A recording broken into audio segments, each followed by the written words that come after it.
Paramashivoham. Om Nithyananda. Om Nithyananda Paramashivoham. Om Nithyananda Paramashivoham. Om Nithyananda Paramashivoham. Om Nithyananda Paramashivoham. Om Nithyananda Paramashivoham. Om Nithyananda Paramashivoham. Om Nithyananda Paramashivoham. Om Nithyananda Paramashivoham. Om Nithyananda Paramashivoham. Om Nithyananda Paramashivoham. Om Yes. Nithyanandam to all the participants once again. We are facing some technical issues coming to that. So we will be starting the Nityan Yoga by chanting the Sattva. Nithyananda Paramashivoham. Nithyanandam Paramasukhadam Kevalam Jnanamurtim Dvandvatitam Gagana Sadusham Tattvamasya Ekam Nityam Vimalamachalam Sarvadi Sakshibhutam Bhabatitam Trigunarahitam Tadgurum Tam Namami. Paramashivoham. Let us now chant the Shiva Mula Mantra 11 times together. Invoke the presence, state, space, power, super consciousness of Paramashiva in the Master. Let us now chant the Shiva Mula Mantra 11 times internally. Nithyananda Paramashivoham. Om Nithyananda Paramashivoham. Om Nithyananda Paramashivoham. Om Nithyananda Paramashivoham. So we are now chanting the Shiva Mula Mantra 11 times internally. Om Ham Hom Shivaya Namaha. Om Ham Hom Shivaya Namaha. Om Ham Hom Shivaya Namaha. Om Ham Hom Shivaya Namaha. Om Ham Hom Shivaya Namaha. Om Ham Hom Shivaya Namaha. Om Ham Hom Shivaya Namaha. Om Ham Hom Shivaya Namaha. Om Ham Hom Shivaya Namaha. Om Ham Hom Shivaya Namaha. Om Ham Hom Shivaya Namaha. The next is the Tattvachmanam, where we cleanse, we purify our whole body as we empty out this vessel, the body which we carry, and fill our vessel with Paramashiva's energy. The Vedas and Agamas say very beautiful. To purify your whole system, you can do the Tattvachmanam by cleansing your whole body with the three Tattvas, the Atma Tattva, the Vidya Tattva, and the Shiva Tattva. Now request all participants to place your right hand shape of a Gokarna Mudra. Now, using the Panchapatram, take an Uddanya from the water, which we use this as a cup, the traditional cup, and the spoon, which we use for the yoga, for the puja. So, using the left hand, take an Uddanya water, the sacred spoon from the Panchapatram water, pour the water on your right palm, and drink the water 3 times internally by chanting the following mantras. Om Atma Shodhayami Svadha. Om Vidyatattvam Shodhayami Svadha. Om Shivatattvam Shodhayami Svadha. Wash your right hand with water for the Panchapatram. Now, with the base of the right hand thumb, moving the hands from right to the left of the lips, chanting the following mantras internally. Om Ham Hridayaya Namaha. Wash your right hand with water for the Panchapatram. Now, with the tips of right hand, index, middle, and ring finger touch above the upper lips and below the lower lips. Wash your right hand, water from the Panchapatram. With tips of right hand, index and thumb joined together, touch your right nostril, left nostril. With tips of right hand, ring finger and thumb joined together, gently touch your right eye, right ear, left ear. Wash your right hand with water from the Panchapatram. With the base of the right hand thumb and little finger, touch the navel, right chest, left chest. The right hand fingertips together, touch the top of the head, right shoulder, left shoulder, and your heart center. Now, we'll be now chanting the Sankalpa.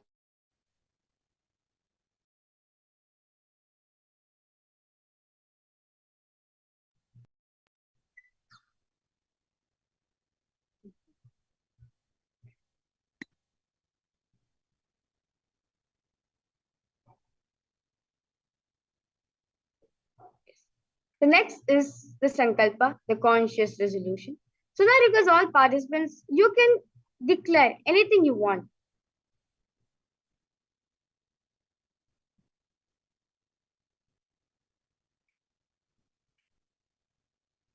If you like want to manifest a muscular body, or you want to have a yogic body, or you want to have a Vedic mind, whatever, anything you want to manifest, just by creating a conscious declaration, just by infusing that intention with consciousness, you can manifest whatever you want in your life. As Swami shares very beautifully, the power of visualization infused with consciousness itself helps you to manifest. Now we'll be chanting the Sankalpa, the conscious resolution of whatever intentions you want. Hold it as we chant the Sankalpa mantra. Now place your left hand covered with your left palm. Keep both the hands on your right thigh and keep this mudra, the Sankalpa mudra, at the end of the mantra. ममोपात समस्त दुरित क्षय द्वारा भगवत श्री नित्यानंद परम शिव प्रीत्यर्थम श्री नित्यानंदेश्वरी परम शिव शक्ति समेत श्री नित्यानंदेश्वर परम शिव प्रीत्यर्थम च शुभे शोभने मुहूर्ते अद्य ब्रह्मणः द्वितीय पराते श्री श्वेतवराह कल्पे वैवस्वतमन्वन्तरे अष्टाविंशतितमे नित्ययुगे प्रथमे पादे जम्बूद्वीपे भारतवर्षे भरतखण्डे मेरोः दक्षिणे पार्श्वे शकाब्दे अस्मिन् वर्तमाने व्यवहारिके नववादीनां षष्ट्याः संवत्सराणां मध्ये शोभकृतनाम संवत्सरे उत्तरायणे श्रीलक्ष्मी वेङ्कटेश्वर ऋतौ कुम्भमासे शुक्लपक्षे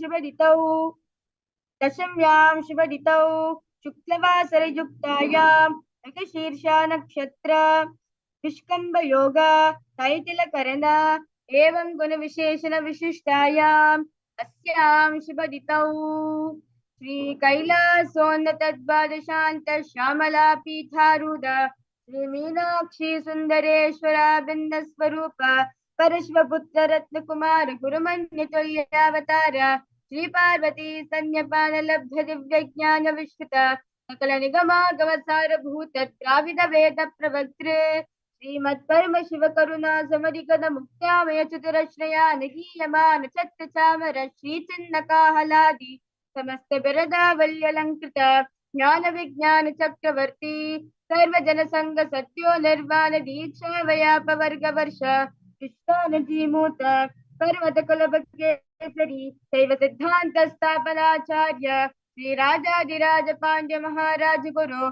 शबन शाक्यादि महांधकार निवारण ज्ञान भानु वीक्षणानर्हार ध्वजोच्छेदन पूर्वक श्रीमद ऋषभध्वज स्थापक शैव समय कर्तृ सर्वज्ञ पीठारूढ़ श्री जगद्गुरु श्री ज्ञान संबंध देशिक स्वामी वागीश सुंदर माणिक्य वाचक स्वामी नाम अवतार भूत श्री ज्ञान संबंध स्वामी पुनरुद्धृत श्यामला पीठ सर्वज्ञ पीठ तृणवद्युत्तर द्विशतम गुरु महासन्निधान अरुणगिरि योगीश्वर परंपरागत अरुणाचल सर्वज्ञ पीठ गुरु महासन्निधान कैलास परंपरागत कांची कैलास सर्वज्ञ पीठ त्रयस्त्रिंशदुत्तर द्विशतम गुरु महासन्निधान नित्योत्सव नित्य मंगल नित्य कल्याण नित्य रचित कैलास परंपरागत आदि कैलास नित्यानंद पीठ महासंस्थान महासिंहासन पीठ कर्तृ साक्षात् श्री परमेश्वर समुद्भूत कैलास परंपरागत वैवस्वतम निक्ष्वाक हरिश्चंद्र भगीरथ श्रीरामचंद्र सूरसेन इत्यादि नवचिन्ह सार्वभौम चक्रवर्ती परंपरागत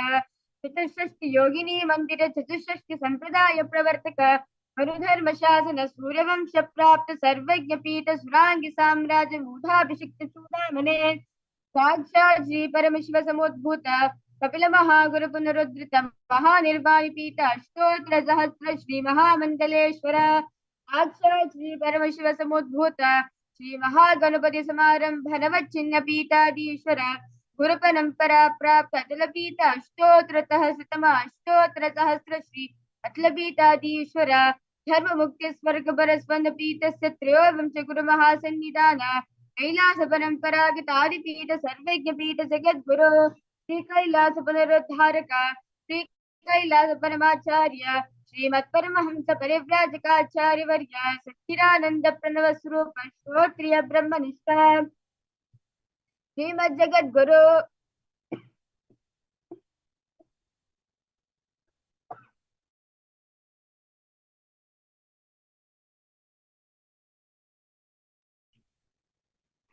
श्रीमद् जगद्गुरु श्रील श्री भगवत श्री नित्यानंद परमशिव श्री ज्ञान संबंध Desika परमाचार्य स्वामिनां प्रीत्यर्थम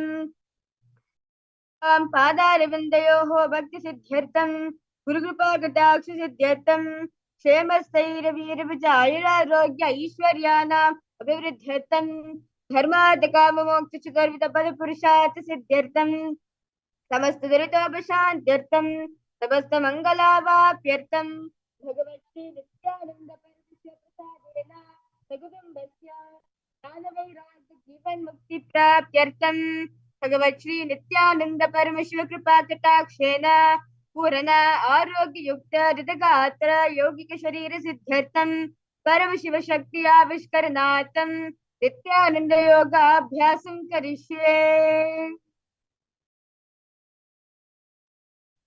Wash your right hand, water from the Panchapatra. Om Apopasprisya. With that beautiful preparation, all of us did for starting Nithyananda Yoga, and I request all participants to keep the Panchapatra aside. And we will now starting the Dvitiya with the Sukhasana. Now sit in a comfortable cross-legged position with your head and spine straight line. Bring the index and thumbs joined together in Bindu Mudra and place on respective knees and engage in all three bandhas, where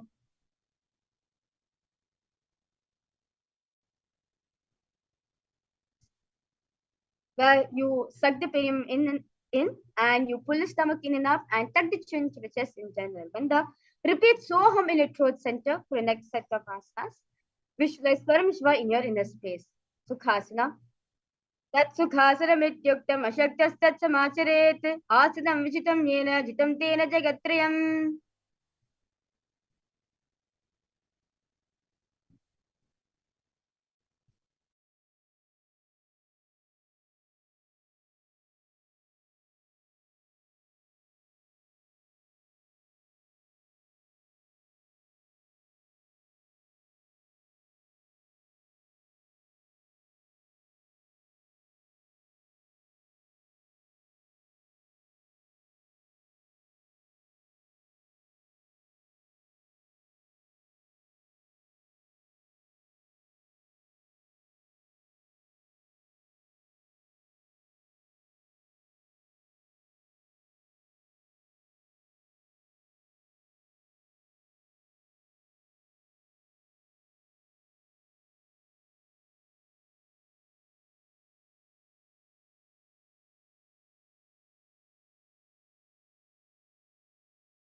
Yes, we complete for everyone for the interruption during Nithyananda Yoga. We'll be now resuming back.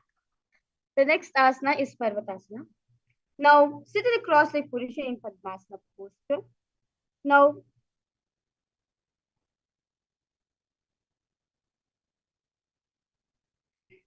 now bring the palms together and raise them above the head in Anjali Mudra. Keep the elbows straight, engage in all three bandhas. Visualize yourself as Mount Kailash. अथ वक्षे Mahadev पर्वतासनमङ्गलं यत्कृत्वा श्रीरूपीस्य सचक्रादिविलोपनम्.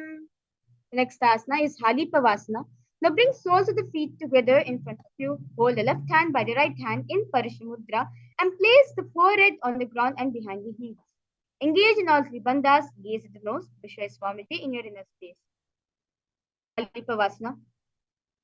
Purvam vidiyahu ubhetali sampuritano pishte dovu karilyabo dachikar swabama dahabo.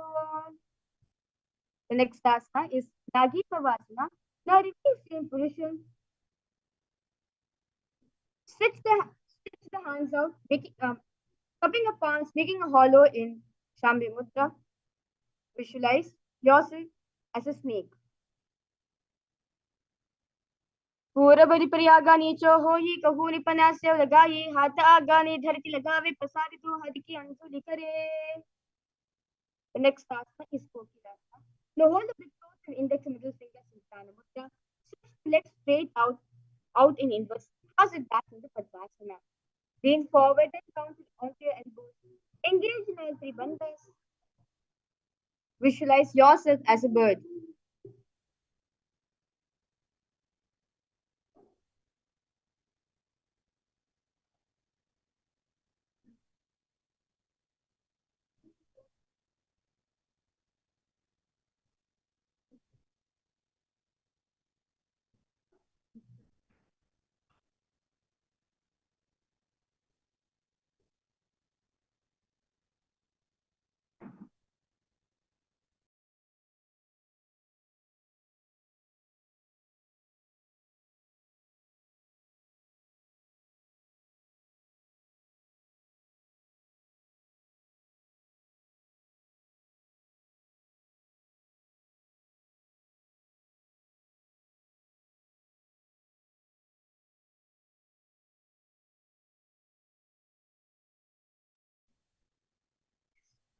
The next asana is Kokilasana.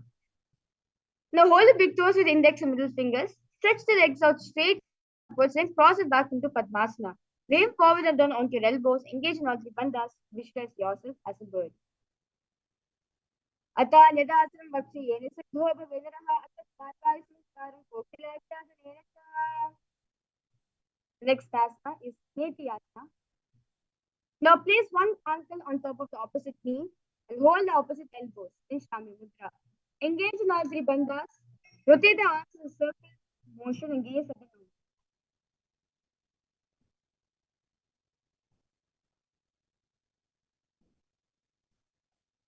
Nithyananda.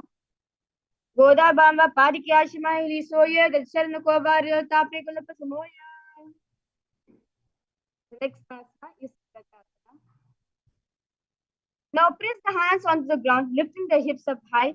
Lower the head and the chest, scooping the body forward down again and again. Visualize yourself as an elephant. Gajasana. Nujampadagre bhuma kritva lambi bhuya mattagre nidhaya. Next asana is Dikshasana. Remain same position, alternating pressing the heel of one foot into the ground while lifting the other heel up, repeating again and again as you visualize yourself there. एकैकं पारमार्थं त्यागजा bhavati. The next asana is Kailasa. Let's stand now a little to the big toes. Keep the head to the spine straight line, index, middle, ring fingers, the heart center in Hridaya Mudra. Visualize Swamiji here in a space.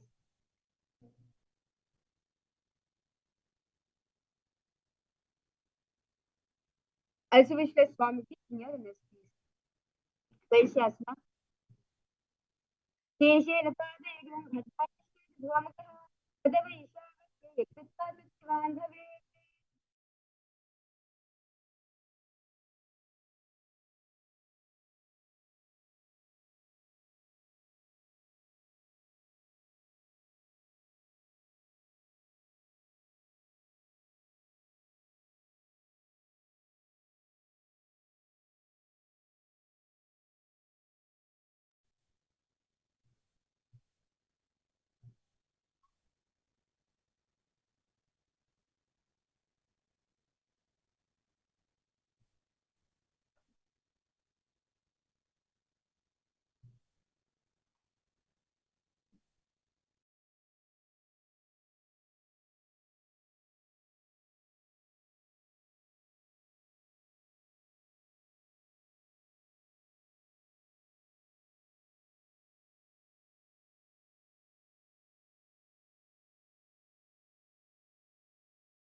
We'll be now moving ahead to a karana, which is the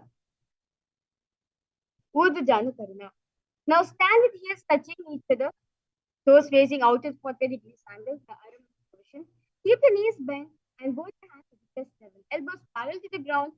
One knee towards the center, then raise it up, back across the body to original position. Simultaneously leg raises, follow the movement with the respective hand, raising it up and across the body, and repeat this on the other side.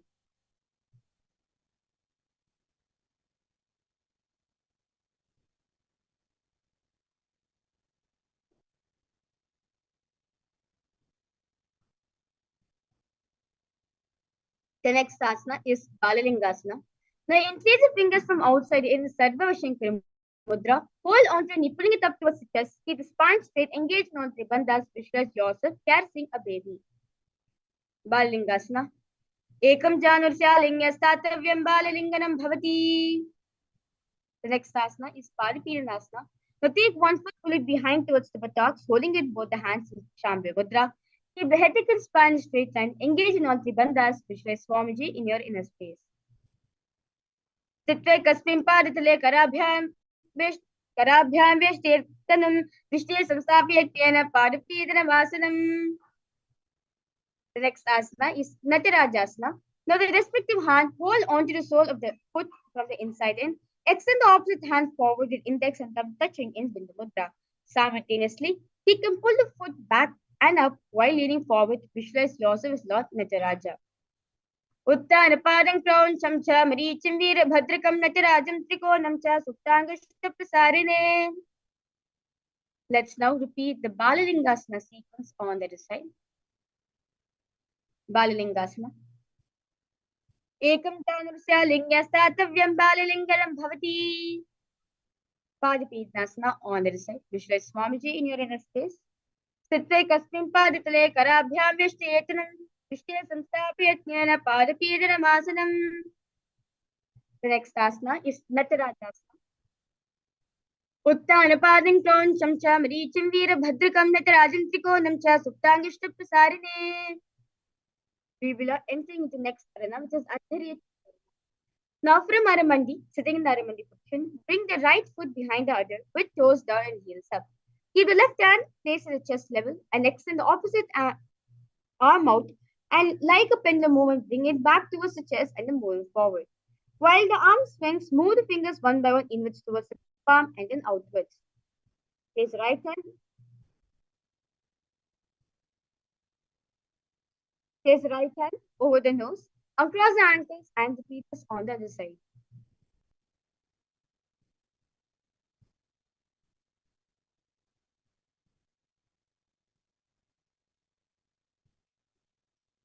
The next is the skeleton dance. So, let us now completely detox ourselves all patterns and all the incompletions we have from our muscle memory by doing the skeleton dance. This is a very powerful meditation. This form is beautifully done. It just requires two steps. One, visualize yourself as pure skeleton bones and just shake intensely as possible.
Yes. Now relax yourself. Walk front and back in your mat. Inhale deeply and exhale as slowly as possible.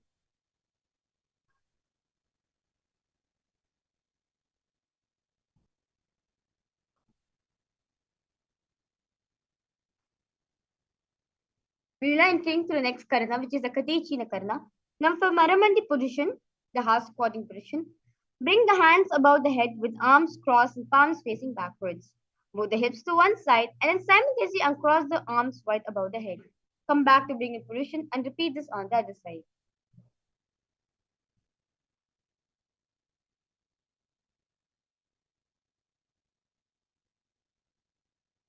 The next asana is Kailasa.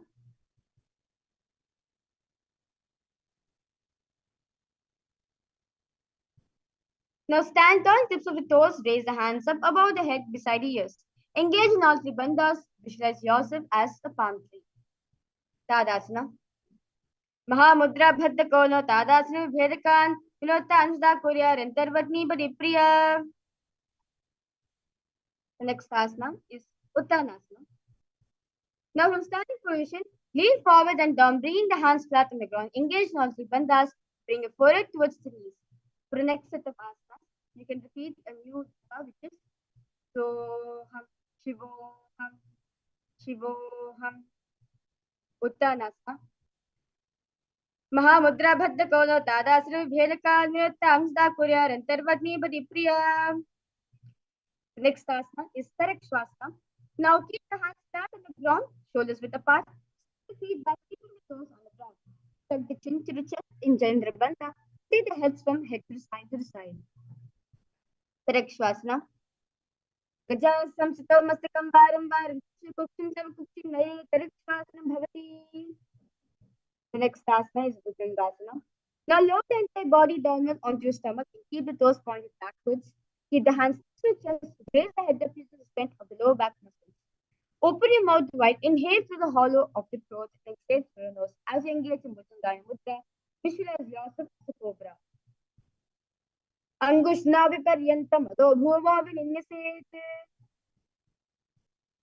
The next asana is Shashasana. Now from tall plank position, alternate bringing one knee into its chest and back and forth. Visualize Swamiji in your inner space. Shashasana. Gajasa samsito janukayama kuncha varam varam kartavyam Shashasanam bhavati. The next asana is Rathasana. Now remain same position. Simultaneously jump one foot back and bring the other foot in between the two hands, alternating this again and again. Visualize yourself as a chariot. Gajasamsto ekekam padam puromargena bhramita kartavyam Hasanam bhavati. The next asana is Virabhadrasana.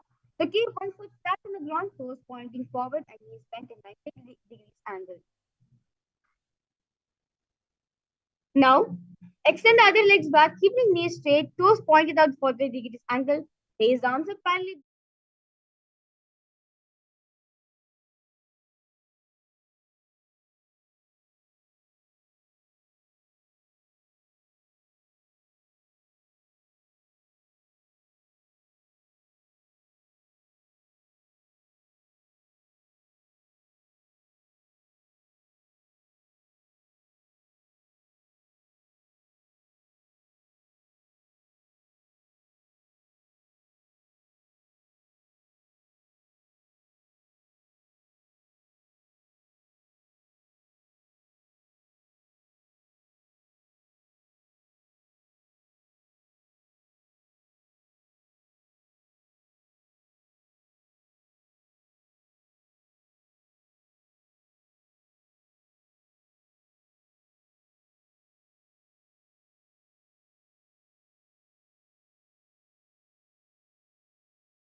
Yes, we complete with all the participants for the interruption. We'll be now resuming back to yoga. Let's now repeat Virabhadrasana on the other side. Virabhadrasana. Vashishamadakauண்டிन्यं मोदकुक्कुटमेव च अष्टावक्रमतोत्तानमयूरं सेतुबन्धनम्.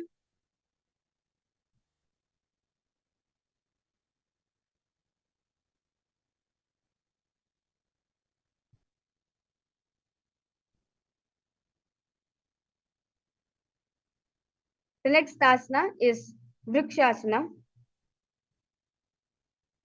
Now stand up, bring one foot to the inner thigh, bring palms together in Namaskar Mudra. Raise them up above the head, keeping the elbows straight. Pull the stomach in and up and gaze forward. Visualize yourself as a tree. Vrikshasana. वामोरमूलदेशे च याम्यं पादं निधायतु तिष्ठेतु वृक्षवद् भूमौ वृक्षासनमिदं विदुः. The next asana is Garudasana. Stand tall. Place one foot at the opposite hip. Bring palms to your front of your heart center. Keep the toes. Keep the standing legs straight as like a rod. Visualize yourself as Lord Garuda. Garudasana. Garudasrama vakshena dhyanasarambhavi sarvadoshat vinirmukta bhavatiha mahabali. Let's now repeat Vrikshasana on the other side. Visualizing yourself as a tree. वामोर्मूलदेशे च याम्यं पादं निधायतु तिष्ठेतु वृक्षवद् भूमौ वृक्षासनमिदं विदुः. Garudasana. Repeat it on the other side. Visualize yourself as Lord Garuda. Garudasrama vakshe nidhyanasarambhavi sarvadoshadirmukta bhavatiha mahabali. The next asana is Trikonasana. Now stand and step one leg far back. Keep the front toes pointing forward and back toes facing sideways. Keep the arms straight. Bring the front arm down towards the ground beside foot, while the other arms extended towards the sky. Visualize yourself as a triangle. उत्तानपादं क्रौञ्चं च मरीचिं वीरभद्रकं नटराजं त्रिकोणं च सुप्ताङ्गष्टप्रसारिणे. Let's not repeat Trikonasana on the other side. उत्तानपादं क्रौञ्चं च मरीचिं वीरभद्रकं नटराजं त्रिकोणं च सुप्ताङ्गष्टप्रसारिणे. We'll be now entering into the next karana, which is the Nikutaka karana. Now sit in Naramandi, the half squatting position. Bring the palms together in front of your chest, and both the palms are facing each other. Now please raise one foot towards heel and switch between raising the other heel up as the other heel goes past the ground. Simultaneously as leg move, follow the hand movement. One goes up and other goes down in Nikutaka karana.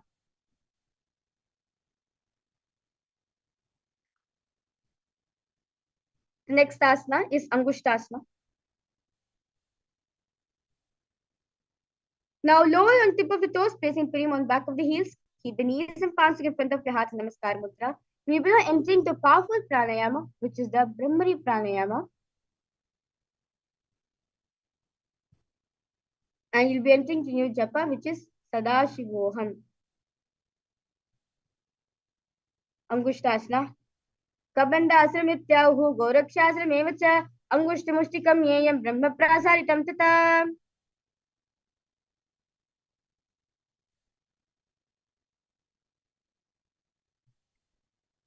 The next asana is Saurasana. Now from tips of the toes, extend one leg straight out, heel down and toes up. Keep the fingers down by the sides, place palms facing forward in Varamudra. Saurasana. Prasari ekam paditlam samstapit veka padakam. The next asana is Vijnanasana. Now from sitting on the toes, extend one leg out straight with the heels down and toes up. With the respective hand, reach forward and hold onto big toes. The index and middle fingers. Keep the opposite hand on the back of the heels. Vijnanasana. Gulpasita paramekam prasarya tatpadakam sanvishe tatkarena. Let's repeat Saurasana on the other side. Saurasana. Prasarya ekam paditam samstapyat veka padakam. Vijnanasana. Gulpasita paramekam prasarya tatpadakam sanvishe tatkarena.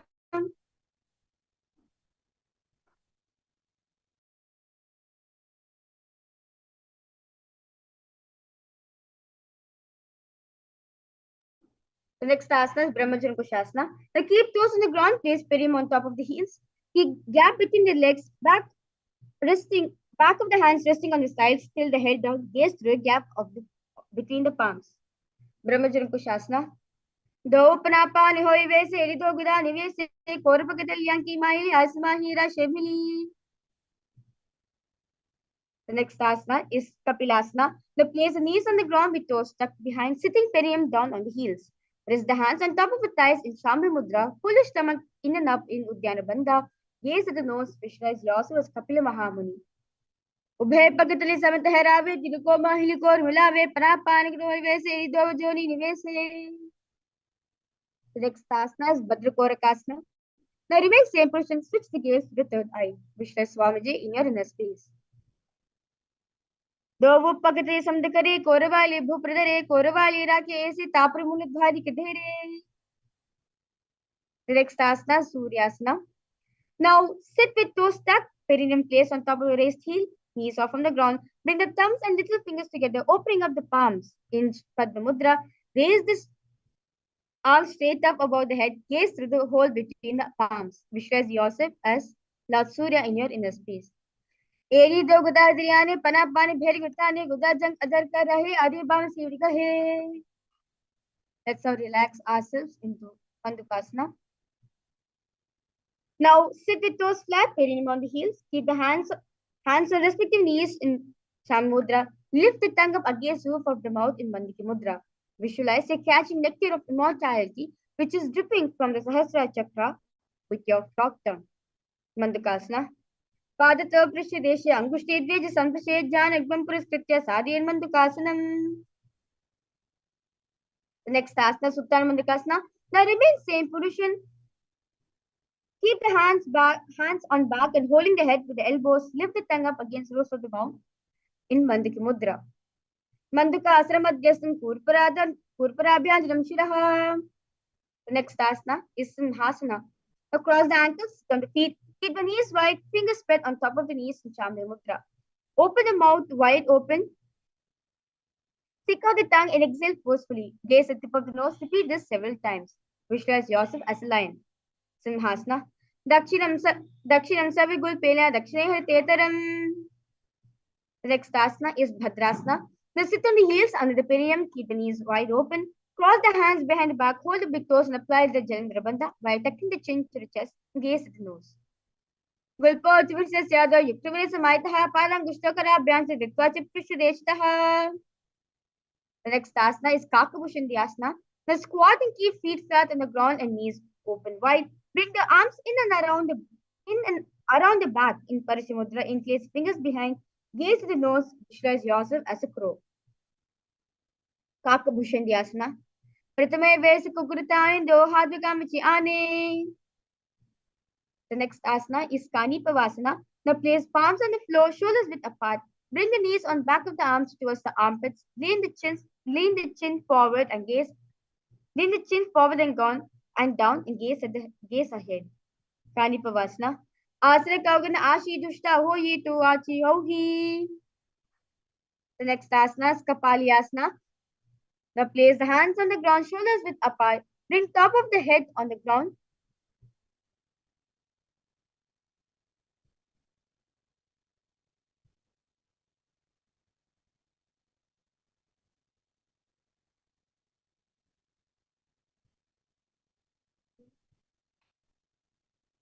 Forming a triangle between the hands and the head. Bring the knees onto the elbows, hips over the shoulders, straighten the legs up, gaze the nose.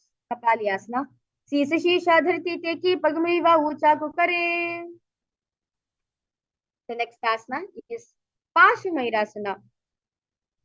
Now squat and toes with the legs together. Twist the body and place both the hands to one side. Align the elbows with the knees and the hip. Lean onto the arms. Lean into the arms and balance. Extend the legs to the side and gaze at the third eye as you visualize yourself as a peacock. Parsvamairasana. Mayuram Dandavat Puryan Mayuram Dananamakam Puryan Mayuram Pashvabhya Mayur Pashanamakam. Let's now repeat Parsvamairasana on the other side. Mayuram Dandavat Puryan Mayuram Dananamakam Puryan Mayuram Pashvabhya Mayur Pashanamakam. The next asana is Bharaganathasana. Now place both the hands on the ground, shoulders width apart. Stretch the legs back straight into Tarakshvasana. Step one foot outside the respective shoulder. Bring the foot between the hands. Gaze at the nose. Gaze at the third eye. Visualize yourself as Kalabhairava. Asana Kaugana Piti Jayi. Let's now repeat Paraganatasana on the other side. Asana Kaugana Piti Jayi. The next asana is Unmukha. Now from Tarakshvasana, place the forearms on the ground and walk the feet forward, raising the hips up. Lift the chest, head up, and gaze at the third eye. Unmukha. Bhonyastho Janani Hasto Chatuspada Valmukam. The next asana is Vashishtasana. Now from Tarakshvasana, rotate the body onto one hand and raise the opposite hand up, balancing the hand directly beneath the shoulder. Raise the hips and gaze towards the sky. Visualize yourself sage Vashishta. Uda Kukudava Shishta Marichi Hala Matsikam. Let's now repeat Vashishtasana on the other side. Uda Kukudava Shishta Marichi Hala Matsikam. Let's now relax ourselves into Anjaneyasana. Now sit with legs straight, stretch and toes pointing up. Bring the hands under the buttocks, palms facing up in Shambhala Mudra. Keep the spine straight, elbows to the body, tuck the chin to the chest in Chandrabandha. Gaze at the nose. Visualize Hanuman in your inner space. दो दो करके बेहतली कोरवाली मेले भेली. The next asana is Paschimottanasana. Now sit with legs stretched out, bend for the waist, hold the big toes with index and middle fingers in Prana Mudra. Bring the chest to the thighs, head to the knees, and engage. Elbows to the body, tuck the chin to the chest, and gaze at the nose. Visualize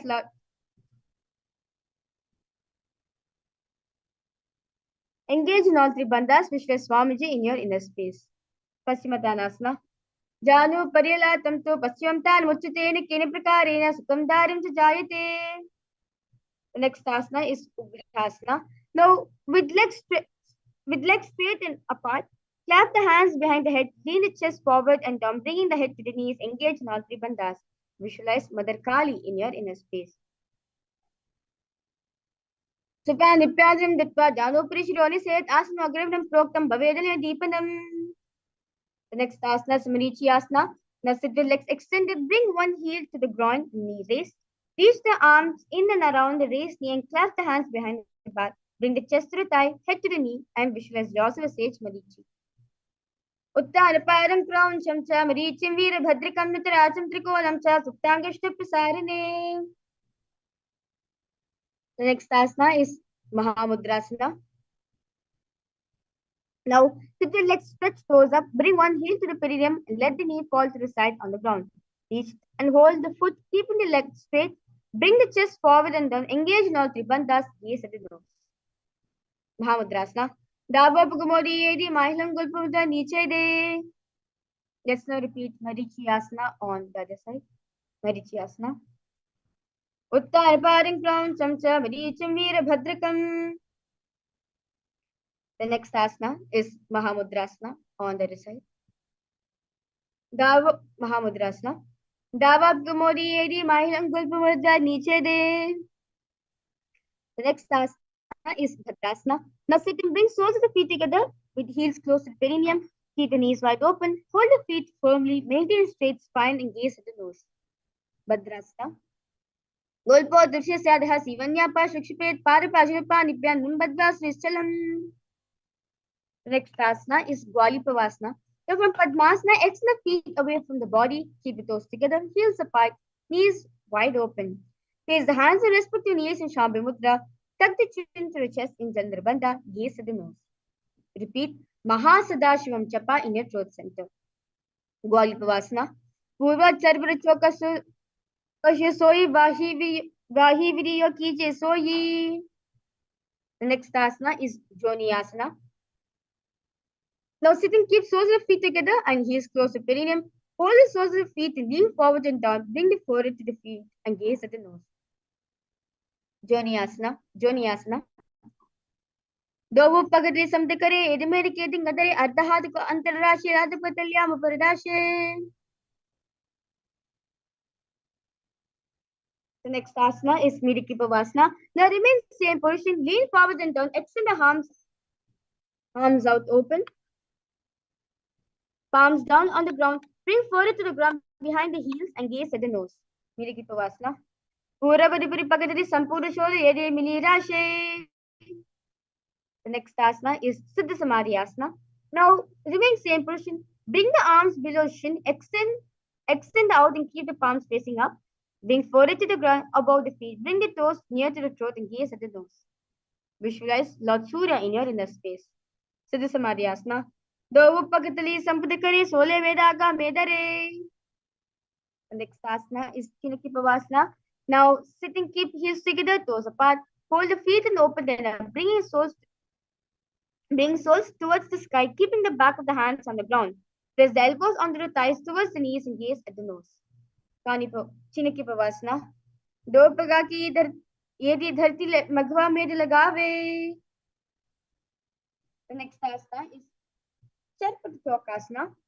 Now sit and bring soles of feet together, heels at the perineum, knees to the ground.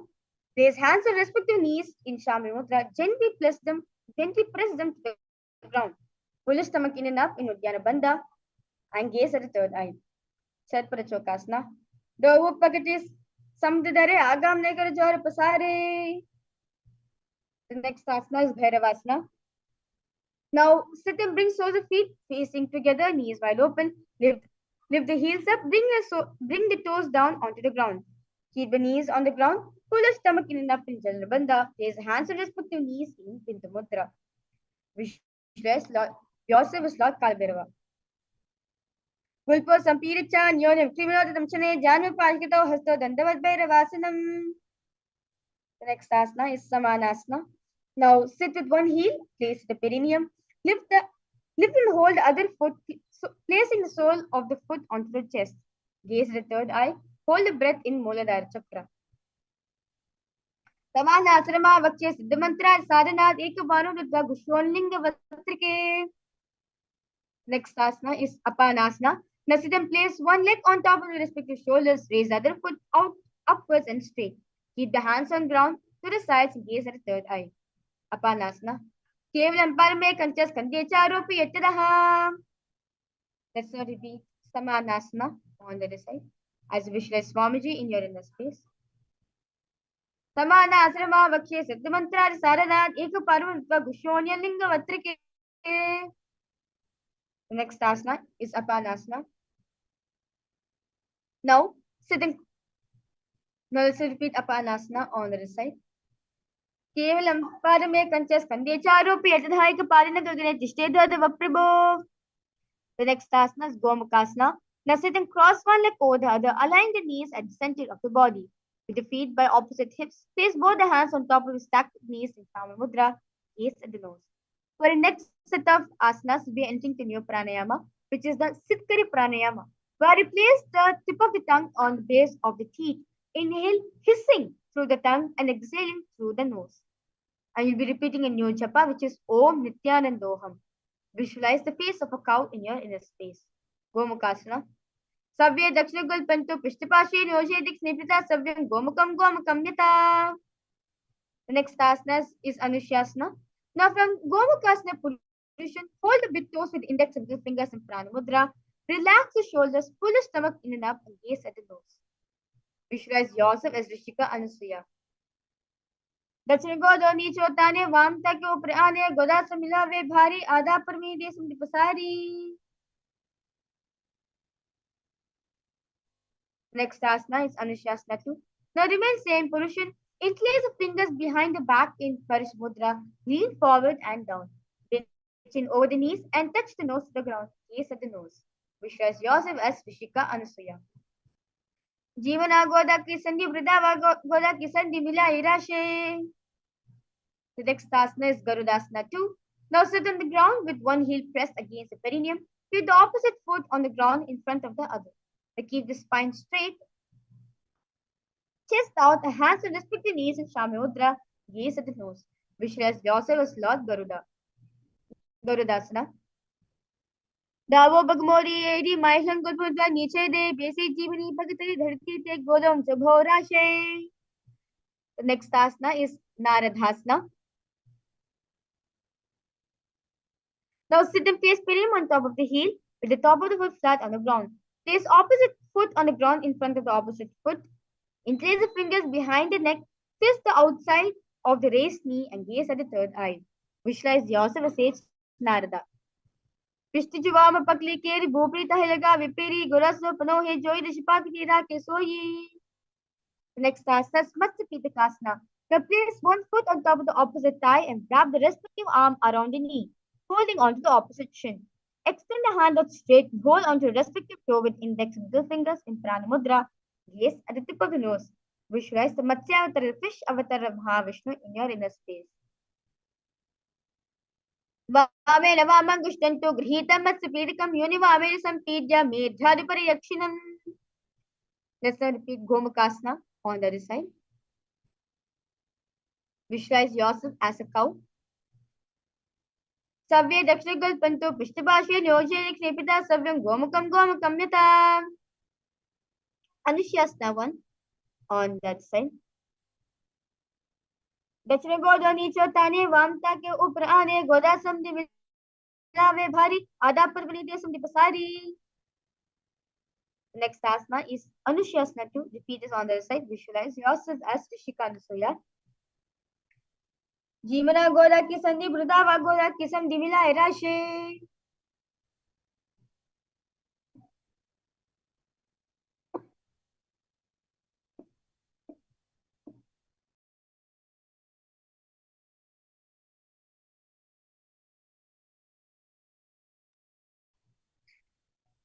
Now relax yourself from Anushasana 2. Let's move ahead to Garudasana. As you visualize yourself as Lord Garuda.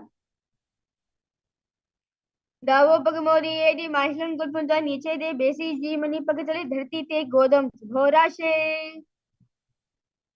The next asana is Naradasana. As you visualize yourself as sage Narada.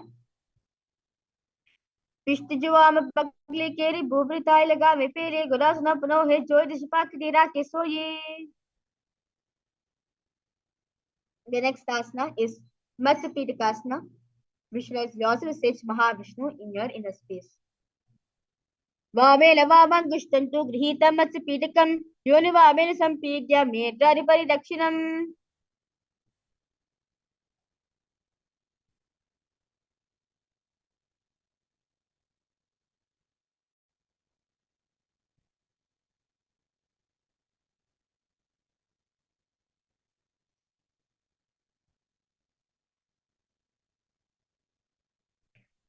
The next asana is Matsyendrasana.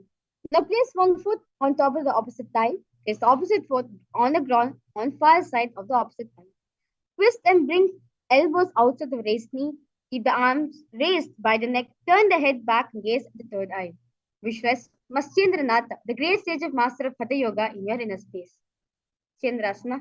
Udaram pasima bhasam chitva tishti yatnaha namra gavam panam hi dakshajanu parinyaseth. The next asana is Kubhasana. Now remain same position. Twist and bring elbows outside of the raised knee and extend the hand down to the foot, keeping the opposite hand in respective ear. Visualize yourself as a camel. Asana kaugana jo lojhaye. The next asana is Matsyendrasana 2. Now relax yourself. Twist and bring the elbow opposite outside of the raised knee and extend the hand down to the foot, keeping the opposite hand in the ground behind. Turn the head back and gaze at the third eye. Visualize yourself as Matsyendranath. Matsyendra Pitam Didya Priditam Prajam Rukmandala Kandanastram. Let's now repeat Matsyendrasana 1 sequence on the side. As you visualize, sage Matsyendranath in your inner space. Matsyendrasana 1. Udaram Paschima Bhasan Kritva Tishti Yatinaha. The next asana is Kubhasana. Visualize yourself as a camel. Asana kaugna jo lojaye. The next asana is Matsyendrasana 2 on the other side. Visualize yourself Matsyendranath. Matsyendra Pitam Didra Praditam Pachandruk Mandala Kandanastram. Let us now relax ourselves into Padmasana. Now sit in place, feet on top of the opposite thigh. Place palms on respective knees in Shama Mudra. Engage in all three bandhas. Gaze to the nose. Visualize yourself as Paramashiva. Padmasana. Asam Vedam Proktam Padmam Vajrasam Tata. Next asana is Padmasana 2. Now remain same position. Cross the arms, hold on to your toes with the index middle fingers, gaze at the nose. Visualize Goddess Parvati in your inner space. Uttano Chana Krator Sanstopriyatadaha. The next asana is Kukutasana. Now sit in place, feet on top of the opposite thigh, place palms on the ground between the two thighs and lift the body up. Visualize yourself as a rooster. Kukutasana. Padmasam Stapya Nanovaram Kare Karau. The next asana is Dikeki Asana. Now raise up onto the knees and place palms on the ground, fingers pointing towards the perineum. Keep elbows together, press against the navel, then lean forward, find a balance, extend the knees off from the ground. Padikeki Asana. Viramavashtabhyakarabhyanam Kupari Savina Vipashvastaha. Next asana is Mayurasana. Lean forward, extend the feet outwards as visualize yourself as a peacock. Adavakshe Mahadeva Mayurasanam Uttamam Bhunipadhya Stodha Purpropari Dehakam. Let's now relax ourselves into Makarasana. Lay down on the stomach with feet pointing outward and forehead on the mat. Place the fingers behind the neck and fold. Visualize yourself as a crocodile. Makarasana. Adyashete Hritam Nidaya Bhumachipadach Prasarimano. The next asana is Shalabhasana.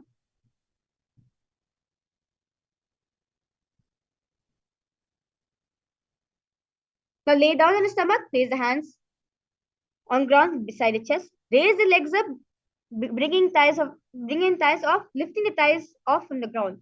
Visualize yourself as a locust. Adyashete Karigmavakshabhu Nashtabhyakarosalabyam. The next asana is Ushtasana. Now lay down on the stomach, bring hands to the feet, pull the feet down towards the ground outside of the hips. Visualize yourself as a camel. Ushtasana. Adyashete Parigamavstam Pishti Nidayapidam Karabhyam. The next asana is Dhanurasana. Lay down on the stomach, bring the hands to the feet, take the legs back and up, simultaneously pull the feet towards the sky. Lift the chest off from the ground, raise the head up, gaze at the third eye. Visualize yourself as Lord Paramashiva's bow.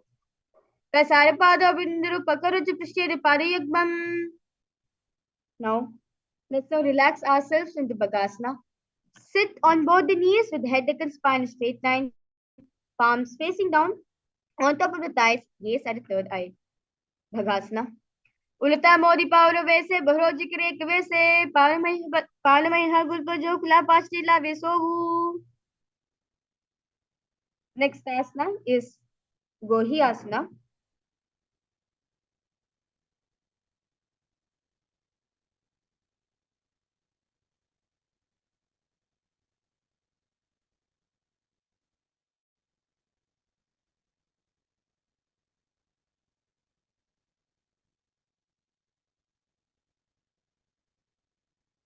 Now from knees, place forearms on the ground, fingers interlock, shoulders, elbow to shoulders width apart. Place top of the head on the ground, holding back of the head with the hands. Walk toes forward until the hips align with the shoulders. Lift the feet up, keeping the knees bent together against the chest and touch the chin to the chest and gaze at the nose. Visualize Swamiji in your inner space. Repeat Om Nithyananda Paramashivoham in your throat sector. Gohyasana. दो हाथा की कहूनी जोई पुनः कलाई जाने दोई. The next asana is Sirsasana. Now, remain in same position. Extend the feet up towards the sky. Gaze at the nose. Visualize Swamiji in your inner space. Sirsasana. Vipritam mandalam cha vidiritam dandasamita proktam viparitopameshane. The next asana is Bodhyasana. Now sit with hands behind the calves. Stretch the legs up. Bring forehead to the knees. Come to a vertical position with the legs. As you engage in Bhastika Pranayama, while you rapidly breathe, Bodhyasana. दो हाथ ऊपर आने गोदा तेरे का सितारे अंगुष्ठ प्रिय लगता तेरे चरणों में आकर शिखरे.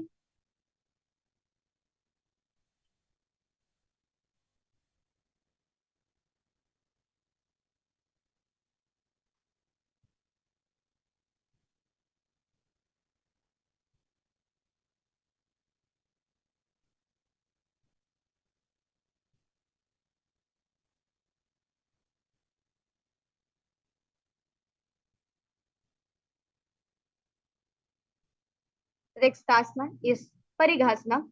Now sit and extend the legs out and up at 40 degrees angle. Bring the hands behind and hold the opposite shoulders. Keep the chest upright. Stretch the legs, toes pointed. Hold the breath and gaze at the third eye.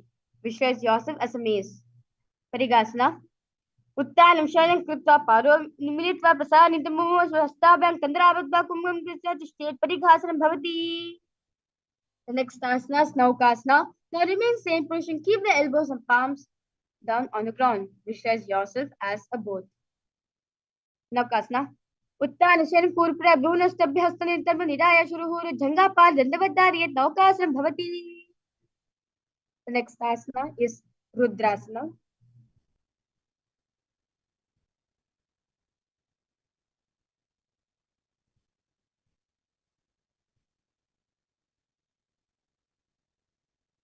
Now sit and lift the feet up, scoop the hands under the heels and pull the feet towards the chest. Keep the spine straight, gaze at the nose. Visualize yourself as Lord Rudra. Rudrasana. Pagadali samtirharasya pagochai pagakanguta do ulevu parlikali talave lagave. The next asana is Unmugapitasana 2. Now lay down with feet flat on the ground, palms face down. Fingers just touching back of the heels. Lift the hips up high, pressing the feet into the ground. Chin tucked to the chest and gaze at the nose. Unmugapitasana. ऊर्ध्वे जाने कृत्वा शैध्वोमुखं तथा उत्थाप्य हस्ततिष्ठेत् पीठोन्मुखनामके. The next asana is Shivasana. Relax yourself, lay on the ground with the palms facing upward, completely unclutched from any micro movements of the body and the mind. Let the body remain dead. Visualize your body is dead and repeat. And Swamiji, the supreme part of Hinduism is liberating you. Bring awareness to every single part in your body in Shakti Chalan Mudra. Continue to repeat Om Nithyananda Paramashivoham in your throat center. Shavasana. Ada Shavasanam. Uttanam Shavavad Bhumau Shayalam tu Shavasanam. Shavasanam Shantiharam Chitta Vishranti Karakam.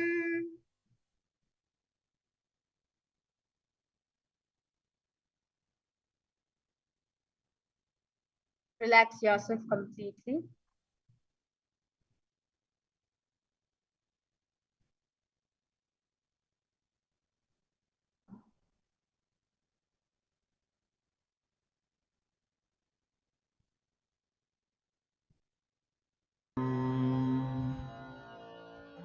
Om Nithyananda Paramashivoham.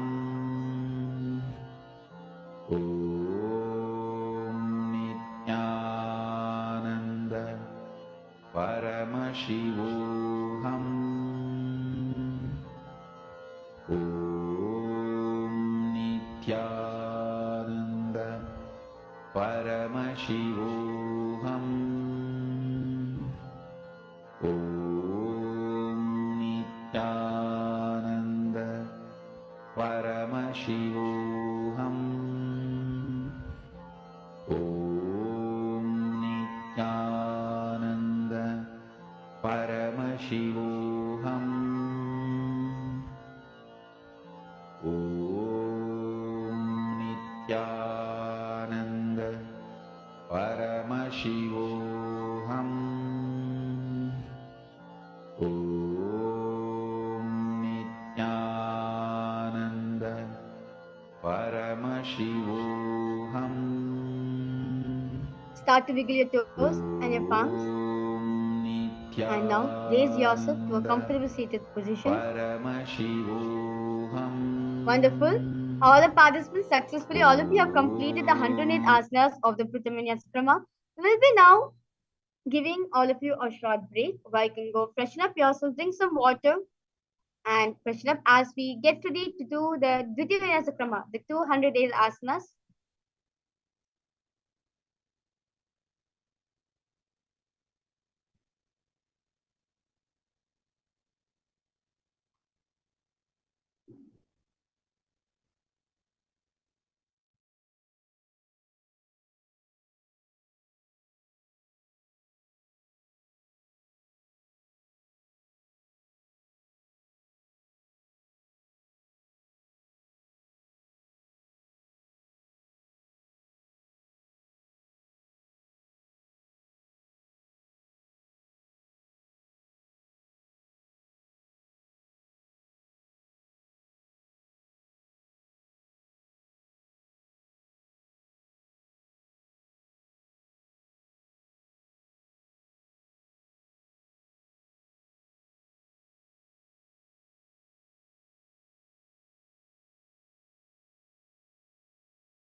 Nithyananda, to all the participants.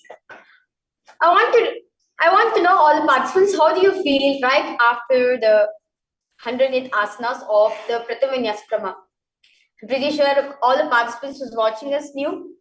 This will be a new experiment, a new experience where you are expected to balance your arms, go upside down, engage your core muscles. At the same time, you need to do the pranayamas. At the same time, you have to visualize. At the same time, you have to repeat the japa, certain japas. And also engage in all the bandhas, the locks needed for the body. It was like quite difficult for all of us in the first. But do not worry. As days goes by, you will be guided again and again to do all the 12 compress, and you'll see at one point of time you're doing all 12 compress at a time when you're doing an asana. So understand, these 12 compress which Swamiji has beautifully given are for you to experience the best of Paramashiva. The 12 components are the asana which always just did, the sukhasana, the parvathasana. That is a seat of which you are invoking Paramashiva through that asana. For example, always is the Sukhasana. In Sukhasana, you're invoking Paramashiva. That's the seat you're offering to Paramashiva. In Padmasana, you're in Padmasana posture where you place the opposite foot on the opposite thighs in Padmasana, and that's the seat you're offering to Paramashiva, the Padmasana, lotus posture. Followed by the next component is the pranayama. Different types of systematic breathing pattern which helps you to realize your Paramashiva. As all of us went through, first we went through the Samana Kumbhaka, the Samana Pranayama, and then followed by the Sahaja Pranayama where we did the normal breathing, then followed by the Bhastrika Pranayama, we rapidly have to inhale and exhale, and then followed by the Sitkari Pranayama where we inhaling through where you inhale, hissing through the mouth and exhaling through your nose. So the Sitkari Pranayama goes like this. So you place the roof of the tongue at the root of the teeth. Now, inhale slowly. As you inhale, you'll be making the hissing sound. And exhale through your nose.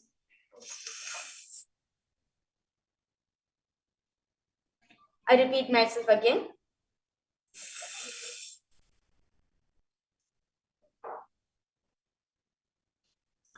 This is the Sitkari Pranayama. Now, the Murcha Kumbhaka, the Murchika Pranayama is you inhale and you tuck the chin to your chest in Jalandhara Bandha and you relax yourself.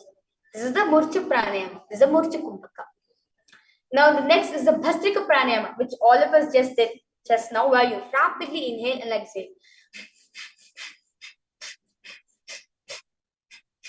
This is the Bhastrika Pranayama. Now, the Brahmari Pranayama. While you inhale, you make the hum sound. You hum like a bee and you exhale. So, you do the Brahmari Pranayama like this.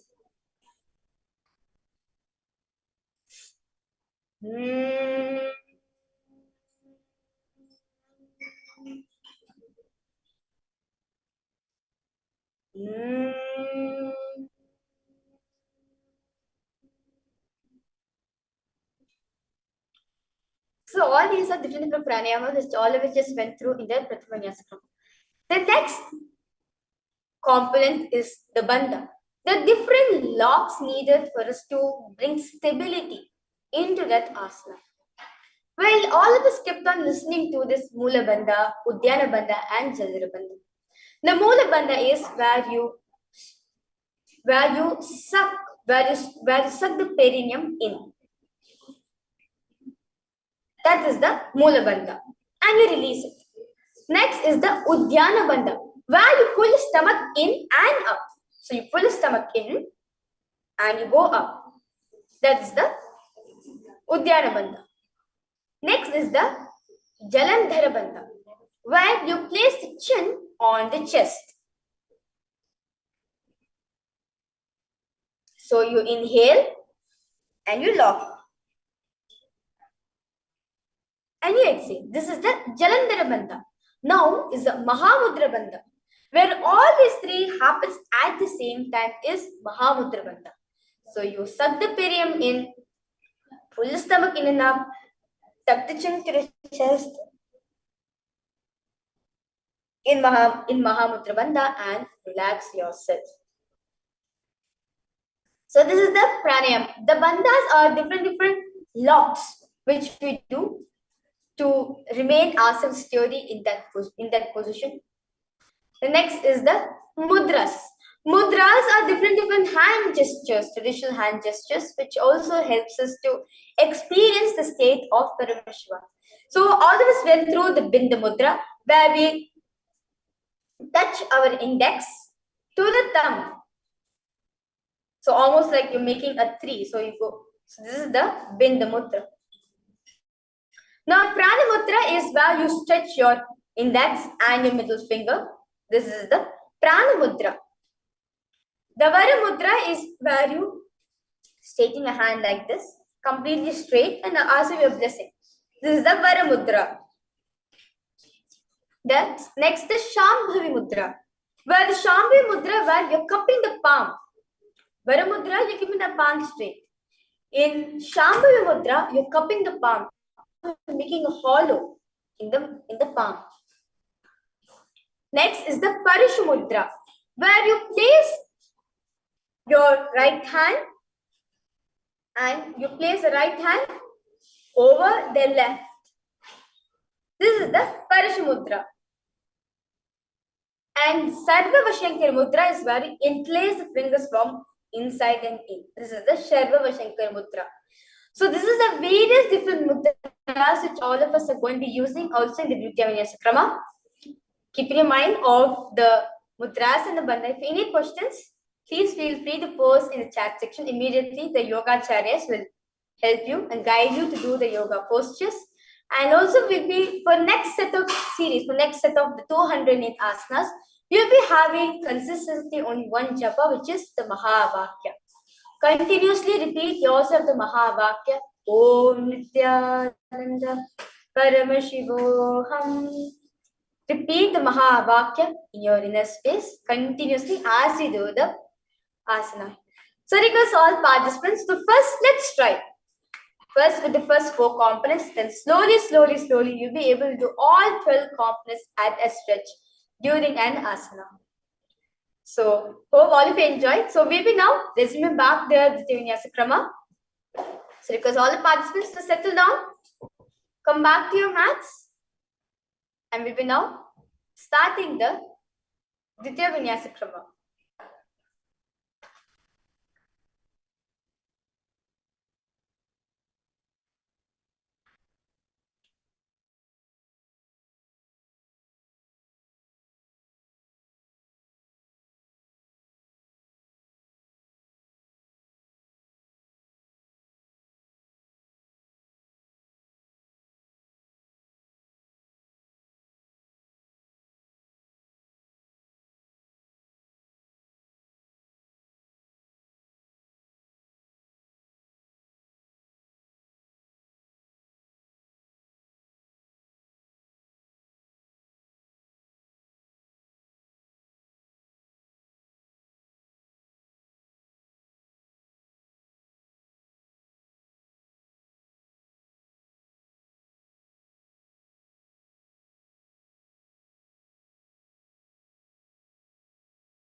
Yes. So with that beautiful introduction we got on the mudras and the pranayamas and the bandhas, let us now start with the rejuvenation by doing the first asana, which is the Vipassana. Now sit in a posture that brings peace to physical and mental state.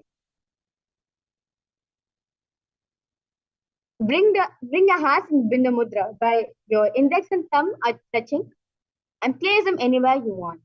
Ythasana Nishtasana. Parinkam Tatsamakyat Vitasam Sthamitasiddhi. The next asana is Samasana. Now sitting cross-legged, hands on knees with thumbs and index touching in Bindu Mudra. Take long deep inhalations and hold them. Take prolonged inhalations and exhalations. Samasana. Idaning Garbhinina Yogaabhyasa Ithalubhu. The next asana is Muktasana. Now place the left foot against the genital region. Place the right foot over top of the left. Hands facing downward on top of the knees. Gaze at the nose. Muktasana. Nipijasivinim Sukshmam Dakshinetara Gulpataha. The next asana is Siddhasana. Now maintain same position as Muktasana. Switch the gaze to the third eye. Siddhasana. Sthanam mama chendriyo chalitisha pasyam bhuvarantaram. Tetan moksha janakam siddhasanam prochate. The next asana is Rudrasana 2. Next asana is Siddhyasana. Now remain same position, switch the gaze to the ground in front of you. Engage in all three bandhas. Vapariki yedi jaya sivani manitasa kauthano. The next asana is Rudrasana.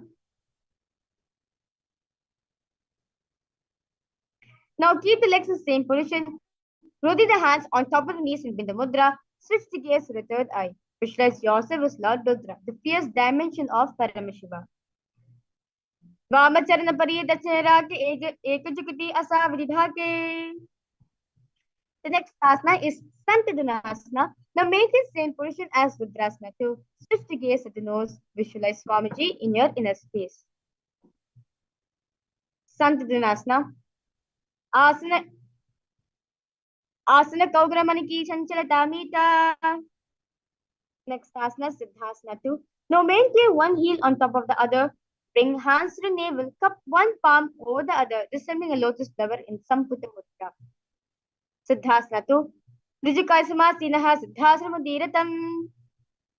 Next asana is Bandayonasana. Now maintain one heel on top of the other. Little fingers beneath the bottom lip. Ring finger above the upper lip.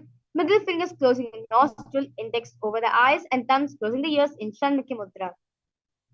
Bandayoni asana. Yatra Matya Mahadeva Bandayoni asaneshtu now. Next asana is Virasana.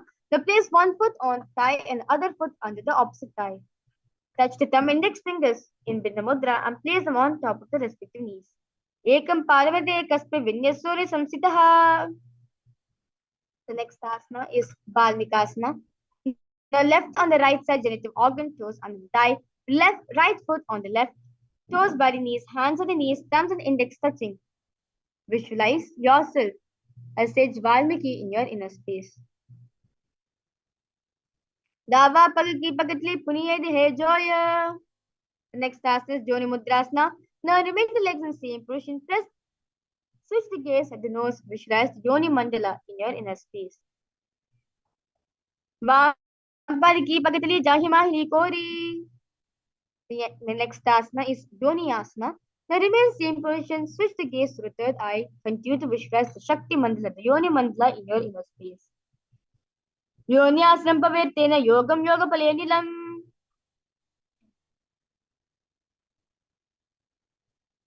The next asana is Bhadrasana 3. Now sitting, bring soles of the feet together, holding with both the hands.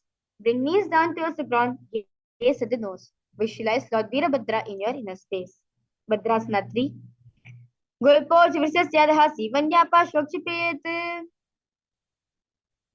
Next asana is Aghorasana. Now remain same position. Press your tongue against the roof of the mouth and in Khechara Mudra and gaze at the nose. Now place one hand resting on the knee. With your right hand, cover your mouth. Close the left. nostril with your index finger. Inhale through a right nostril. Close both nostrils. Hold the breath, then exhale through the left nostril. Repeat this on the other side. Visualize yourself as an agori. पूर्व कहो बिष्टिका जोई बाही विरियो कीजिए सोई. Next asana is Kaneri Pavasana. Now remain same position. Press the elbows on the heels, resting on the palms. Gaze the nose, engage in Udyana Bandha. Visualize yourself as a female elephant drinking water. Kaneri Pavasana. गावाली पवासनो कशो है जैसे Yahoo में जाने विदिते से. Next asana is Parasana. Now sit in knees, raise arms between the thighs and the calves. Interlace the fingers in Parshamudra. Lift the feet off from the mat. Parasana. योग प्रदीका जोई करकी अंग्र जोई बदशाम आने लगावे सोवु. Next asana is Gopi Chandasana. Now interlace the fingers around the feet with toes together. Toes are grooved in the throat, heels to the chest, chin on the hands and gaze at the nose. Visualize embodying the state and space of a king. Gopi Chandasana. Purava Paripagaka Anguta Takuru Parashe. The next asana is Udarasana. Now sit with soles of the feet together. Insert the hand underneath the legs. Hold the feet with the interlocked fingers. Bring the feet up to the chest. Bring the head down. Tuck the chin to the chest. Touch the chin to the soles and gaze at the nose. Visualize Swamiji in your inner space. Udarasana. Dovu Pagadi Sambaritani Ube Hastaki Urda Hitane.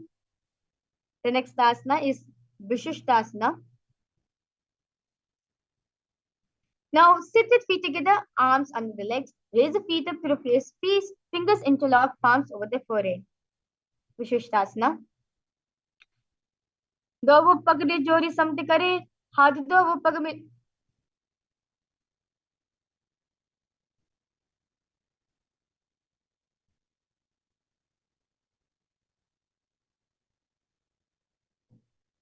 विशिष्टासना. दो वो पगड़े जोड़ी समते करे, हाथ दो वो पग बीच आनी ताले. The next asana is Bhujasana. Now from seated position, lift both the legs over top of respective shoulders. Bring the arms underneath the legs and up. Interlace fingers around the back of the neck. Visualize yourself as a cobra. Sarasaram to be king, Kakshasana Vatafaram, Grivasaram to Param, Bhujasana Mochate. The next asana is Kalyanasana. To maintain a seated posture, raise the legs up. Bring elbows under the knees and wrap the arms around the back, palms clasped, gaze at the nose. Visualize yourself as a beautiful, auspicious goddess. Kalyanasana. Do हाथ बुगा में चाने जिनको गोदा नीचे ताने. The next asana is Sankatasana. Now with the right knee on the mat, place right foot flat, place firm on the raised heel. Raise the left leg over top of the right. Bring the left heel to right hip. Place the hands on the opposite knees in Vaishnavi Mudra. Visualize yourself as elegant swan. Vama Pacha Bolam Sanyasada Nidhale Paradandina Yam Yena Vesti Vama Padakam.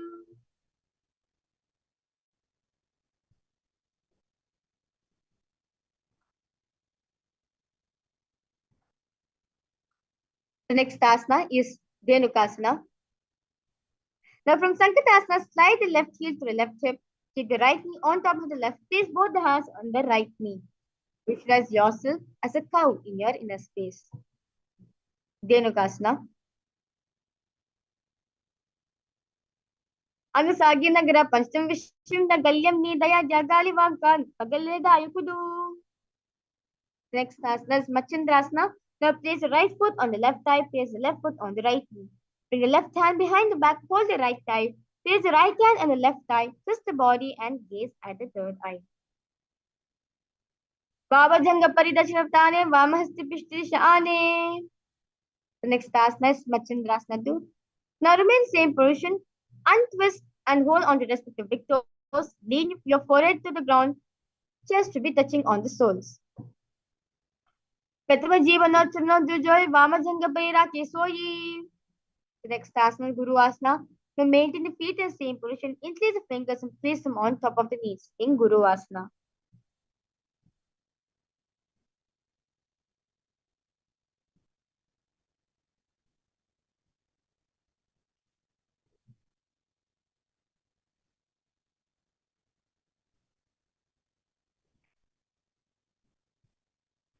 पूर्वमौलिपादस्य कनिष्काप्रदेशे गुल्फान् संस्थापितदेव जानु इत्रपादपाशनी.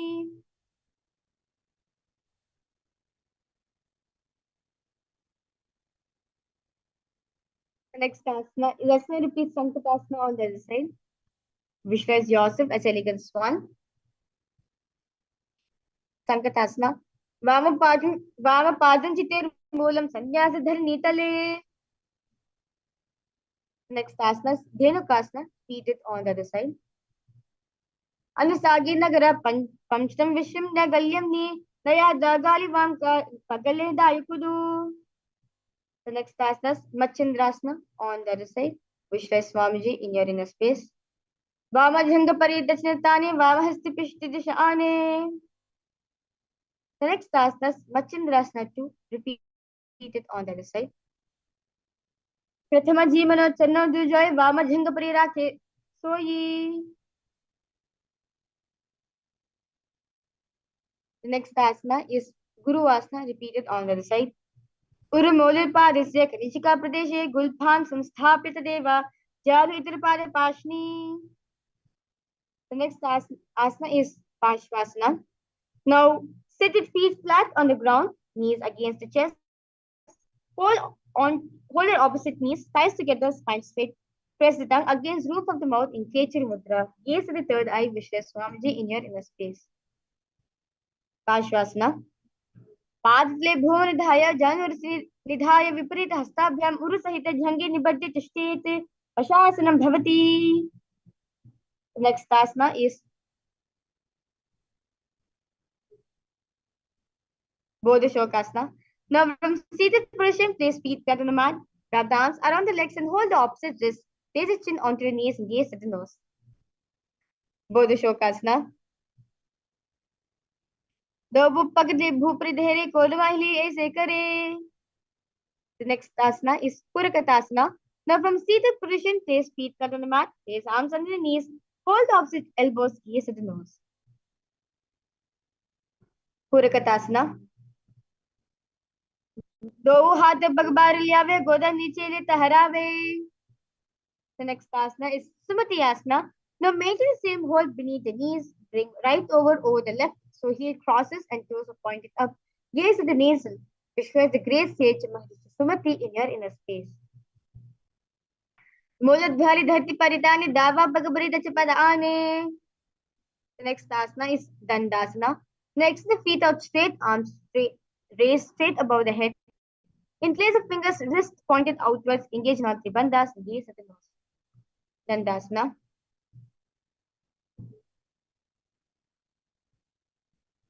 Idanim garbhininam yogaabhyasvita laghushika prashavalabhaya prochite praktanepati. Now relax yourself into Arambhasana. Hold the big toes with index and middle fingers, chest forward and down. Head to the knees. Inhale to the left nostril, exhale to the right. As you do the Nadi Shodhana Pranayama. दो पग मिलावे पसारी पकदा अंगुता पगरीला गोदला लगावे. The next asana is Bilokasana. Now sit the legs straight, extend the knees slightly up. One hand is in between the heels, bring shoulders down, wrap the hands around the legs, hold the soles of the feet, gaze at the third eye. Bilokasana.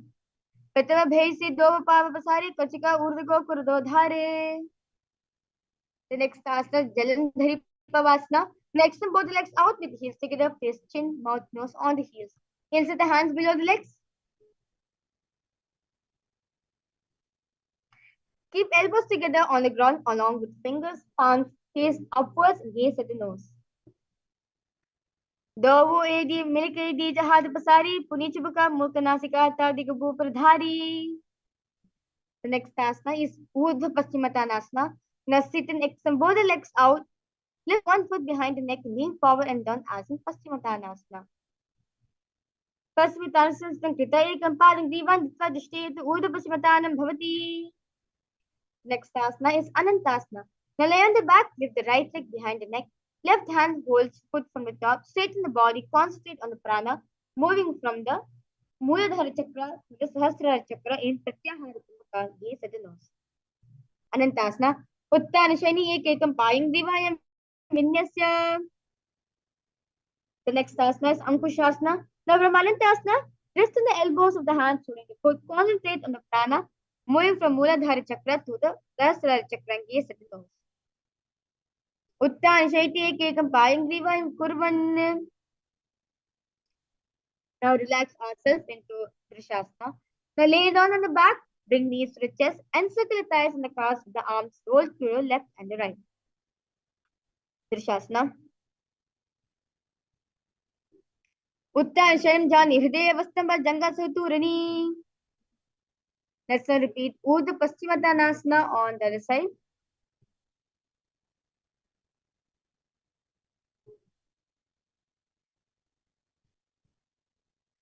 Paschimottanasana Krita Ekam Palam Grivan Dishted Urdhva Paschimottanam Bhavati. Anantasana. Repeat it on the other side.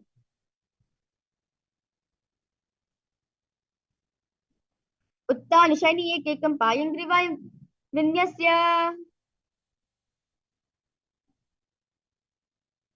Ankushasana on the other side. Uttan Shaiti Ekam Payam Grivan Kurvan.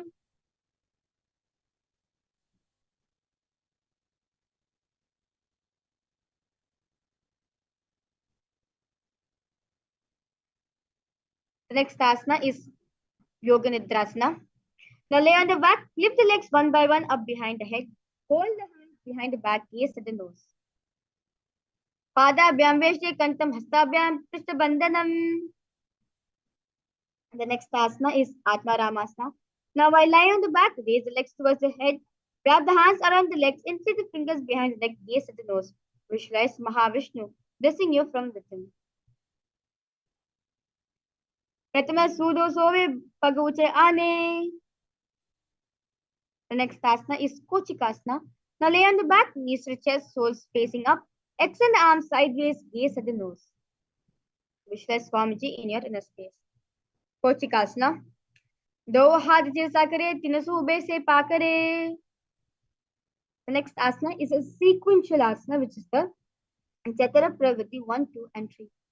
Now lie on the back, knees to chest, arms reach the sides at the shoulder level. Bring one knee bent, twist and bring to the ground on the opposite side. Keep the leg extended straight. Keep both the knees bent to one side in Jatara Pravritti 2. In Jatara Pravritti 3, keep both legs straight to one side, head looks in the opposite direction of the legs. Jatara Pravritti 1, 2, and 3. परिविद्यकुक्षिभागे त्रिधा हि परकीर्तितः बद्धकोणं सुप्तकोणं उदकोणं बतापि च. Let's now repeat Jatara Pravritti 1, 2, and 3 on the other side. परिविद्यकुक्षिभागे त्रिधा हि परकीर्तितः बद्धकोणं सुप्तकोणं उदकोणं बतापि च. The next asana is Vipatina. Now lie on the back, bend your knees and place feet flat on the ground. Hold the ankles, lift the hips up, gaze at the nose. Visualize yourself sturdy as a bridge. Pratikriyayitam Dvanda Pita Sarvabhalapradam. The next asana is Paryantasana. Now lay on the back, place feet flat on the mat. Bring the arms over the head, place the hands flat on the mat with fingers pointing towards the feet. Lift the entire body up off from the ground. Visualize yourself sturdy as a stone furniture. Paryankasana. Uttan Sharam Hasalabhyam Bhunastabipadlabhyam. Next now relax yourself into Shvottanasana. Now lay on the back, knees to the chest, hands on respective shoulders, move the hips in circular motion.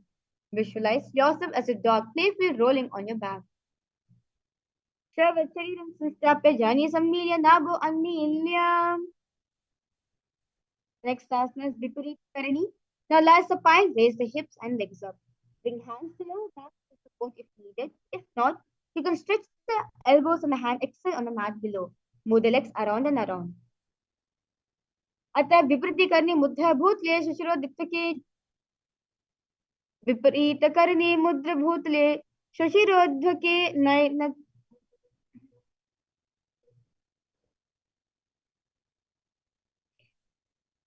The next asana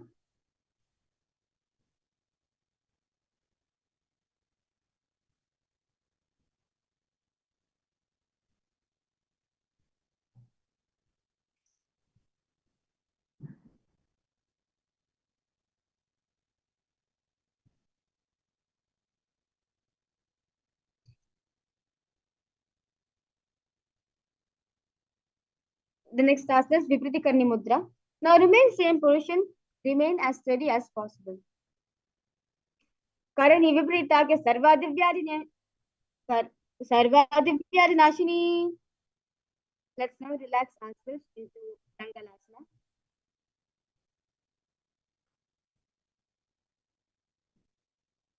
The next asana is Dangalasana. Lie on the back. Lift the hips, take feet over the head, toes on the floor, hands stretched on the ground, palms clasped in Parishmudra. Rest on neck and the shoulders. Visualize yourself as a flow. Diva Kanti Bhuman Vistamba Baladadvayam. Next asana is Shayitanasana. Lie on the back, legs over the head, toes point on the ground, hands to the chest, hold the toes, arms and stretch the legs. Down, Shaita Kurvita, Shaita Pasinatanakan. The next asana is Konasana. Remain same position, toes are divided and hold the big toes in Pranamudra. Pari Vikti Kukshi Bhagya Dahi Pari Kiritaha But Kon Modokola Matapicha. The next asana is Asana. Open the legs over top of the head, toes on the ground. Ankles, knees straight. Roll backwards onto the back. Keep the legs straight. Shavasana Siddha Pada Korean Masak Afkarao. The next asana is Supta Prasarita Padangushtasana. Now lay on the back, legs vertical, hold the big toes in Pranamudra, open the legs wide. Uttara Padankan, Samcha Maritam, Bhadrakan. The next asana is Supta Padangushtasana. Now lay on the back with legs extended straight up, hold the big toes in Pranamudra. Uttara Padankan, Samcha Maritam, Bhadrakan. The next asana is Matsyasana. Now from Supta Padangushtasana, move the legs into Padmasana, lay on the back, roll the opposite elbows with the head, gaze at the nose. Visualize yourself as Matsyasana of Mahavishnu in your inner space. Mukta Padmasana Kritta Uttarishayanam Charet. The next asana is Parashramasana. Now lay on the back in Padmasana, place backside of the right hand on the left palm, gaze at the nose. Visualize Lord Rama in your inner space. प्रथम करे पद्मासन आचे सूर्य सोवे भू परिपाचे. The next asana is Sarvangasana.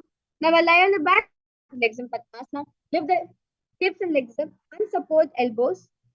And support the hips, elbows on the floor. Tuck the chin to the chest and gaze at the nose. Sarvangasana. Adha Vakshiri Sankshepa Sarvangasana Muttamam. Next asana is Vrishchikasana. Now lay on the back, one foot on the opposite side. Lift the other knee towards the head, extend both arms straight and hook the fingers forward, gaze the third eye. Visualize yourself as a scorpion. Pratama Saina Surya Sisikesiki Samdisodakhe. Let's repeat this Chikasana on the other side. Pratama Saina Surya Sisikesiki Samdisodakhe. The next asana is Vishupachipasana. Now lie on the back and place the fingers around the neck. Lift both the feet off in the front. Extend one leg straight and other knee to the chest. Alternate extending and raising the knee again and again. Vishupachipasana. Uttanishana Kritanondihi Tandraham Badva.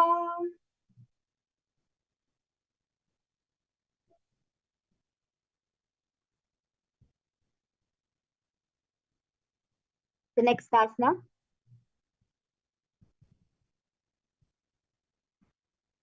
is Marottanasana. Now lay on the back, lift the legs one by one, touching the ears with the knees. Shrotanasana Kritta Janatam Yena Katyasana Spishit Marottanam Bhavati.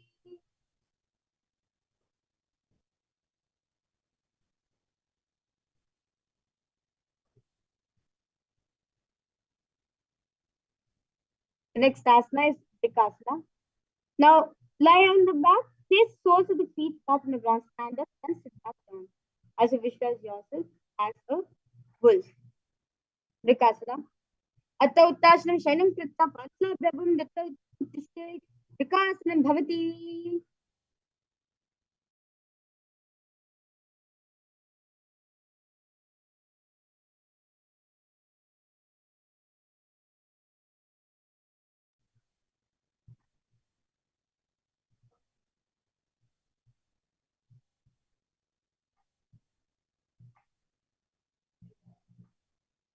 The next asana is Luthasana.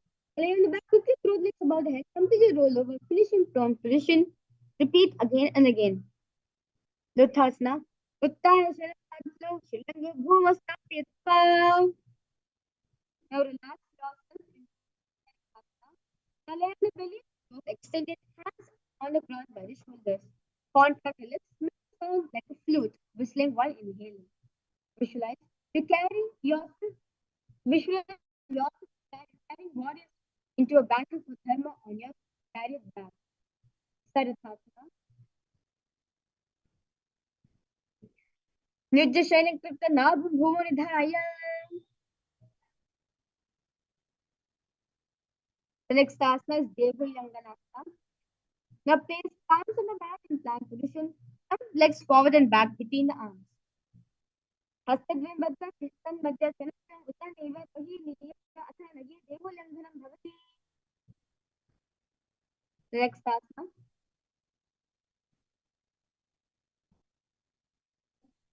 Jatyasana. Where visualize yourself as a 6-year-old elephant.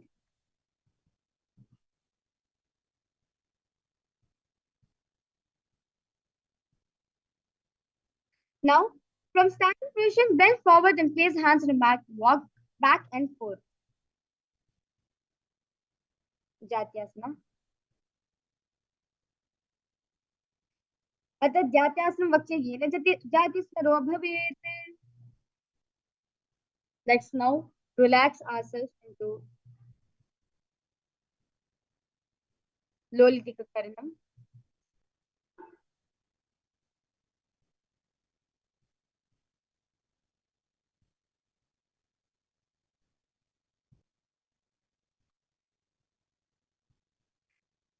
We were entering the first karma of the Ditya Vinyas Krama, which is the Lolitika Karanam.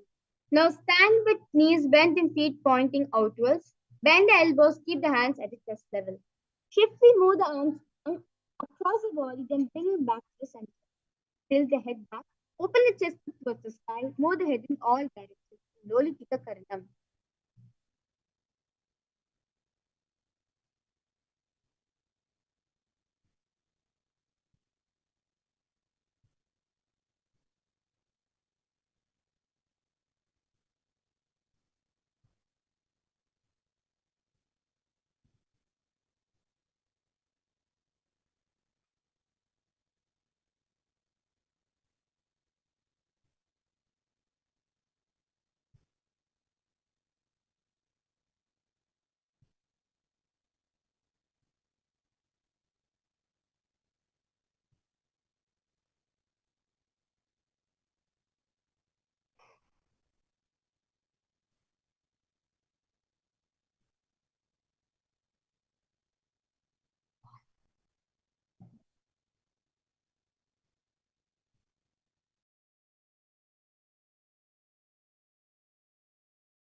Yes.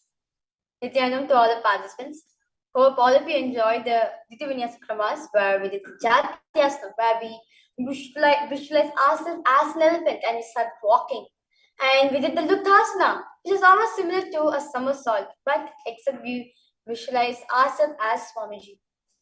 And we did the Dehulyandanasana, we did the Vishaparikshepasana, Marottanasana, different set of asanas, all of us did in the Diti Vinyasa Krama. And I request all participants to post. How do you feel? How was it during the Diti Vinyasa Krama for past 108 asanas? How was it for all of you? Did you all of you enjoy? Or if you find some difficulties in doing the asanas, please post in the chat section. Our yoga acharyas will help you to guide you to do the asanas. So all of us now learned about the 12 components. So we came to about the asanas. The asanas which you're doing, the Dehulanganasana, the Anilasana, the Kukutasana, the Vrikshasana, different types of asanas we do. The next pranayama. So now we have also come across different pranayamas in the Diti Vinyasa Krama. We came across the Nadi Shodhana pranayama, where you inhale to the left and exhale to the right. That is the Nadi Shodhana pranayama. Then we also went through the Pratyahara pranayama, where you visualize the prana, the breathing is coming from the Muladhara chakra and all the way moving ahead to the Sahasrara chakra. So we'll be coming across different pranayamas during the Diti Vinyasa Krama also. And next we also learned about different types of mudras. We came across the Shambhavi mudra, the Parish mudra, the Prana mudra, the Bindu mudra, different types of mudras all of us came across. The next is the japas, where in the Prathaminyasa Krama we had different types of japas, Soham, Shivoham, Sadashivoham, all the way to Om Nithyananda Paramashivoham. The next, Swamiji very beautifully says there's 12 components totally for experiencing the Nithyananda Yoga. See, why this difference between the other yogas which we got? Like for example, all of us did the Vishaparikshepasana. This is similar to the bicycle crunches which we do for strengthening our core muscles. But how is this different from the other yoga practices that we do? Or the other workout activities that we do? And what's different between that and the Nithyananda Yoga? We'll understand in Nithyananda Yoga, you are infusing the consciousness. Basically, where you're going beyond the body and mind. Your body and mind just becomes a slave for you. Nithyananda Yoga can practice at any age groups, whether you're a small child or whether as old as a big adult, or as old as a 60-year-old also. All of you can do all the asanas. Why? Because this Nithyananda Yoga is designed for you to experience the Paramashivatva within yourself. It is for you to experience you are Paramashiva. You are Swamiji. If you're established in the feeling oneness connection, in the next set of series of asanas, you'll be coming across the handstand position, the headstand position, where simply you'll be able to do it because you're in oneness, you're in communion with Paramashiva. As Swamiji shares very beautifully, yoga has a tradition, which is Hinduism. Only when you're experiencing that oneness, you are in communion with Paramashiva. Swamiji also beautifully said, yoga is to aligning your geometry to the cosmic geometry, which is Paramashiva, which helps you to experience well-being in physical, in mental layer, in your relationships, in your career. You will see, just by doing Nithyananda Yoga alone, you will be able to experience breakthroughs in any fields of life. And also the Nithyananda Yoga is specifically designed by Swamiji, each and every single asanas, the pranayama, the mudra, every single thing is personally designed by Swamiji, is for us to experience the best of the Hinduism. So now we came across 4 components. The next component is the Abharana. Abharana is the jewelry. What type of jewelry you should be wearing during the Nithyananda Yoga? very beautiful Swamiji shares, you should be having the Kanta Rudrakshamala. As all of us got initiated into the Shiva Diksha, you will be receiving a Kantamala where it has the Rudraksha bead along with Swamiji's dollar, which is the Rudrakshamala, as you can see over here. So this is the Kantamala, which if you're not having, we'll be shipping with all of you for all the participants who have initiated into Shiva Diksha and yet you receive the Kantamala. We'll be shipping it for all of you. And always wear this Rudrakshamala, no matter what will happen in your life. Never remove the Rudrakshamala. Always wear the Rudrakshamala. So this is the Abharana which is required for the Nithyananda Yoga. The next is weights. Some of the asanas you can also do with weights. Like for example, the Utkatasana. You can also have the weights in front of you and do the Utkatasana. So weights also is one of the component also. And next is the visualizations. There are specific visualizations for each of the asanas. Most of the asanas we have Swamiji as the visualization because Parameshwar is a direct representation of Parameshwar himself. For some of the asanas we have specific visualizations. For example, for Kukutasana, all of you are expect to visualize yourself as a bird. And in the Valmikasana, all of you are supposed to visualize yourself as sage Valmiki, Maharishi Valmiki. So why visualizations? Visualization also has the power for you to experience the ultimate. When you, for example, I'm visualizing myself as strong as an elephant. You are going to imbibe the strength into you. If I'm going to visualize myself as a cheetah, how fast it runs, my body is going to tune into that. I'm going to run fast like a cheetah. That's the power of visualization. When you just visualize it, immediately your body imbibes it. So, like for Padmasana, you'll expect to visualize yourself as a lotus. Visualize yourself as a lotus, immediately you fall into the Padmasana posture. For most of the asanas, we have Swamiji as the visualization. So, I request all participants, try your best. You can do the asanas, then you can do the japa, then slowly do the mudra, slowly do the pranayama, slowly do the visualizations and everything. So, with this beautiful understanding we get about the 12 components, let us now move ahead, continue with the Dvitiya Vinyasa Krama.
Yes. Let us now move ahead to the next asana, which is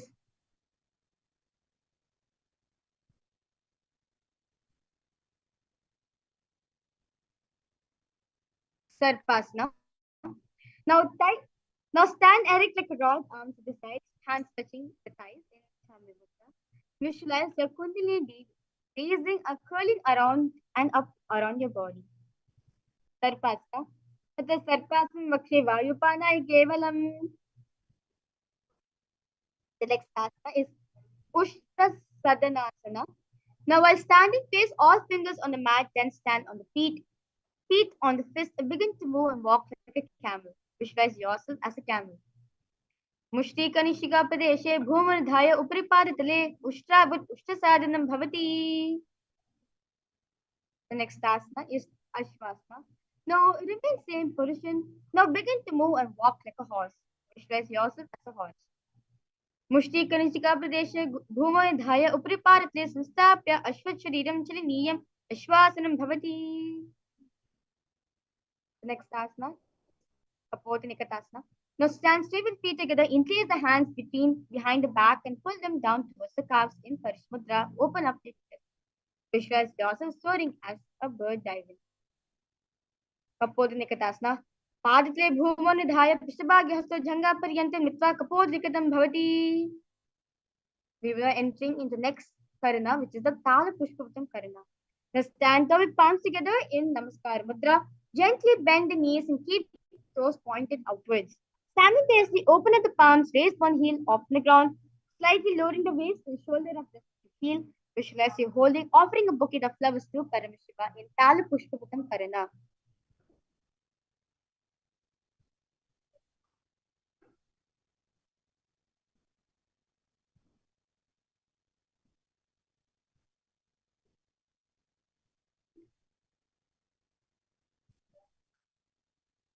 Next asana is Khadgasana. Now stand straight, bring the palms together, forming a horn of the rhinoceros. Gaze at the nose, visualize yourself as a rhinoceros. Nujya Saritamasanam Kritapaditabhyubhu Sambe Uttishte Kadugasanam Bhavati. The next asana is Uttanotanam. In this asana, you can also use the weights for doing this following asana. Sit down all the way as low as you can. Go to the ground. Stand up. Do this again and again. Pudafruta Asi Tatvam Iti Uttanotanam Bhavati. Now you can relax yourself. You can place the weights down. Stand up straight. Raise the arms over the head. Jump up repeatedly. Muslasana.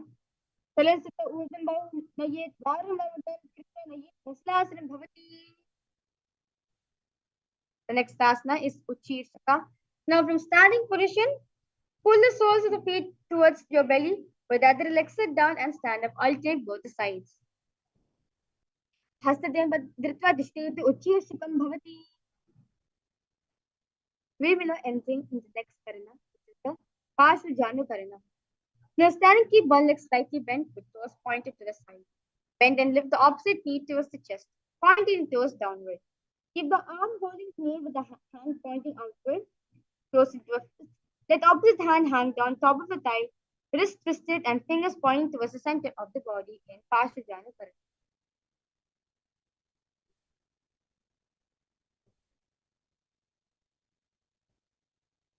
The next asana is Tandavasana. Now, on one leg, lower the body to the mat, stand straight, lift the raised leg to the opposite thigh. Tandavasana. Ekere parin sadhavyam Tandavasanam bhavati. The next asana is Brahmanasana. Now place left foot on the inner thigh of the right inner thigh. Stand erect on the mat, like a dot, hands by the sides. Brahmanasana vakshe kritva brahmano bhavet. The next asana is Garudasana. Stand up, back the left leg over and around the right knee. Tuck the left nose to the other side. Tuck the left toes on the other side of the right calf. Simultaneously cross the left arm below the right and bring your palms together in Namaskar Mudra. Uttan Konupi Kese Semhev Garudam. Next asana is Ekapadasana. Now stand straight on the right leg, left foot on the opposite thigh, hands relaxed by the knees in Shambhala Mudra. Daksha Gamba Padasya Dhangopari Dhaya Cha. Next asana, Pravasana. Stand in right foot, pull the big toes of the left foot and straighten out to the side. Root the body quickly on the standing leg. Eke parisandro padrika se parisam ditva.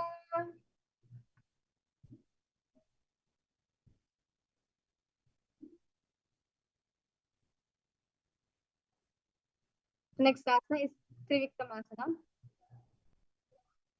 Now stand your right leg and lift the left foot behind the neck and stand tall, alternate between sitting and standing. Devayam palam sanstapya statavya tatavya Trivikramasana bhavati. Let's repeat Parshajana Karadam on the other side.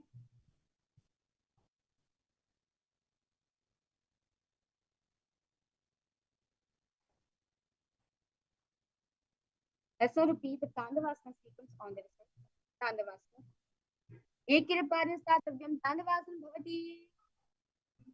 Brahmanasana on the other side. Brahmanasana vakhe krutta brahmano bhavet. Next asana is Garudasana on the other side. Uttan Kunupi same Garudamevata. Next asana is Ekapadasana on the other side. Daksha Brahma Padasya Jangopari Dhayacha.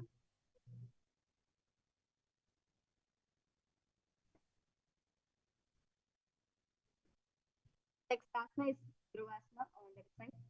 Ekirahastinandru Padasya Dhritva. The next asana is Trivikramasana on the other side. Ekirapad Devayam Padam Sanstapya Trivikramasana Bhavati. Let's now relax ourselves into Samanaka Karana. Stand with feet close together, toes pointed slightly out. Keep both the hands to the sides of the body.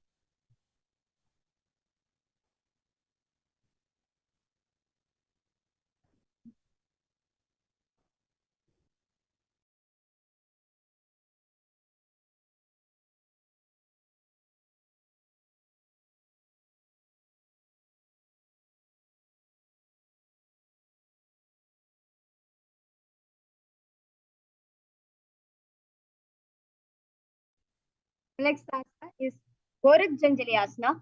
You stand erect, then bend forward, bring both the hands underneath the knees. Take a finger lock, sit in squatting position. Let the fingerlet touch the navel. Gorak Janjali Asana. प्रथमे ही हुए होय bahuri, नीचे पुनी होवे. The next asana is Kanchasana. Insert the hands between the thighs and the calves and wrap around behind the butt. Squat down, hold the hands behind and keep the chest upright. Guru Madhya Dhasanivesh Nitambam Dhritva. The next asana is Vairuvasana. Now bring your feet together, sit in squatting posture, hold the hands behind the back and sit upright, gaze at the navel. Vairuvasana. दो पगा की ताल की माहिले core मिलाये.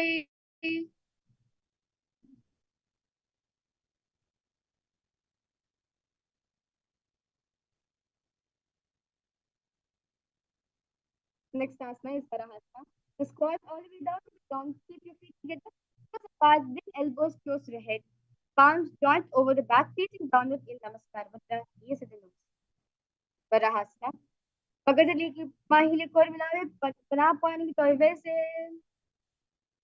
The next asana is Uttanasana. Now heels touching. Bring your hips to the same level as your knees. Let the hands hang down. Fingertips touching. Mat in front of you. Vipratasana. अतः उत्तासना नारी पार्श्विका सम्मिल्य स्थित्वा.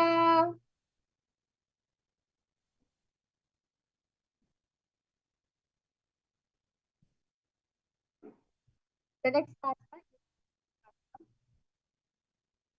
now place hands on the back of fingers, place knees on the back of the arms, eyes forward and down. हस्ताभ्याम अनिष्टम व्यजन जानुद्वयं नाभो सम्मील्य.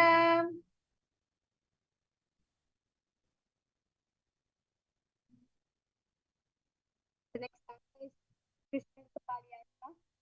Now kneel down, head on the ground, press the floor, place the body on your head, legs into Padmasana. आसे कौग्न कपालयाचे होई.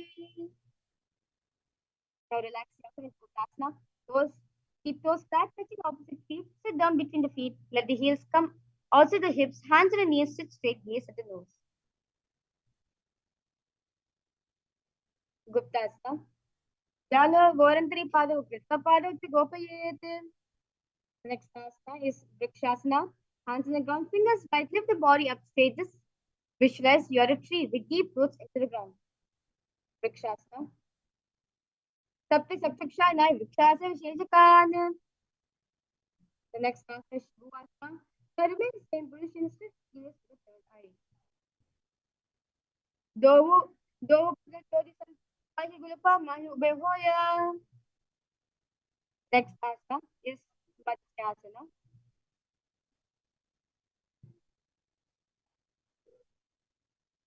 Now from Padmasana, then flex back onto the hands, the feet, arms are body pressed up on the mat. Push the body up, down again and visualize yourself as a fish. Nithyananda shailing ko Paramashivoham Hastabhyam. The next asana is Padmasana. Now lie prone in the belly, hands on the hips, extend the legs jointly, press the toes, pointed the toes. Lift the chest to your left and your right, like a snake. Nithyananda shailing Kritka Hasto Nitambam Sanstapya. Next asana is Lambanasana. The lie prone in the belly, hands in Padmasana, holding Padmudra, holding the chin, legs straight, and toes pointed together. Karabhyam Pankajam Krita Tishte Kurpa Yashadihi. The next asana is Satkasana.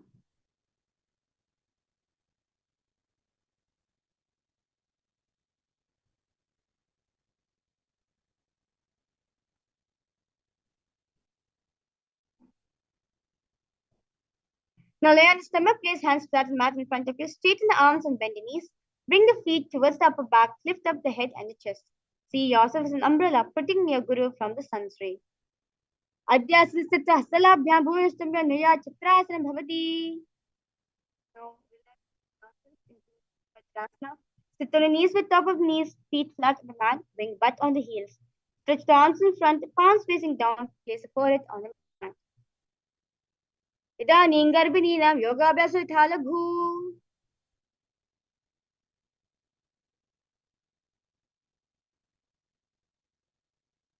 Next asana is Nithyananda.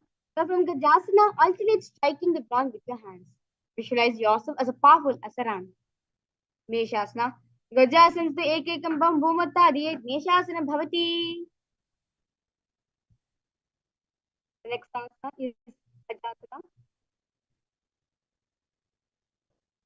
Now from Gajasana, lift the legs and slowly bring the forehead to the ground. Gajasana Paradev Mantrakaran Kritya Masake Bhuman Spashet Ajasanam Bhavati. Next asana is Anantarasana. Now sit on the heels, legs together, interlace the fingers around the toes. First pull the feet towards the perineum, then place the hands on respective knees. Keep the spine straight and gaze at the nose. Purabha Vidipahadiki Kakasisya Panashara Modi. The next asana is Angamotanam. Now engage the fingers in front and behind you. Stretch the arms forward to the sides and backwards, giving massage to various different joints and muscles. Angamotanam. Hastayo Angavi Bhadda Hastaya Madhya Sarvangi Niskasayita Tishtet Angamotanam. Next asana is Garudasana. Sit on heels in Ajasana. Feet turned out to the side, thighs and knees rest on the ground, spine straight, hands and knees. Vajrasana. Garudasana. Dhango Rubhyandaram Tejas Sirkayo Januna. The next asana is Ananda Mandirasana. Now sit the legs folded back, knees right, front of the buttocks on the ground, gaze at the third eye. Atha Vakshavir Nata Ananda Mandirasanam. The next asana is Mandikasana. Knees wide, ankles, hands under the knees, gaze at the nose.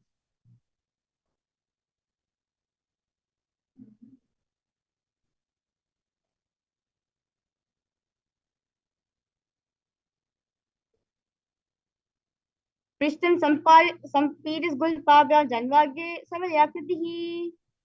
The next asana is Narasimhasana. Now keep your toes at mat, heels up and together, place perineum on the heels.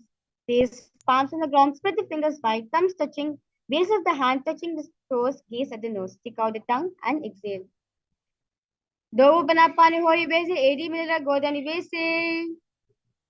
Next asana is Shikasana. Sit on the toes and place perineum on the heels. Separate the knees sideways and place on the ground. Make a hollow of palms and place on the mouth. Keep the thumbs underneath the cheek. Close the lips and gaze to the nose. Inhale through the Pingala Nadi. Exhale through the mouth to your capacity. Dopagangi di joy Godam Manam Puno. Puri Hove. The next on the ground, soles on the heels, bend the elbows, bringing the fingers to your armpits. Imitate as of a monkey scratching, gaze at the third eye. Dovu Pagri Samtani, Tilaki Pishtibu Paritane. The next asana is Sangarasana. Stand with toes, toes and feet together, sit right open off from the floor. Hold the elbows behind the back, gaze at the nose.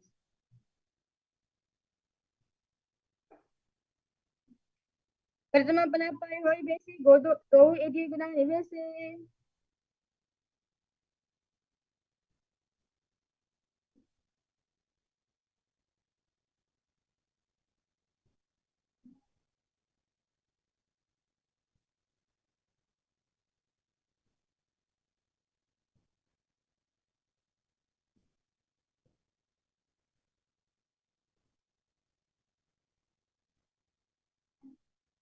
The next asana is Kanjanasana.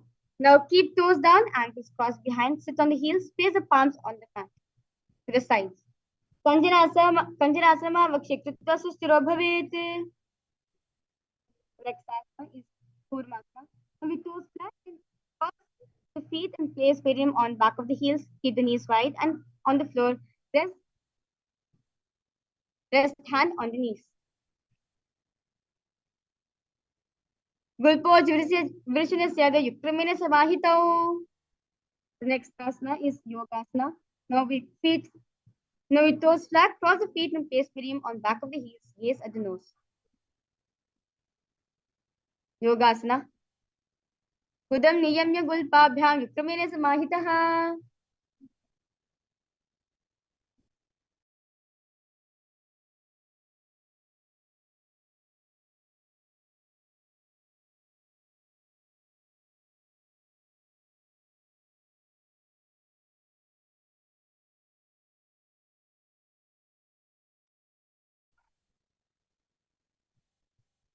The next asana is Vijayasana. Now stand on knees, cross hands behind, feet near the opposite knees. Hold the calves with fingers inside and thumbs outside. Gaze at the third eye. Godam manapulai hoi godara. Dharati doi. Next asana is Ustrasana. In kneeling position, back, hold the ankles with the hands. Keep the arms straight, push the hips forward and tilt the head back. Mere dandagri that's deeper than Kuma.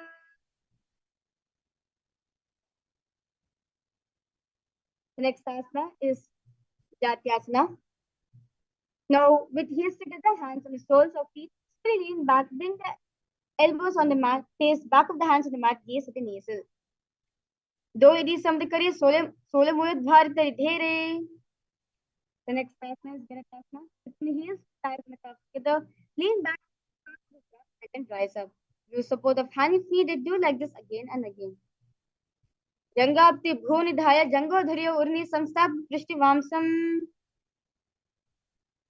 Next asana is Kotasana.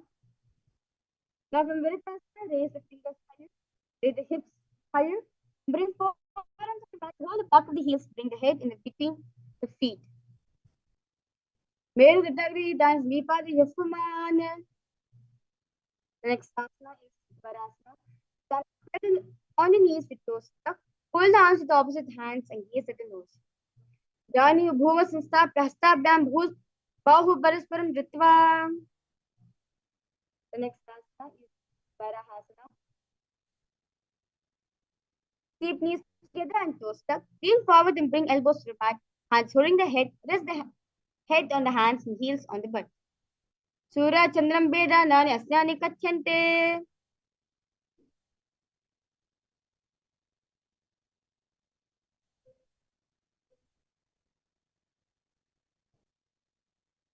Next asana is Mundasana. Now kneel down. Place the crown of the head on the mat between the interlaced fingers. Elbows on the mat. Shoulders width apart. Lift the knees up and hips up high. Raise the body upside down. Adho Mundasana Vakshe Sarvesham Pranam Sukham.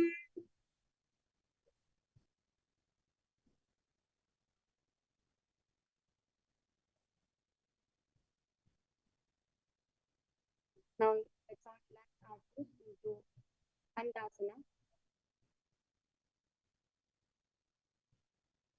Now kneel down, head between the knees, elbows adjacent to the knees, hands following the head, exhale through the mouth. Pratama Pagitri Samataharave, Kor Mahuli Ube Milave. The next asana is Viparita Shalabhasana. Lie on the belly, arms extended straight out. Lift the thighs and arms and the chest off from the ground.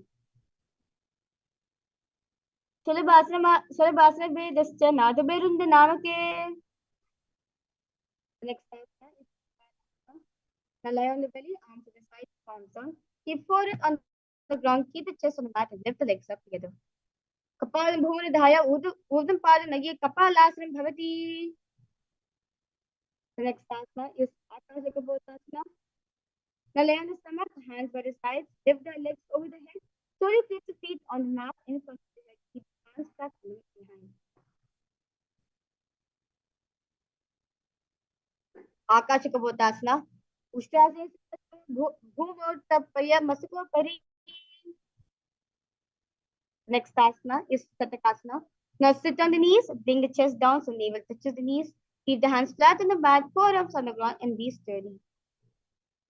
Satakasana. Paraparyanto hasto dharamastamyajanuni.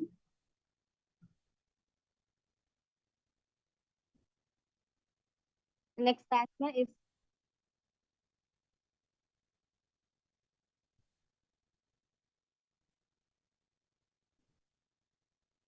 Vrishtikasana. Kneel down, hands and elbows on the mat. Raise the legs, bend the back to touch the feet on the head. Lift the chin and hold. Vishiva Puchi Parimang Vipashni Ditva Shri Chibukam Vidayako. Next asana is Raise perium down on the right heel. Keep the left foot outside of the hip, ankles to the side. Raise hands to the mat, resemble a bull.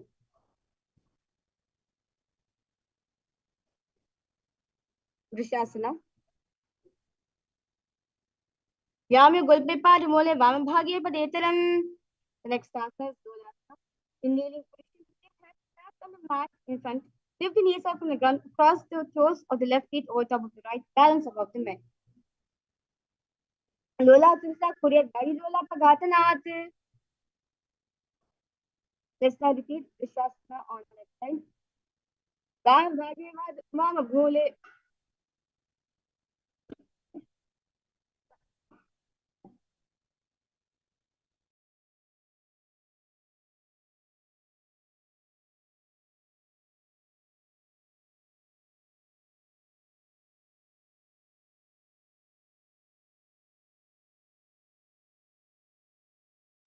Vrishasana on the other side.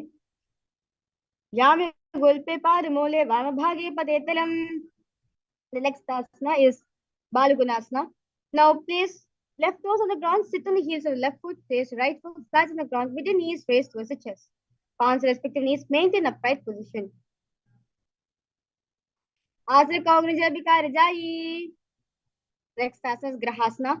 Squat your feet flat on the mat, bring elbows under the thighs, wrap the hands around the shins, hold onto ankles from the outside. Padle Bhumo Nidhaya. Let's now repeat Balagunasana on the other side. Asana Kaugnaja Bikara Jai. Next asana is Utkatasana. Now squat and toes with heels up, knees off on the mat. Place perium on the heels, hands on respective knees, and keep the spine straight. Yujas Pijasti Yata Urajana Yatrasane. The next asana is Sangarasana 2. Now sit on toes with perium on the heels, soles together. Keep the knees wide and lift it off from the ground. Hold the opposite elbows behind the back. Pratama Panapani Hoy Jese, Do Idi Gurani Vese. The next asana is Aninasana.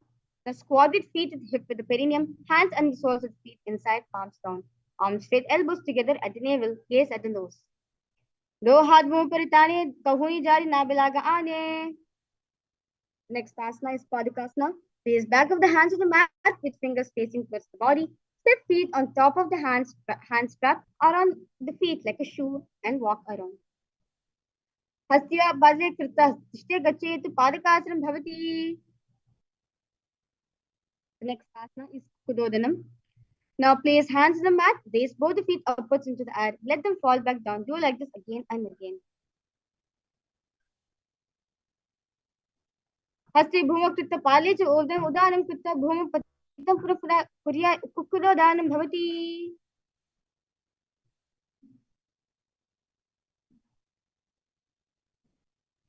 The next asana is Viparita Nrityasana. Now place hands on the mat, place the legs upward into handstand. Move around in two hands as if you are dancing. Hastala Bhimushambe Uddha Padik Korean. Now the next asana is Kunjarasana. Separate the feet, place one palm down on the opposite mat with arms straight. Bring opposite hand to the head and be stable. Kunjarasana. Adha Vakshe Mahadeva Kunjarasana Uttamam. Let's repeat Kunjarasana on the other side. Adha Vakshe Mahadeva Kunjarasana Uttamam. Next asana is Padambasana. Sit and ground with feet flat and heels crossed, close to the body. Hold the respective ankles. Lift the feet up from the ground.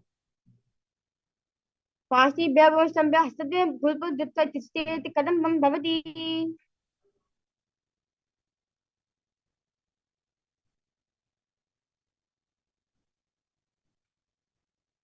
The next asana is Pavana Muktasana.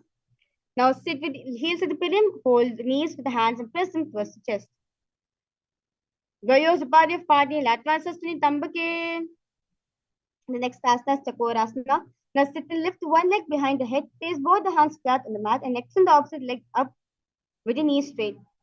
Lift the entire knee, body off from the ground. Lift, keep the chin up. Purva Tunchudus Padapitam Vajrasam Tata. The next asana is Dhanurasana.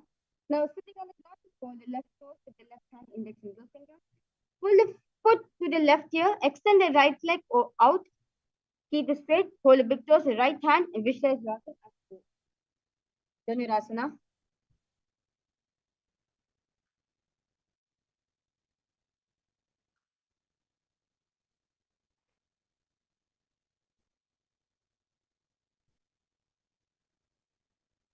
Dhanurasana. Parang Vishnudupa Nityang Vritvashiva Navadi. Next asana, Ashtavakrasana. Now lift the left foot over top of the left shoulder. Bring your right foot across and hook on top of the left foot. Lean forward and down while extending the left legs out to the left. Lift the head and chest and find the balance. Vashishthamadikondinya Modakukudam Evacha. Next asana, Pranasana. Place your right foot on the left side. Bring the left foot flat on the ground. Have your left shoulder underneath the raised left leg. Place the hands flat on the ground. Eta Pabedam Vakshami Krodesa Chamaraha. The next asana is Paramashivoham. Place the right foot at the root of the left thigh. Then left leg by the side of the right knee. Hold the left leg by the right hand. Twist the body and remain sturdy. Mamurmular Pridakshaba Dojan or Bahirvyashti Dakshadoshana. Let's now repeat Chakurasana on the other side. Visualizing yourself with a wheel. Purvatmam Chatusparipidam Vajrasam Tata. The next asana is Dhanurasana on the other side. Parang Gushudupanibyang Gitva Shivanavadi. On the other side. Vashishthamadikondinam Modakukudam Evacha. Pranasana. Repeat it on the other side. Eta Pabedam Swami Karoti Samaraha.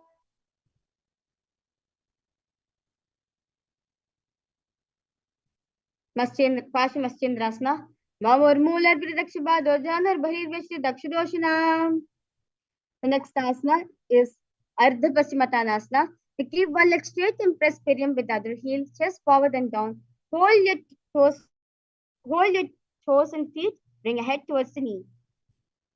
Eta Padmasanam, Ekam Paramprasar, Ekam Pasdasya Pashnina. Next asana is Kraunchasana. Place your left ankle outside of the hip. Pull the soles of the right foot and lift the leg up towards the forehead. Keep the knee straight, gaze at the nose. Vashishthamadikondinam Modakukudam Evacha. On the other side. Ekam Padam Prasar, Ekam Padasya Pashnina. Kraunchasana. Repeat it on the other side. Uttanapad Vashishthamadikondinam Modakukudam Evacha. The next asana is Swastikasana. Now sit your soles between the thighs and the calves, spine straight, palms stretched by the knees. Swastikasana. Jala vorante samyak kritva padatli ubhe. Next asana, Gorakshasana. Now keep the feet in the same position. Cover the heels with respective hand. Tuck the chin to the chest. Gaze at the tip of the nose. Jala vorante pada uttana vyakti samsitau. The next asana is Bhagasana. Bring the left heel to the right foot on the left thigh. Cover your eyes with the index finger, nose with the middle finger, ears with the thumbs in Shanmukhi Mudra. Gaze at the third eye. Vama Pashna Guru Samstha Pradakshagram Vama Jhangane. Next asana is Yogasana. Now place feet on top of the opposite knees. Place hands on the ground, palms facing up. Keep the spine straight. Gaze at the nose. Uttanasana Kritva Samstopuri Janano. Next asana is Uttanasana. Small cup, place hands flat to the mat beside the body. Into the mat. Lift the knees off on the ground. Balance above the mat. Vasishtamatigon Dinya Modagokuda Mevacha. The next asana is Siddharitali. Now from Padmasana, insert both the hands to the knees and place them on the mat. Avoid lifting the body up. Stay seated on the mat. Gaze at the nose. Pratham Padmasana ko kare hastado gogoda samvidhere. Next asana is Hamsasana. Now from Padmasana, place hands on the mat through the gaps of thighs and the calves. Lift the thighs to the shoulder. Lift legs off on the mat. Stay above the mat. Gaze at the nose. Kukudasana stitva skandam parintam urunitva tishtet Hamsasana bhavati. The next asana is From Padmasana, place hands between the thighs and the calves while sitting. Reach the hands behind the body. Interlace the fingers in Parishamudra. Bring the forehead to the floor. Gaze at the nose. Pratama Padmasana ko kare Goda Sandhi Mahi Karidhere. Next asana is Kurmasana 2. Now from Padmasana, insert both the hands with thighs and the calves. Bend the elbows, hold the rest of the shoulders with the hands. Kurmasana. Bamhi Janga Pari Dakshina Pava, Dahini Janga Pari Bamilyava.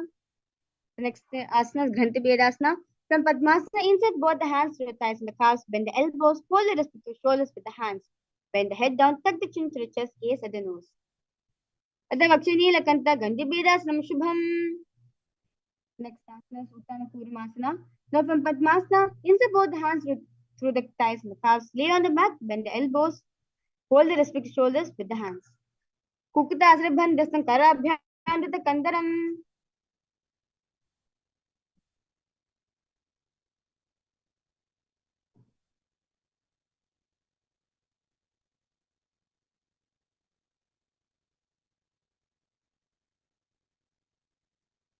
Next asana is Pangukutasana. From Padmasana, place both the hands through the gap of the thighs and the calves. Place hands flat on the mat. Hold its wrist. Lift with the other hand. Lift the body up and hold. Kukutasana was chitta. Eke hastin anyasya manibhadram datva. Let's now repeat Pangukutasana on the other side. Kukutasana was chitta. Eke hastin anyasya manibhadram datva. The next asana is From Padmasana, elbows on the toes and place fingers. Rest the chin on the knuckles. Press thumb on the throat. Gridhrasana. Jala Vorantri Pada Uttana Vyakti Samsitau. Next asana, Asana 3. Now, left foot on the right eye on the left. Hold one hand over the other, palms facing upwards in Shambhvi Mudra. Keep the spine straight, gaze at the nose.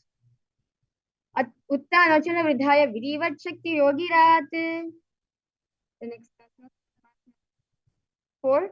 Now remain same position, place palms on top of knees. Keep the spine straight, gaze at the nose. Et Padmasana Kuryat Pranavayu Pasiddhayet.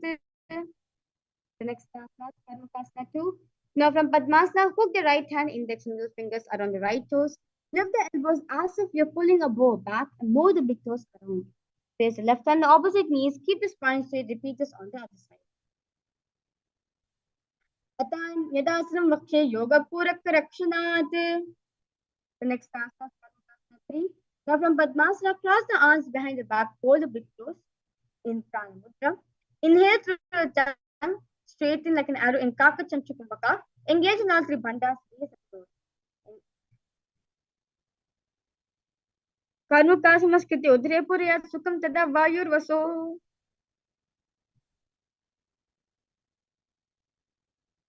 Next, the next asana is Dridhasana.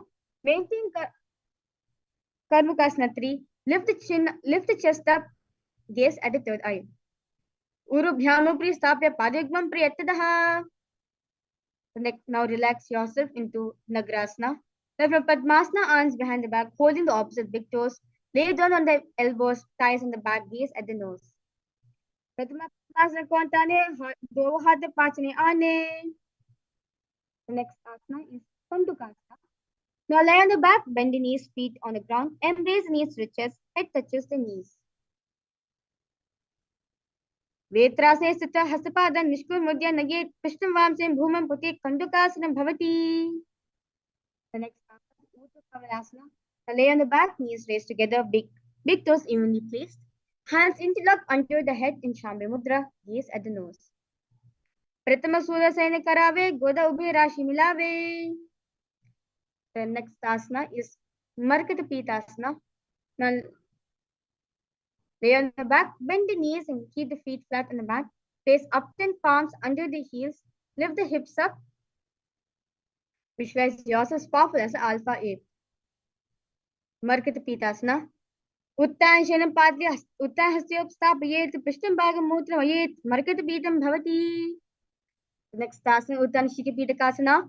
Now lie supine, raise the hips up. Support your hips with hands placed at the waist. Elbows by the weight of the body. Chin presses at the throat, gaze at the nose.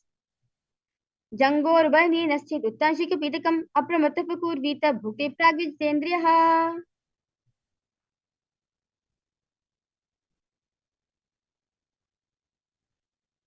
Next asana is Narakasana. Now lie supine, raise the hips and legs up. Bring your hands to lower back for support if needed. If not, you can relax the elbows and hands. You can relax the elbows and the hands in the mat as the legs raises up. Visualize blissfully traveling through the hell unscathed. Griva kanti bhumastambya patadvim mutramayet narkasanam bhavati. The next asana is Striya Naukasana. Now lie supine, raise the hips and bring hands to the lower back, keeping the elbows on the mat. Raise the legs vertically, then slowly lower, angle them, keeping the core engaged. Visualize you're a boat crossing ocean of samsara. Nakavasitam Uddha Padagram Nayet Triya Nakasanam Bhavati. The next asana is Vajasana. Keep the upper back on the mat, raise the legs vertically. Elbows, shoulders, hands remain on the mat below. Keep the legs Kailasa flag. Respected across all nations all around the world. Triyanago Griva Pushtukot Bhum Ashtambya Masklina Kshay Padagram Uddha Nayet Vajasanam Bhavati. Now completely relax yourself in Pratasana. Lie supine, completely relax yourself, avoid any movement. Visualize the body is there, recipient point of Hinduism. Energy is liberating you.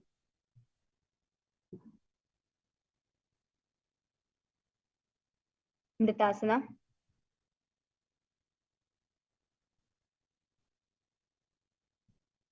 Uttanam Shavadbhumo Shainam tu Shavasanam Shavasanam Shramaharam Chitta Vishrantikarakam. Now relax yourself completely. Continue.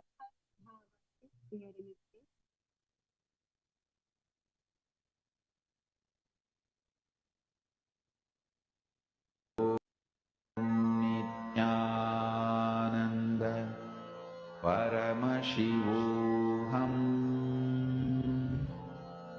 Om Nithyananda Paramashivoham Om Nithyananda Paramashivoham Om Nithyananda Paramashivoham Om Nithyananda Paramashivoham Om Nithyananda Paramashivoham Om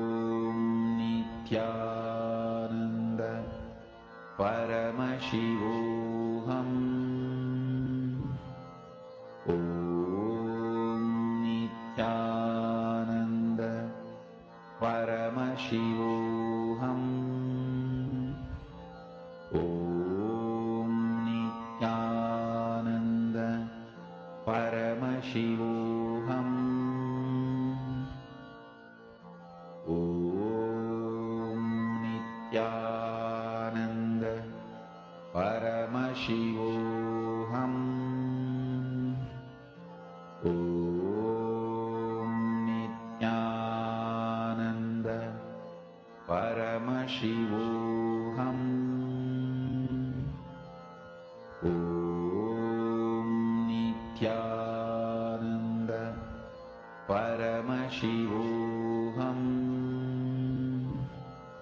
Om Nithyananda Paramashivoham. Om Nithyananda Paramashivoham. Om Nithyananda Paramashivoham. Om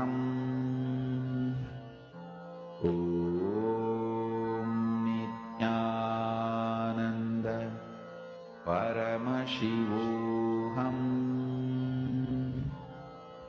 Om Nithyananda Paramashivoham.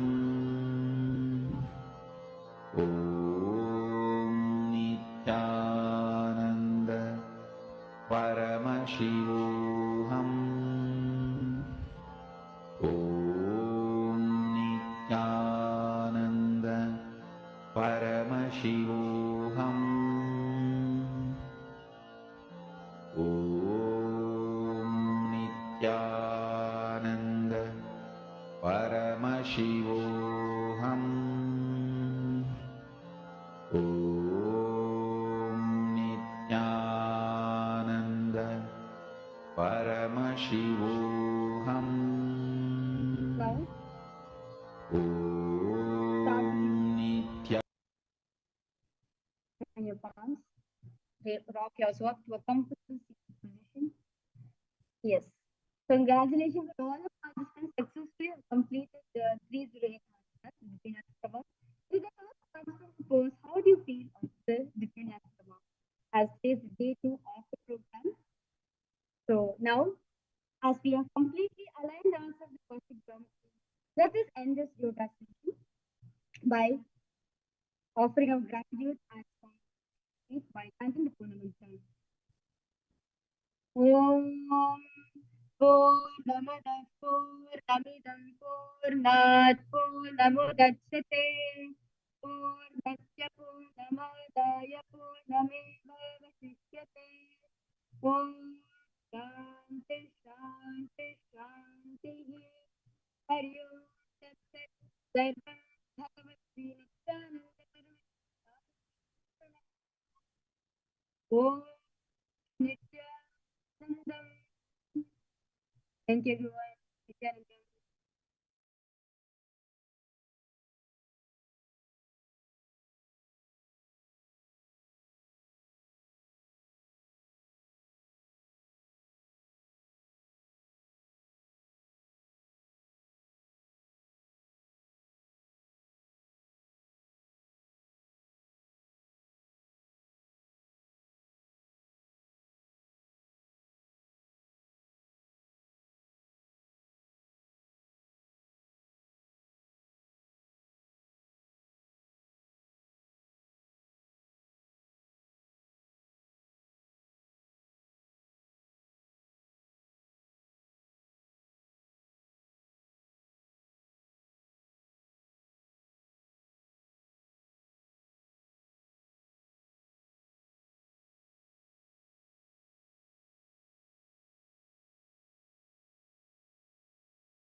Yes.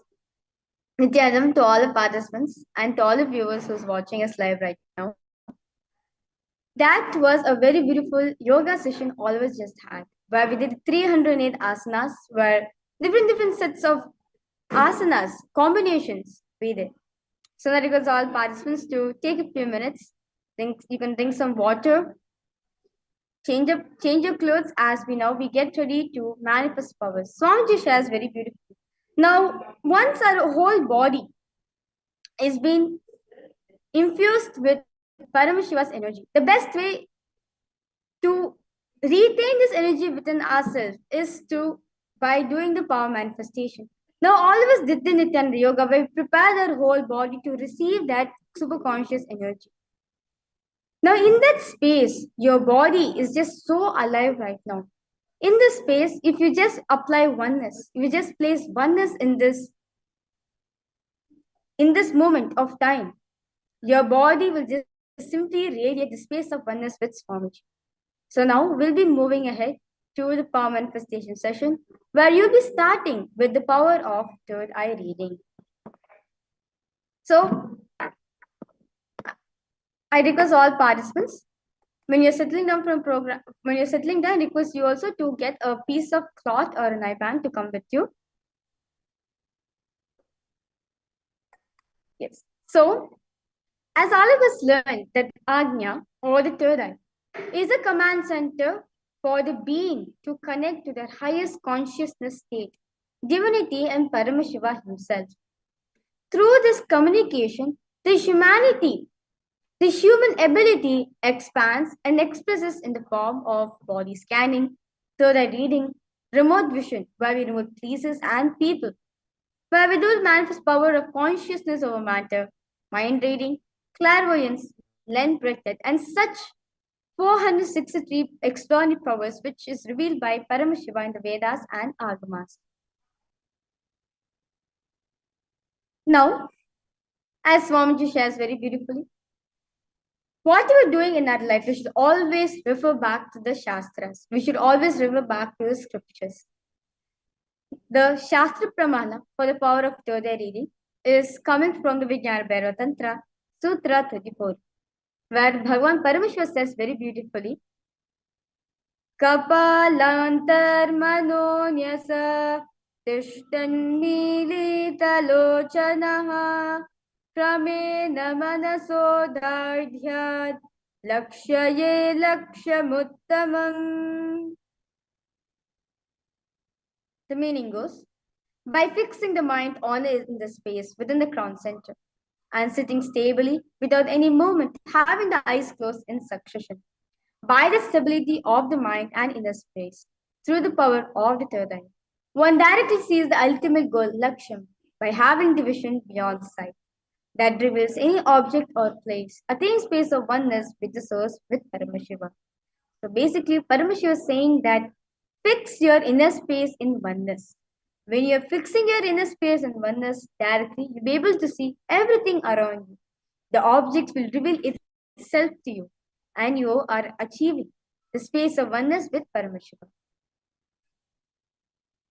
The next is the Apta Pramana. Our Vedic rishis, their experiences which have been time tested and fool proven and is been according to the Shastra Pramana.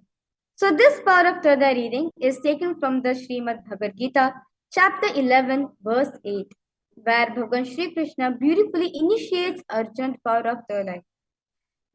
Bhagavan Krishna says, Natu mam shakyase drashtum anenaiva svachakshusha divyam dadami te chakshuhu pashyame yogamaishwaram. The translation goes, but you cannot see my cosmic form with these physical eyes of yours. Therefore, I grant you the divine third eye vision. Behold my cosmic opulence. So basically, Krishna is saying to Arjuna that if the two physical eyes which you're having, you can't see my cosmic form. For that, you need the third eye. Therefore, I initiate you in the power of third eye to behold my cosmic vision, my cosmic form. So in the 11th chapter of the Bhagavad Gita, It contains a detailed description of Bhagavan Sri Krishna's cosmic form, the Vishwarupa Darshan, which is completely narrated by Arjuna as he sees Krishna through his third eye. The next is the Atma Pramana, Swamiji's own experience when Swamiji manifested this power of third eye. Swamiji beautifully shares in his own words that the first experience that was able to see everything around me, above me, the whole 360-degree vision, 10 directions below me, everything. I realized not only was able to see, I was able to feel and experience that as me. I felt that the skin of the stone on which I was sitting and the skin of this body carried me equally. In both, I exist equally. The air, the breeze, the setting sun, and the rising moon, the whole Arunachala hill, the whole trees, all the plants, bush, shrubs, trees, everything just became so alive. The idea is something inside and something outside. It's just completely lost, just disappeared. First, I was able to see all the 10 directions, 360-degree. The moment itself, I realized I'm not only I was able to see, I was able to experience all of that as me. So basically, Swamiji experienced a 360-degree vision where he was able to see everything around him. He felt oneness in every single thing. And after that, immediately he felt everything around him, the plants, the shrubs, the ants which was crawling on the tree. Everything felt as if they were part of him. Swamiji could feel his existence on those plants and shrubs. The next is the Pratyaksha Pramana, the scientific studies done on the science. Very beautifully, Swamiji has been gifting the sons to all those people who are also being impaired visually, who are having blind, who are not having the sight of seeing, who are not having eyes to see, people who are blind. For all those people also, Swamiji have gifted this beautiful science. Therefore, science has compiled astounding medical observation where the following studies quantifies that third eye activity is real, which is quantified through brain research, which was done on Supreme Point of Hinduism. And the third eye is a science. But the same activity is reproduced in those awakened by Swamiji's quantified through study of brain activity of the initiates. And third, the third eye science is a possibility for global problems of the society. This was quantified through observations of people initiated by the disciples of Swamiji. To understand, for almost 20 years, Swamiji has worked with scientists and researchers to advance the modern science with the truths to benefits for the humanity. So even the visually impaired people also, even they got initiated into this power of third eye, where this became a solution for them that they can see anything, everything. They can literally see colors through their third eye.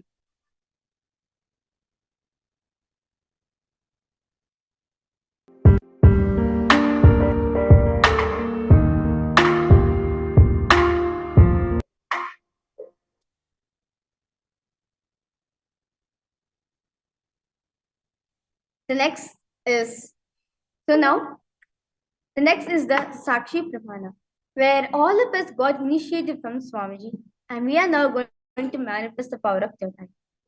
So now request all participants to settle down, and please keep your eye bands ready along with you.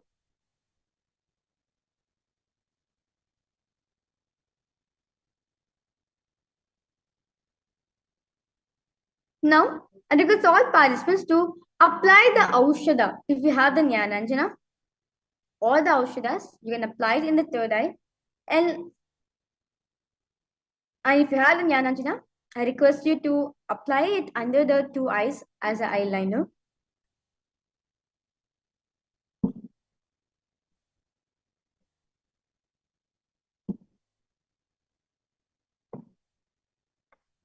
Now, Sit in complete restful awareness and chant the Mahavakya intensely.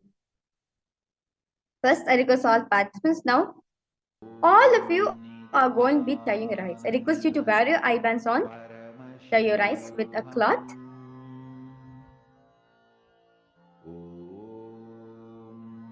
Nithyananda Paramashivoham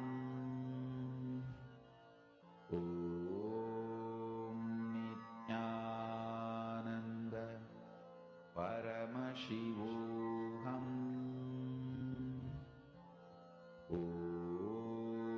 Nithyananda Paramashivoham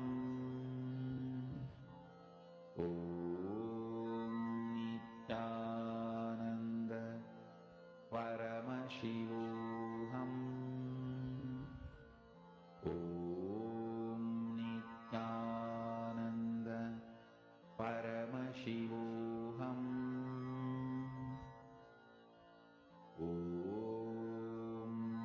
Nithyananda Paramashivoham Nithyananda Paramashivoham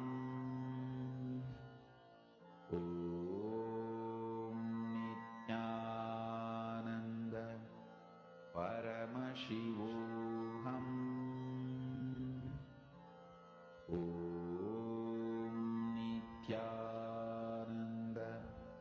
Paramashivoham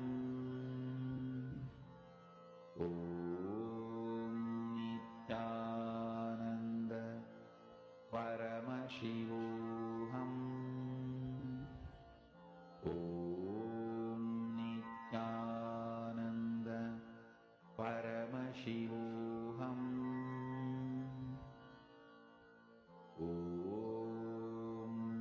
Nithyananda Paramashivoham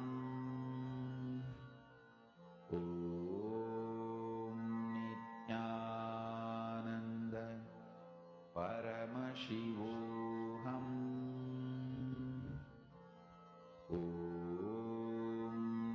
Nithyananda Paramashivoham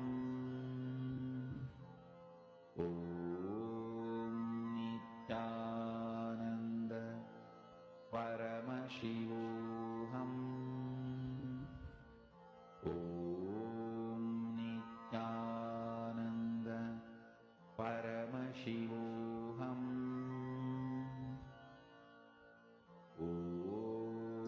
Now, breathe in deeply as possible. Inhale and exhale as deeply as possible and as slowly as possible. Now, visualize Swamiji's form in your third eye. Nithyananda Paramashivoham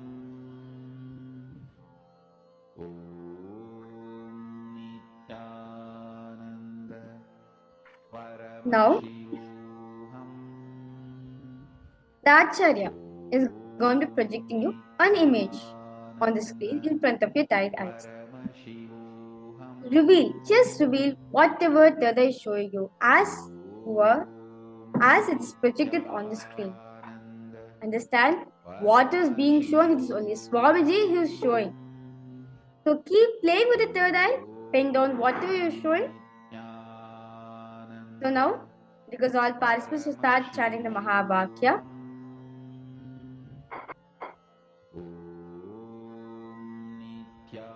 Nithyananda Paramashivoham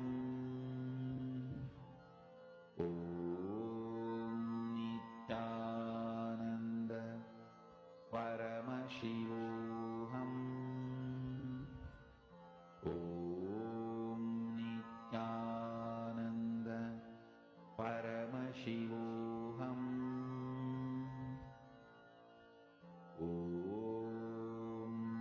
Nithyananda Paramashivoham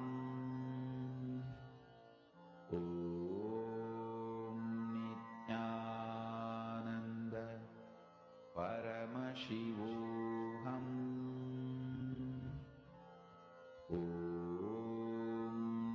Nithyananda Paramashivoham. Om Nithyananda Paramashivoham. Om Nithyananda Paramashivoham. Om Nithyananda Paramashivoham. Om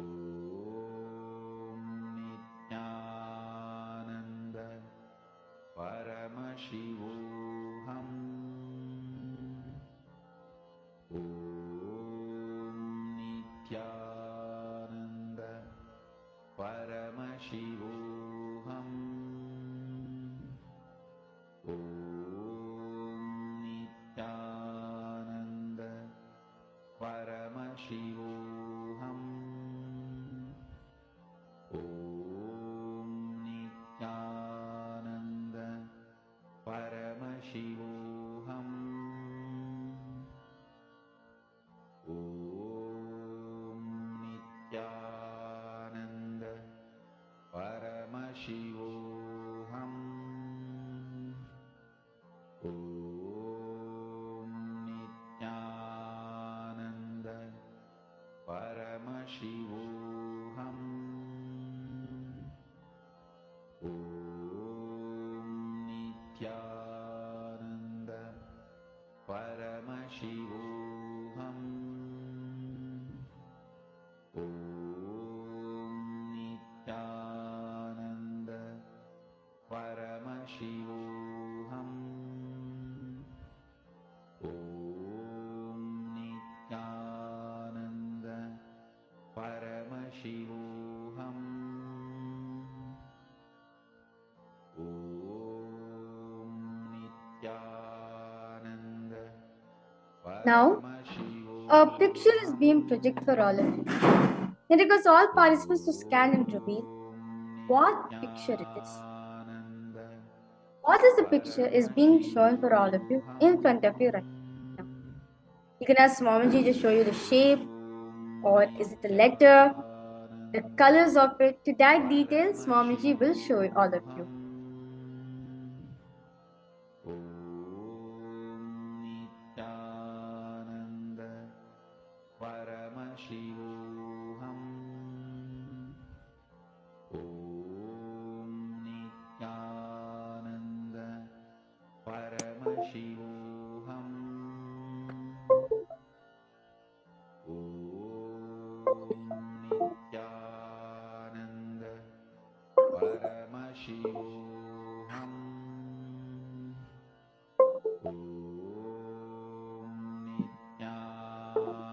Continue chanting the Mahavakya. Swamiji will show you all the answers. Om Nithyananda Paramashivoham. Om Nithyananda Paramashivoham. Om Nithyananda Paramashivoham. Om Nithyananda Paramashivoham. Om Nithyananda Paramashivoham. Om Nithyananda Paramashivoham. Om Nithyananda Paramashivoham. Om Nithyananda Paramashivoham. Om Nithyananda Paramashivoham.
Yes.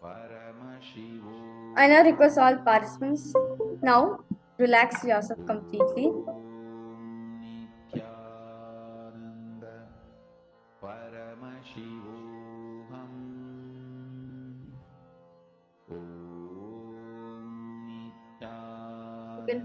You can relax yourself. You can remove your eye bands.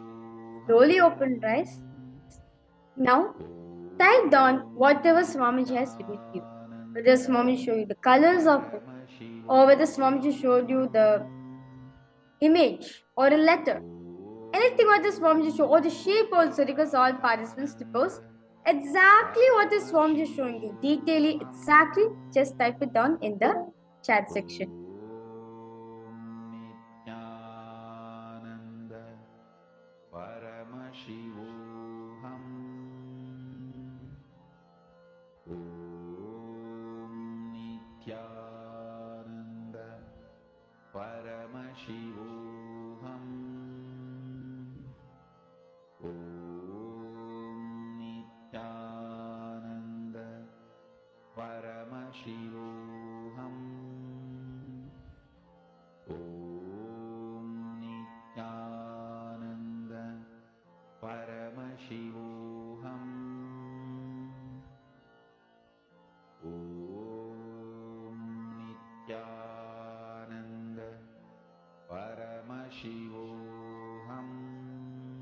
Okay.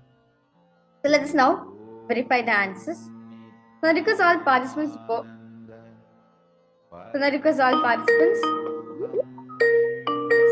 So this was a picture was projected for all of you. So the picture projected for all of you was a letter P, and there's like leaves, there's flowers, and it's like yellow, kind of like a mix of orange and yellow color, and you can see red and green and white as a background. For all the participants whoever manifested, congratulations, you have manifested. So even if you're seeing colors, that's fine. Or if you get to manifest, no problem. Just enjoy that one space with Swamiji. The more and more you enjoy his space, the more and more he's going to flow through you. That's it. So because all participants, see, do not worry of the power manifestation. Power manifestation is just a side effect. Just enjoy that one space you're having with Swamiji. So with this, let's now move ahead to one more round before we conclude this session. So I request all of you to tie your eyes.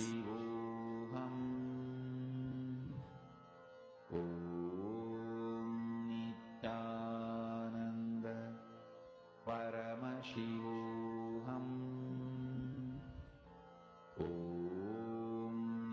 Nithyananda. Now, I'm going to be projecting an image for all of you. Now, ask Swamiji to reveal you. What is it the Acharya is projecting for me? Is it a number? Or is it a color? Or is it a letter? What is the colors? How it is being arranged? Ask Swamiji. The more and more you have conversations with him, you are going to manifest the power. So request all participants to continue chanting the Mahavakya. Paramashivoham. Nithyananda. Paramashivoham.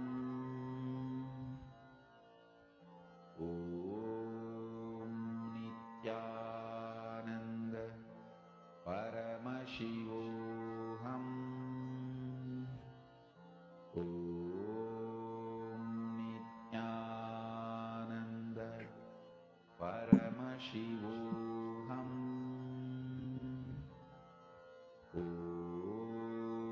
Nithyananda. Paramashivoham.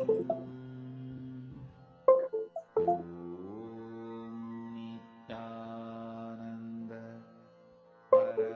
Paramashivoham.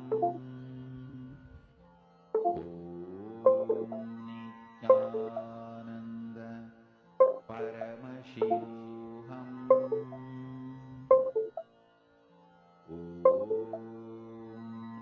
Nithyananda. Paramashivoham.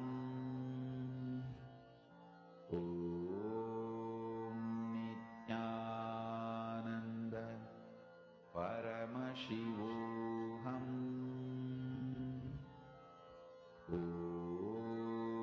Nithyananda. Paramashivoham. Nithyananda. Paramashivoham. Yes. So now, I request all participants to relax yourself. Now you can remove your eye bands, slowly open your eyes. Now, whatever Swami has revealed to you, immediately, just like that, type it down in the chat. Whether Swami showed you colors, type down the colors. Whether Swami showed you the numbers, type down what numbers Swami showed you. Or Swami showed you letters, what were letters Swami showed you. Type it down because be detailed as possible what is Swami showing you. Nithyananda. Paramashivoham. Nithyananda. Paramashivoham. Nithyananda. Paramashivoham.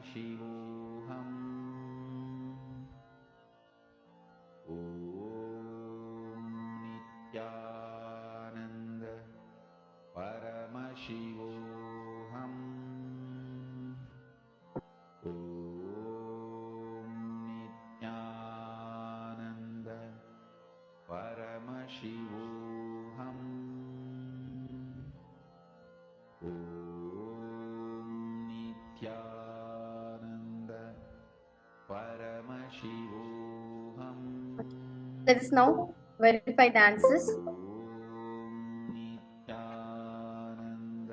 So, for all of you, the picture which I was projecting for all of you was a picture of number 19. So you can see over here this number 19, and like number 19 is highlighted in gold, and the background of it's black color. So for all the participants, if you saw number 1 and 9, congratulations for all of you. And also if you managed the color, either you got yellow and black, yes, congratulations. So now all the participants just celebrate the existence with Swamiji. That's it. Even if you get to manifest, do not worry about it. Enjoy. Celebrate its presence. The more and more you enjoy and celebrate that presence with Swamiji, the more and more you are going to enjoy his presence. The more and more you enjoy his presence, the more and more you are going to manifest Swamiji. So now, today, we'll be learning, understanding about the universe. What is universe? Why do we need to understand about the universe? How us understanding about the universe is going to help us in manifesting the realities we want in our life? And ultimately, you're going to be experiencing the darshan of Bhagavan Lingamurti. So let us now listen from Swamiji, the science which helps us to connect with the vertical time zones, the science which helps us to connect with the higher time zones, the universe, the Kriya Pada, directly from Swamiji.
Every being can access to the universe, can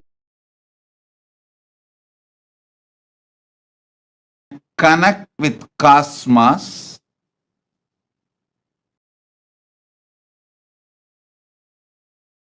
receive the best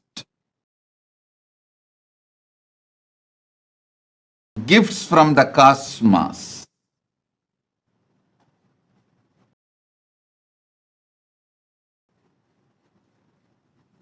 When I say cosmos,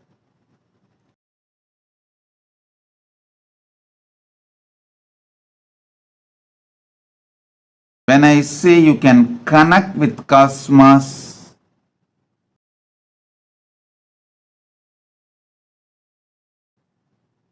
understand,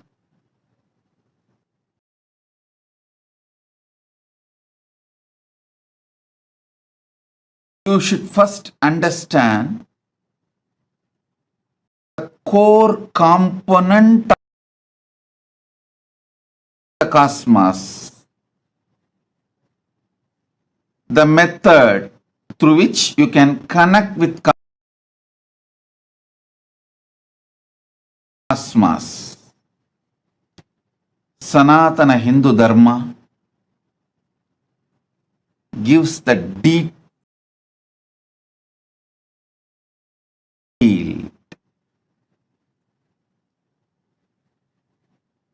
explanations,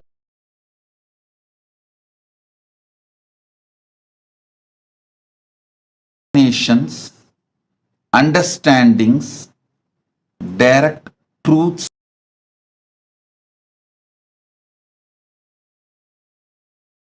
about cosmos. Vedas and Agamas talk various methods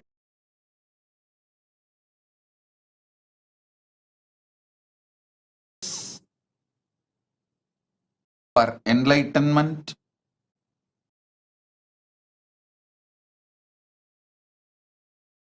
for manifestation, achieving the ultimate goal of the human being, the moksha.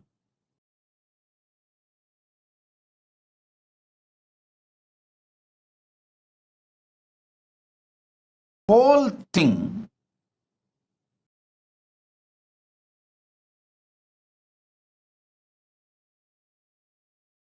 is roughly classified into four.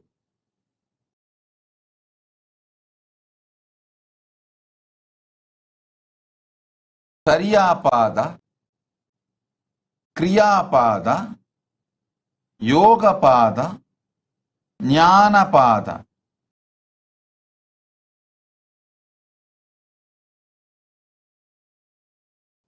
It is also called Charya Yoga, Kriya Yoga, Yoga Yoga, Jnana Yoga. Listen, as Paramashiva.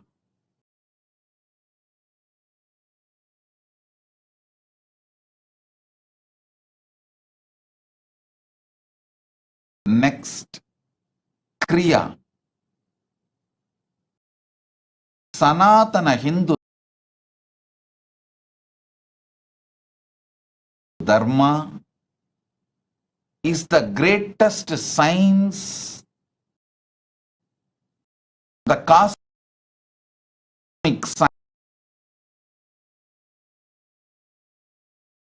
science which had access, which gives you the technology, everything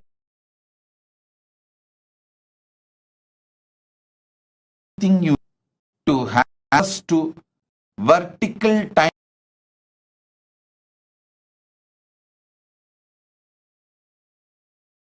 zone and the beings who live in vertical time zone.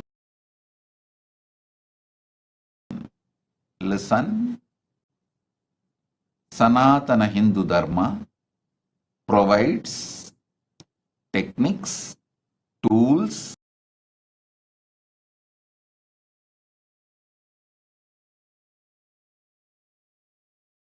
methods, machines, everything you need. Know, connect,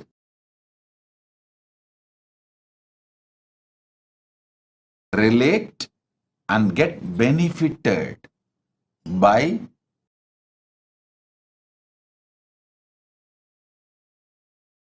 the vertical time zone.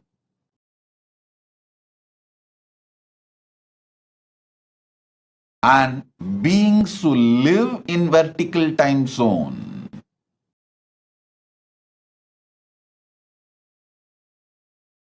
This science is called Kriya.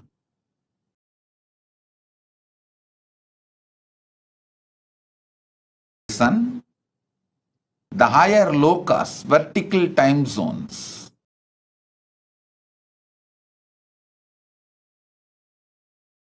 there are some higher and some lower.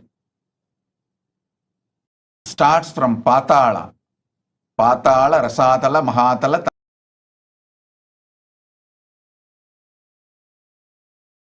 Latala, Sutala, Vitala, Atala, and then Buluka, the earth we are in. Then above, Bhuva, Suva,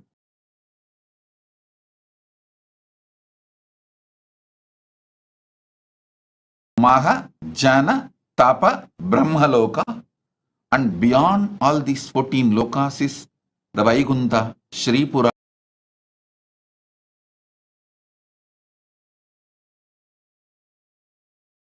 Kailasa, Maha Kailasa.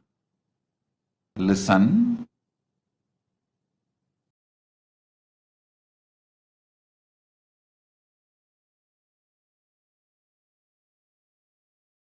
Sanatana Hindu Dharma knows the signs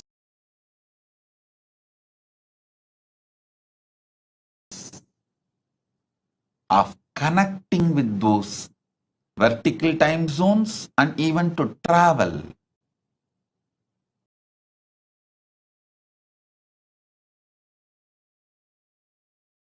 In those days, long, long ago,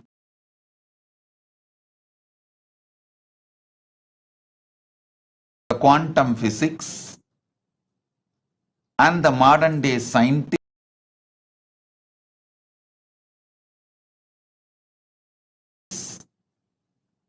started waking up to the truth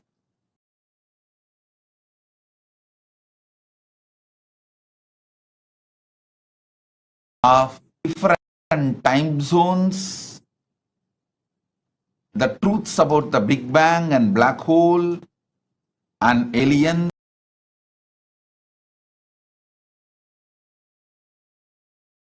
before the science could catch up to all these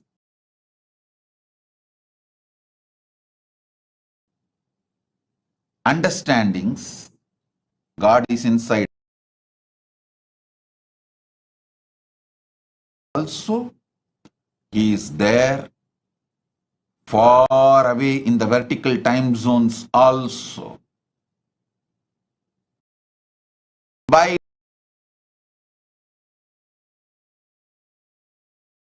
knowing him in the vertical time zones, not only you will bring all the great things from those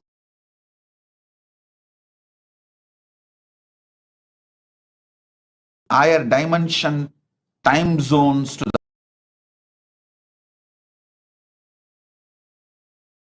planet Earth, you will make your life better and the planet's life better.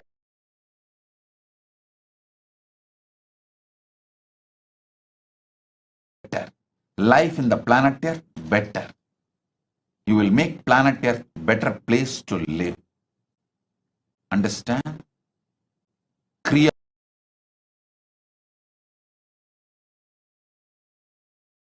Pada is the powerful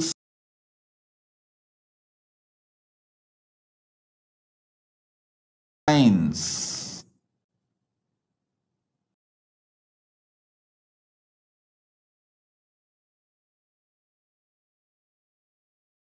Kriya Pada is the powerful science.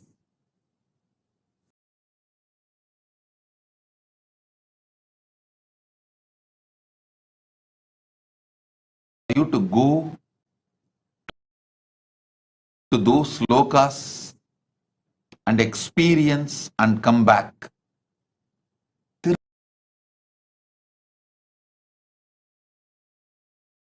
Tiruvarur, the Musagunda Chakravarti, not only he went to Devaloka, Suvarloka, he took his whole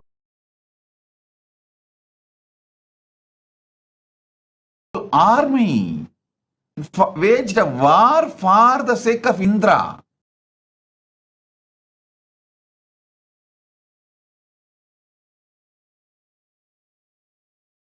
So understand,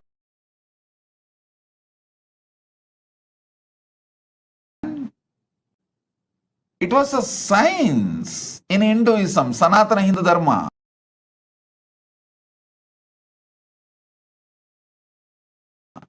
He went, fought war for Indra, won the war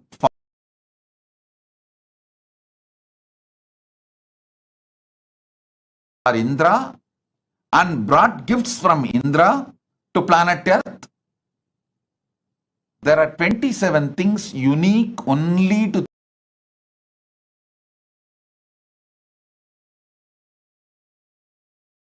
Tiruvarur. Unique flower, unique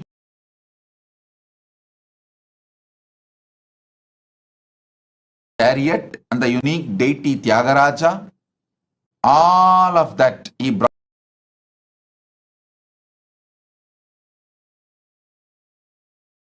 it from Swarloka, from Devaloka.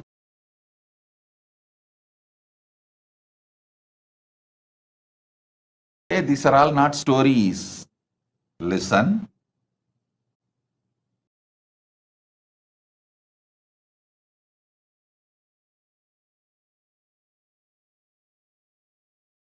If you understand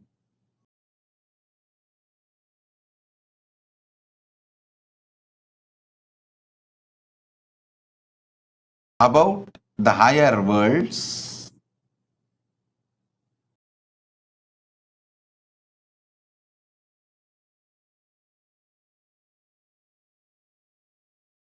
you will realize you are not individual, you are a species. You will look beyond.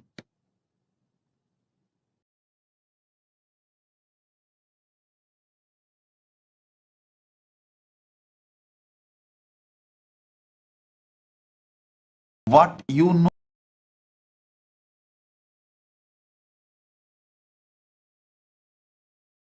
as the world.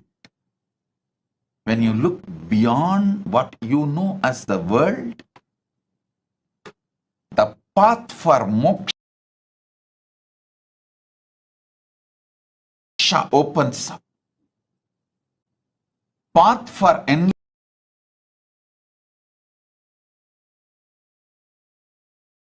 enlightenment opens up. Kriya Pada is connecting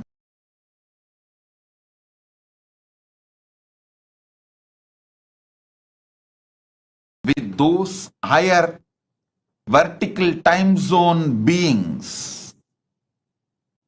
Yoga Pada is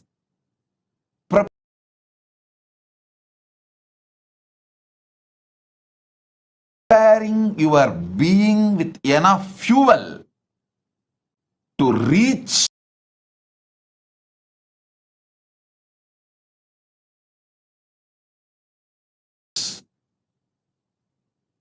the enlightened. Charya Pada is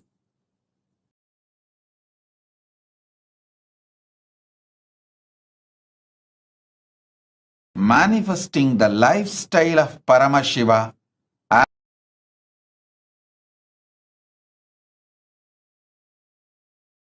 as Paramashiva. Kriya Pada means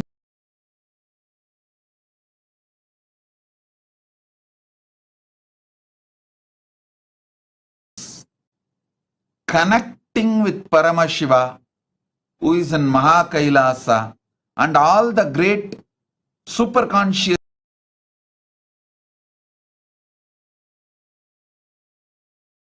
beings in Kailasa like Ganapati, Nandi, Vishnu, Devi, Subramanya, all other gods.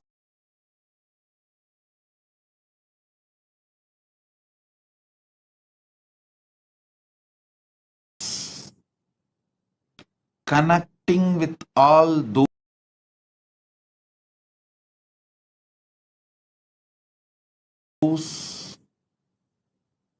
gods,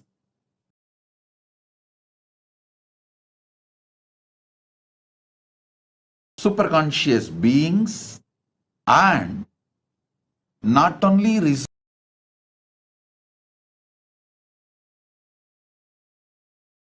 receiving blessings, grace from them, bringing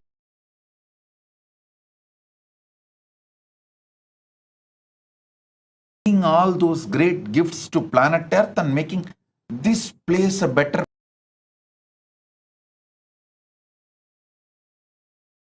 place to live. So understand,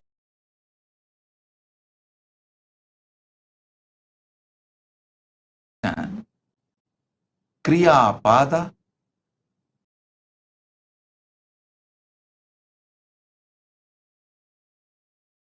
is method to reach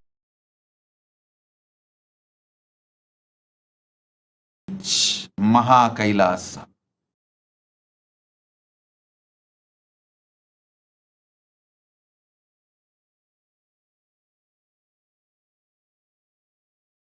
Many things were brought from the higher worlds.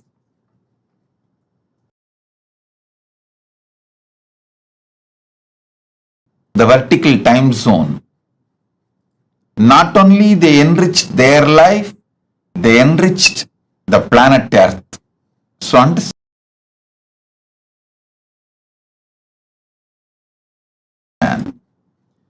Kriya Pada is the methodology. Kriya Pada gives you the complete science. What is vertical time zones, higher worlds? Who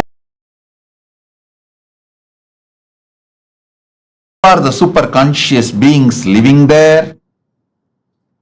And what is their characteristics? And how to connect with them?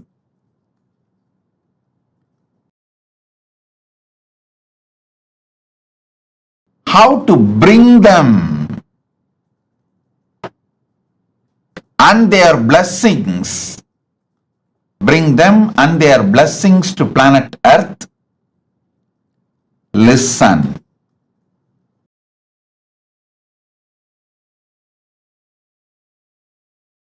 Old people, listen.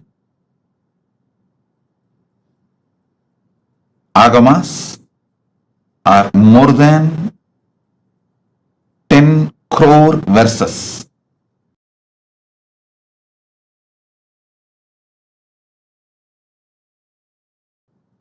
All the 28 agamas are more than 10 crore verses. And 18 Puranas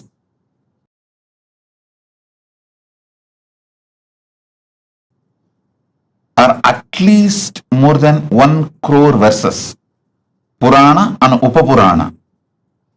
And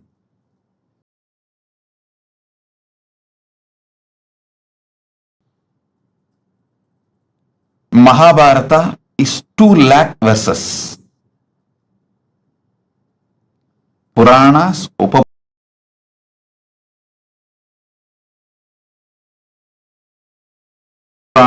and Itihasa. Itihasa is Ramayana and Mahabharata.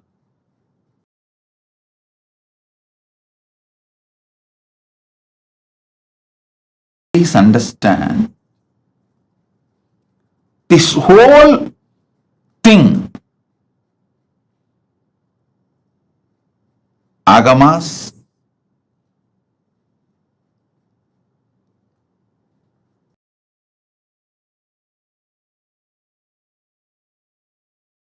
Puranas, Itihasas, this whole thing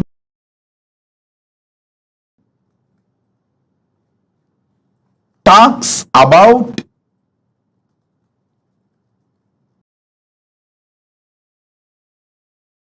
the higher lokas, like what is Swargaloka, what is Pitruloka, what is Yamaloka, what is the Makarloka, Janaloka, Tapoloka, Brahmaloka, all these are spoken by various agamas, by various Puranas, various Upapuranas, various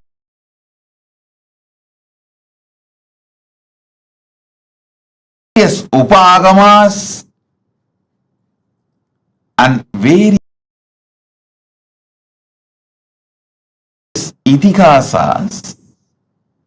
Listen, Vedas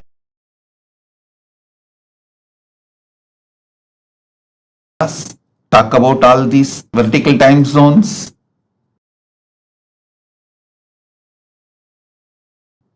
Then Upavedas talk about it.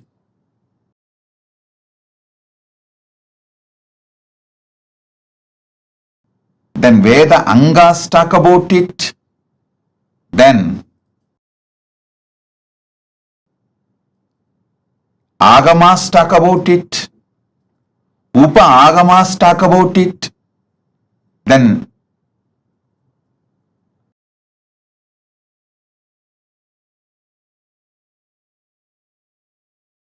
Agama Angas talk about it.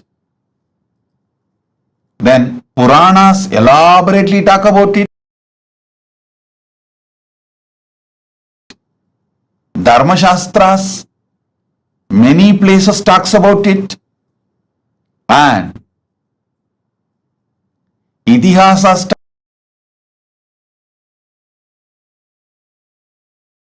talk about it. I want you to know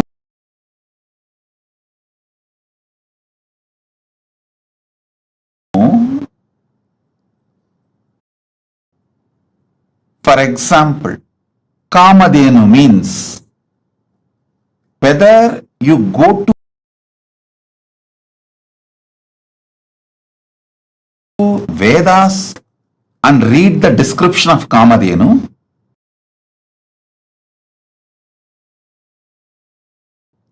or you go to Upavedas and read the description of Kamadhenu,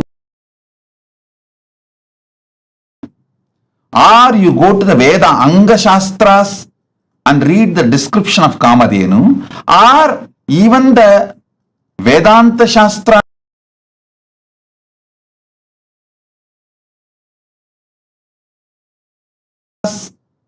and read about Kamadhenu, or the Agamas and read about Kamadhenu,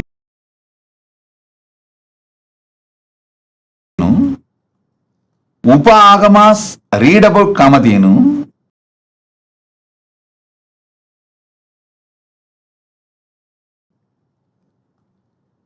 Puranas read about Kamadhenu, Upa Puranas read about Kamadhenu,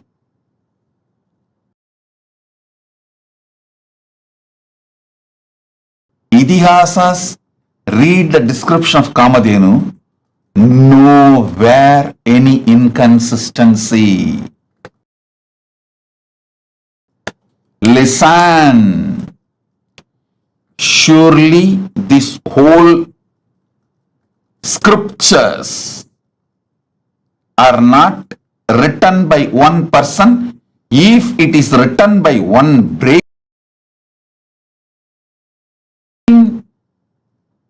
then you should accept the person who wrote is God. Even the Agamas, Puranas, Vedas clearly tell who is who and who manifested what. In Vedas, it is very clearly saying this rishis saw these mantras, did not write, did not invent, did not create. They just experienced and noted it down. Same way Agamas very clearly says this form of Paramashiva revealed this Agama to this person.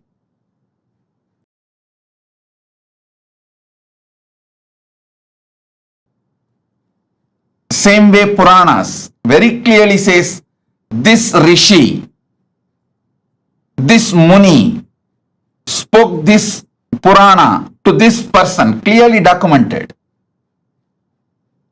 How can such vast literature have consistency if it is not true? Listen.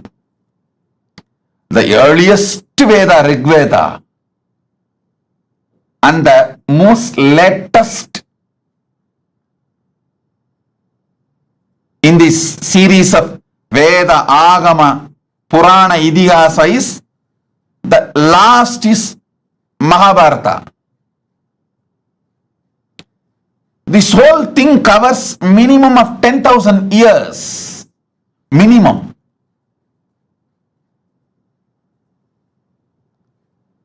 But the whole spectrum so consistent. Understand? There are some scriptures claim Shiva is superior. How many of you are understanding? Listen. Anima, Siddhi, Mahima Siddhi. This Ashtama Siddhis, description about the Ashtama Siddhis, whether you go to earliest Rigveda, then Vedanga, then Upaveda, then Vedanta, then Agama, Upagama, Agamanta, then Agama Anga, then Puranas, then Upapuranas, then Idihasas, the whole spectrum. Description is not different. Definition is not different.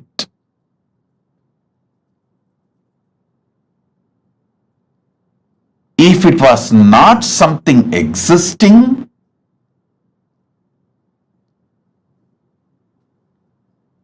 if it was imagination, you cannot make a million people who are involved in this whole Veda Agama knowledge chain. Understand? I call it as a knowledge chain. Guru Sishya Parampara. At least 1 million people are involved. If you take all the names of the compilers, authors, revealers, the rishis, the mantra drashtas who saw this mantra, the rishis' names.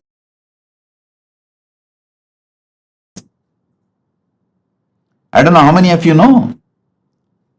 All the 108 Upanishads are compiled and revealed by Ramachandra Prabhu, Sri Rama, to Hanuman.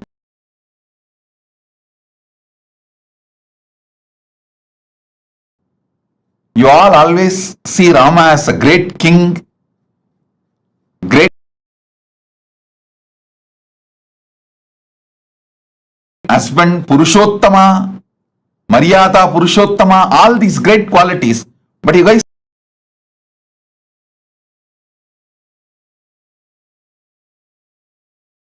forgot to see Rama was a great teacher.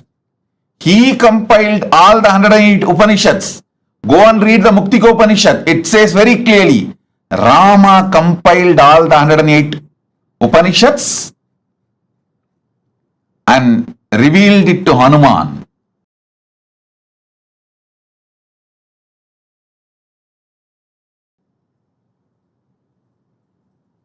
In Muktika Upanishad. So all the names, if you take it out, the revealers,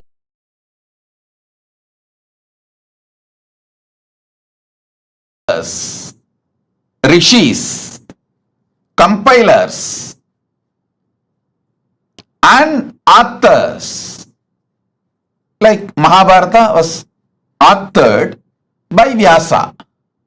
I should say, in a way, he chronicled.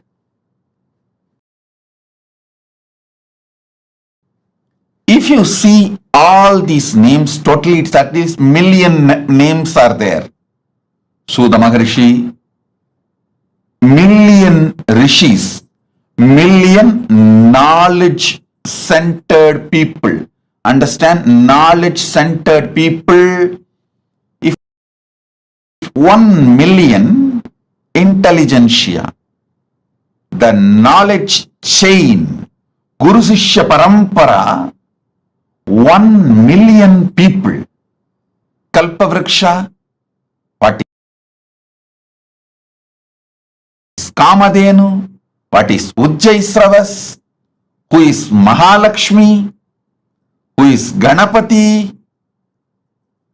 Understand? More than 1 million keywords, like a persons, places, trees, animals, beings. 1 million minimum is there. Every Purana, Upapurana, Veda, Upaveda, Agama, Upagama, go and see. These 1 million descriptions are so consistent. How is it possible? First of all, 1 million definitions cannot be transmitted through any education method to 1 million people and make them maintain consistency. Other than it is factually existing. Only if it is factually existing.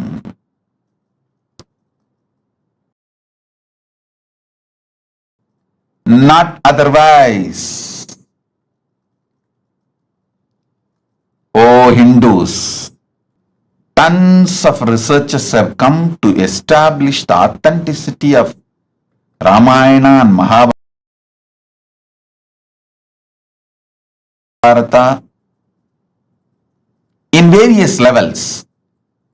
Someone has done a very nice research on how the flowers and fruits, everything described in Ramayana and Mahabharata is actually true as per the season and the time and the places the incidents happened.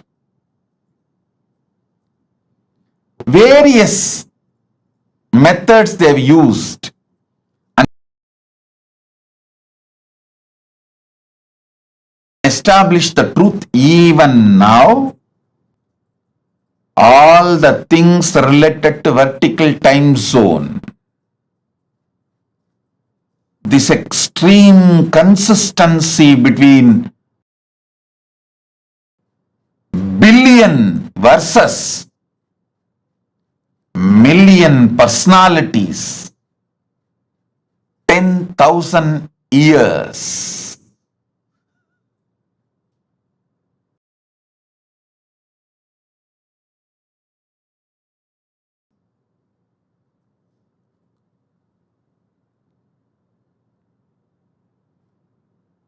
Demonstrates extraordinary consistency, proves the higher worlds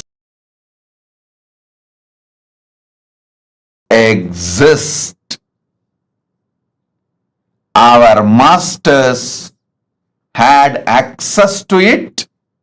They went, experienced those superconscious beings,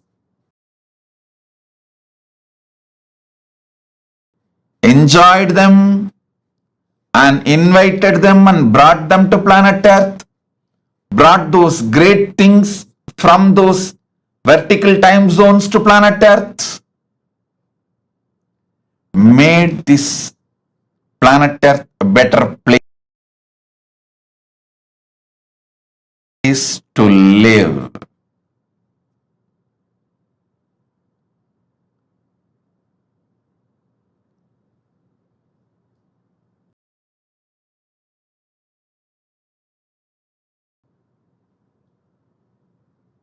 I can give you more than 100 reasons like this continuously to establish the authenticity of the vertical time zones, the higher worlds, and their existence. Kriya Pada is the science of the cosmos. It provides method, tools, descriptions, introduction about the gods, goddesses, higher vertical time zones, the trees, beings, animals, everything. And it also gives the methodology to reach them, connect with them, receive their blessings, bring their energies, bring them and enrich this planet Earth. Our masters were never planning to leave this planet Earth and going. They always made this planet Earth a better place to live.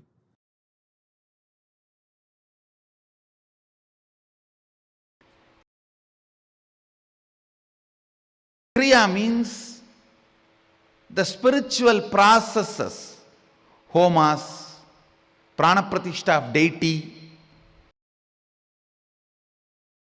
pujas, all the auspicious acts you need to do to achieve the spiritual experience or spiritual powers.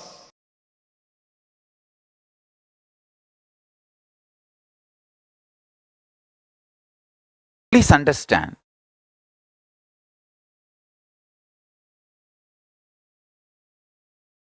Charya, Kriya,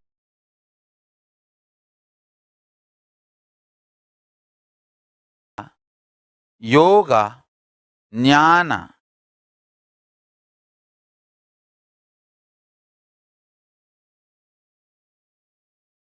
all four are not separate paths. They are integral components of enlightened lifestyle.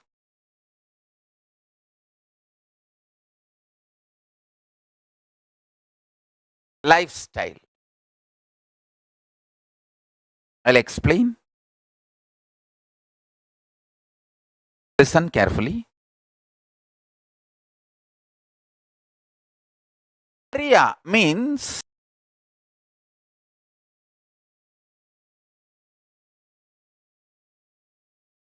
the lifestyle of Kailasa, Paramashiva, Jnana.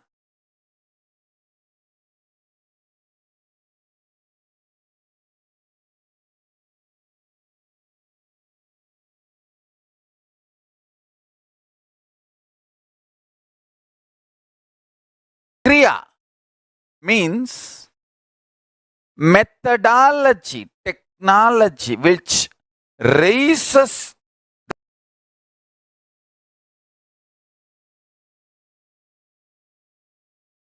electromagnetic force of your existence. Everything is Kriya Pada.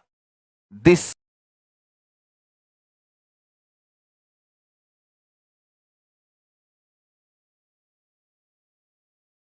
raises the electromagnetic force of your existence and connects you with the gods.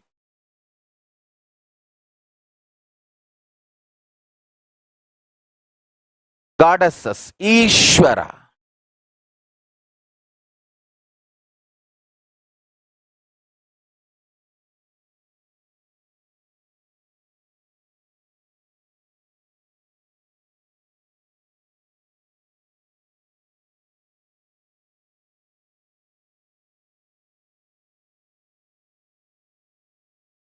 Yoga means raising your kundalini and connecting with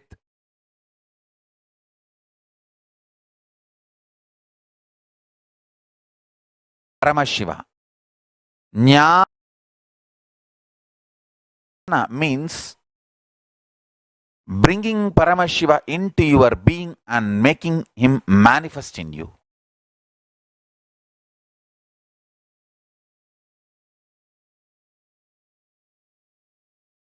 That's all. Just these 4 words.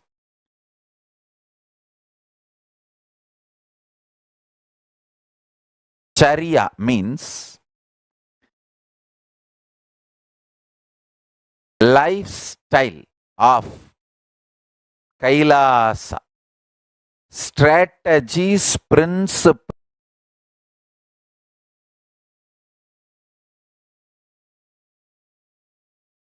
ideas about how an individual should connect with himself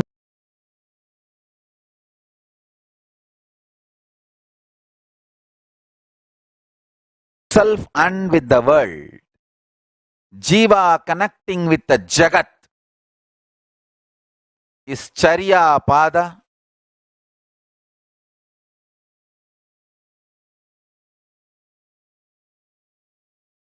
Jiva connecting with Ishvara, individual connecting with God, is Kriya Pada. Raising your Kundalini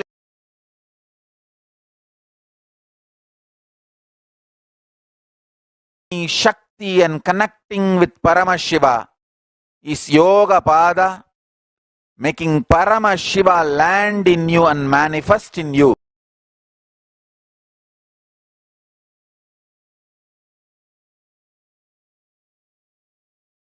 is Jnana Pada.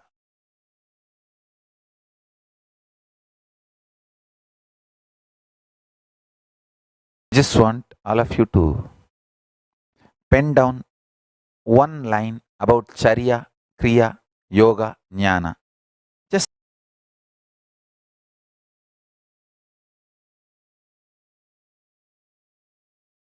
4 lines. Means 1 line about Charya, 1 line about Kriya, 1 line about Yoga, 1 line about Jnana.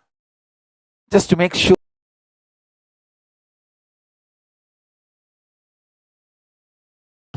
you grasp what I expressed. You can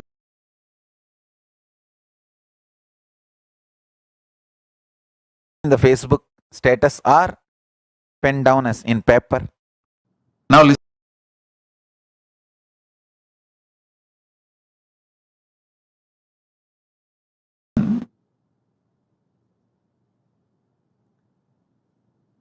In Charya Pada, Kriya Pada, Yoga Pada, Jnana Pada, there are different levels of sadhana.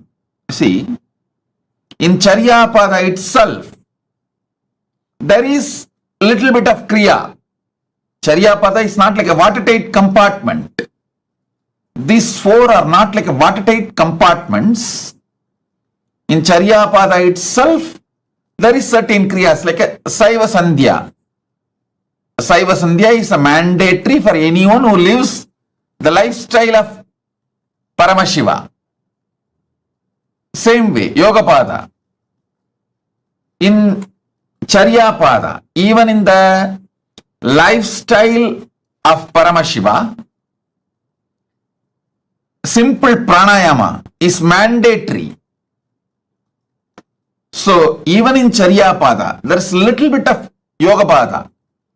Even in Charya Pada, there is little bit of Jnana Pada.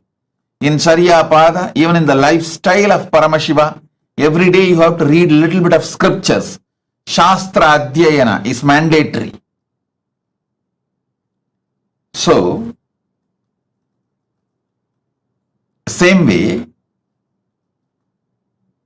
in Kriya Pada, in Kriya also, there is certain aspects of Charya Pada A person who does Kriya has to take bath as per Charya Pada. And Kriya Pada as Yoga Pada. He has to do Pranayama. Kriya Pada as Jnana Pada. He has to do Buddha Suddhi. And Dhyana means he has to be fully alive with powerful cognitions of Vidya Pada, Jnana Pada.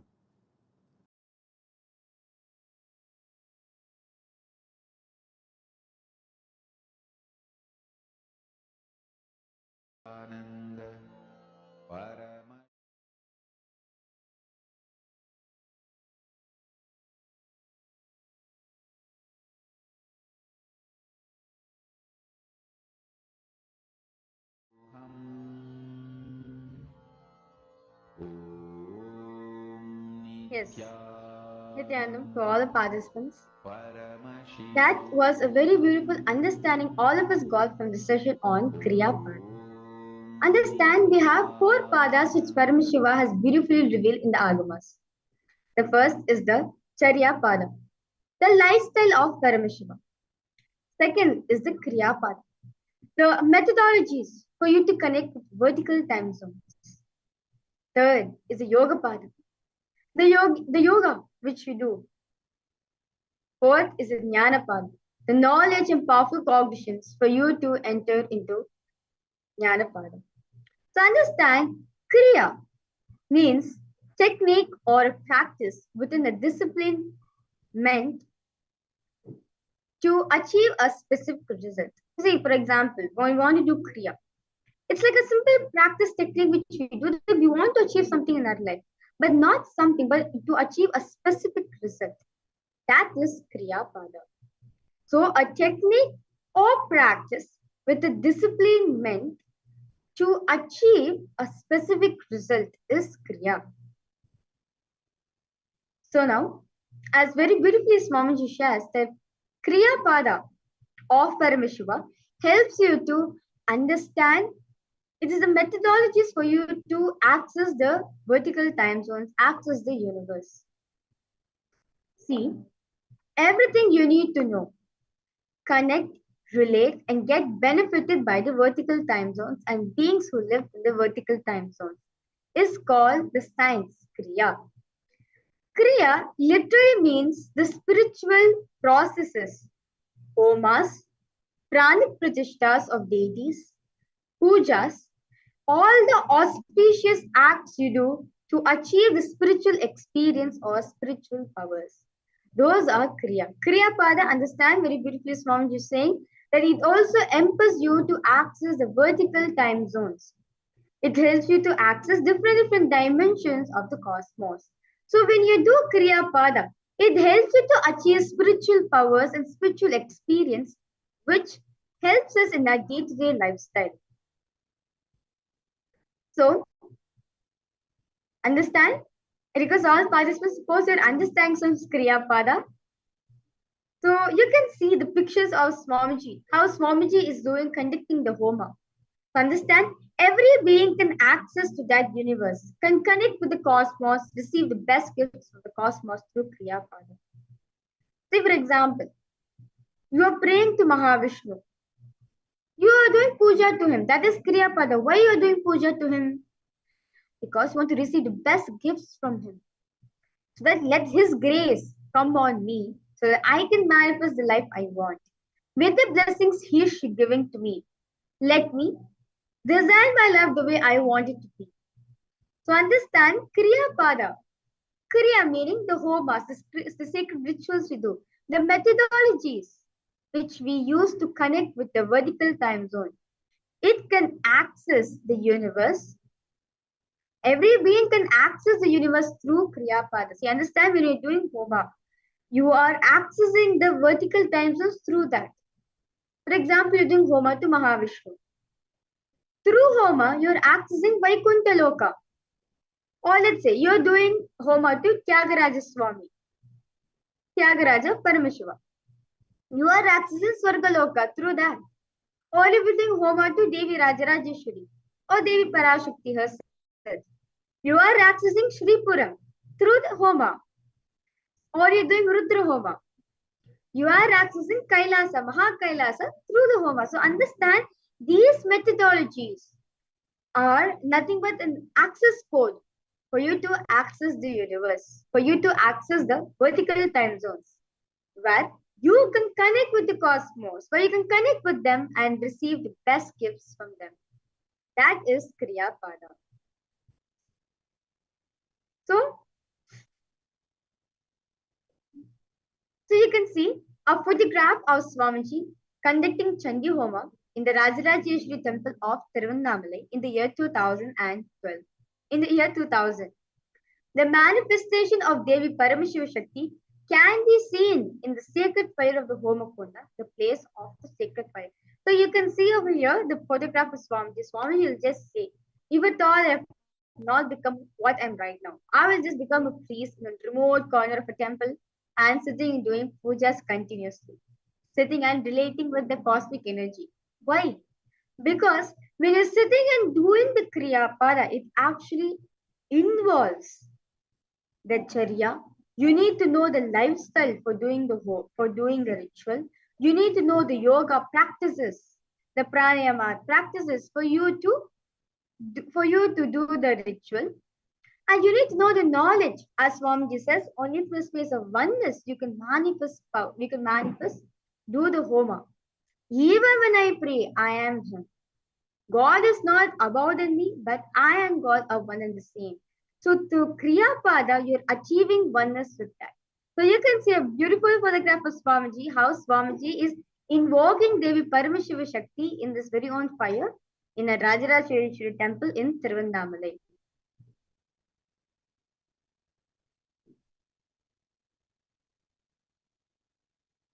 Yes, so understand, Kriya Pada raises the electromagnetic force of existence and connects you with gods and goddesses Ishvara directly. So now I request all participants to pen down one line for each of these aspects. The aspect, the Charya Pada, the Kriya Pada, the Yoga Pada, and the Jnana Pada. Understand these four padas are nothing but four limbs, which helps us to experience Paramashiva. The lifestyle is important for us to experience.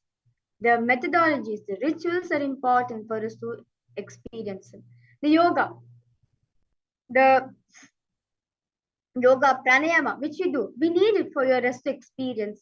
And the jnana, the powerful cognitions, the knowledge, the secret science of how to manifest Him so we can experience it and get benefited from it. So now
Yes. Nithyananda to all the participants.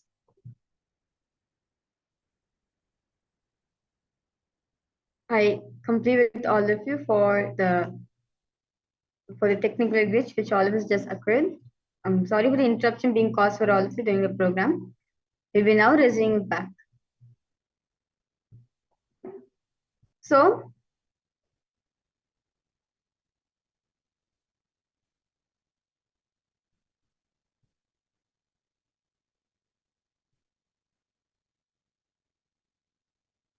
yes,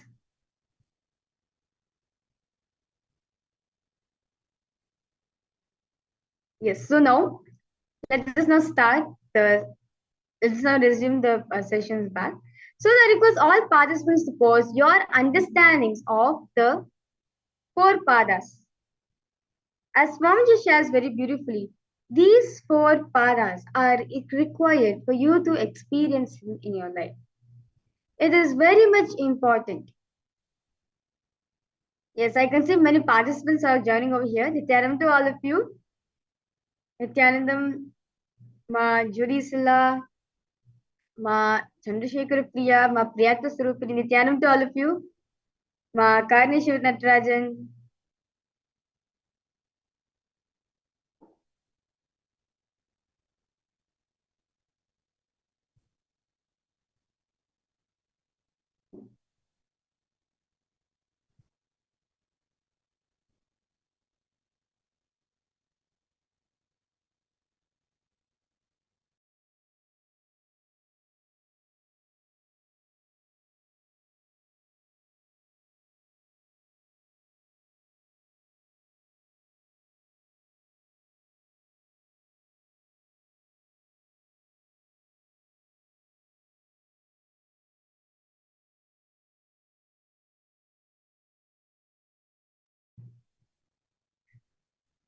Yes. So, I request all participants to post your understanding song Kriya Padas. It's as this, all of us need to understand this very deeply because when you understand this, it is going to help you to experience Paramashiva. It is going to help you to experience Paramashivatva within yourself.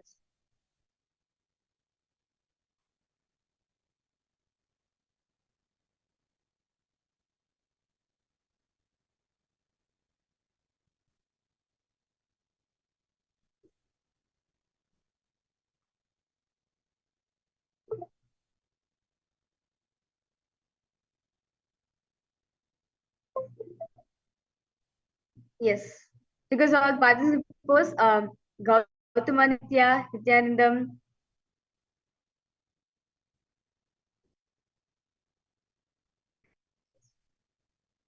Ma Priyatma Surupri Nityanandam, because all of the posts are understanding these four paras.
Okay, yes. I request all participants to post their understandings on on the four padas, the Charya Pada, as it is important for us to learn, understand, Yes. Ma Kalahantrika, Ma Saralananda, Ma Priyatma Surupini, Ma Vigneshwari, Ma Karina Shivanatarajan. I request all of the posts. Just one liner of these four padas. Your understandings on the four padas.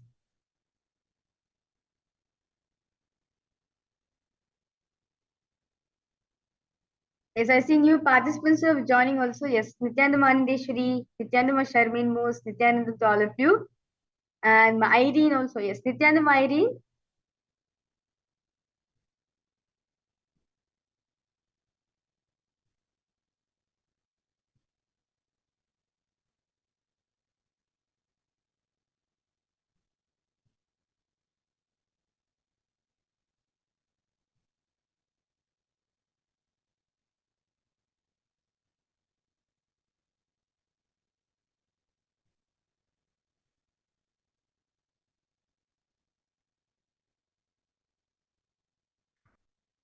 Okay. So, as all of us understood that these four padas, as Swamiji said very beautifully, it is needed for us to experience Paramashiva. The first, the Kriya. Okay, okay, Ma Priyatma Surupni has posted.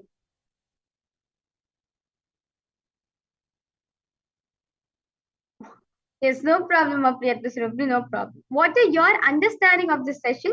You can write, no problem. Okay, so Charya Pada is a simple, conscious-based lifestyle, which all of us follow for us to achieve Paramashivatva. Like for example, when you wake up in the morning, all these detoxes you do. You wearing white sari and sitting for session. You are applying the Basaman Kumkum and sitting for session. All these are the lifestyle practices which we do for experiencing Paramashiva within ourselves, experiencing Swamiji within ourselves. Next is the Kriya Pada. The methodologies such as the sacred rituals, the homas, the pujas which is being conducted for us to access the vertical time zones, for us to access the higher dimensions and receive the best gifts from them. Next is the yoga pada, the morning yoga which we do, the pranayama, the different yoga you do. All that is for you to experience Paramashivatva within yourself. And last is the Jnana Pada, the powerful cognitions, the knowledge, the powerful clicks which you get from Swamiji's satsang. All these are the Jnana Pada. The Swamiji's satsang itself is Jnana Pada. Listening to all those, the knowledge which we get for us to experience Paramashivatva in ourselves. Yes, I see new participants joining. Nithyananda Mehri Toti, Nithyananda and Nithyananda Sakyana Surupini. It's nice to see all of you for the program. So now, each one of us have understood these four padas. And Kriya Pada helps us to access the vertical time zone. Say, for example, you're doing Homa to Devi Parashakti. You're doing Homa, let's say you're doing Rajrajeshwari Homa, you're doing Solishu Homa, different Homas, you're doing Sri Vidya Homa. Through the Homa, you're accessing Shripuram, the place where Devi is residing.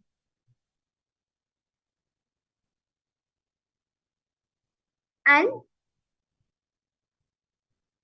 also next, for example, if you're doing puja, if you're doing puja to Mahavishnu, if you're doing the Satyanarayana puja, it helps you to access Vaikuntha Loka, where Parandama Mahavishnu himself is residing.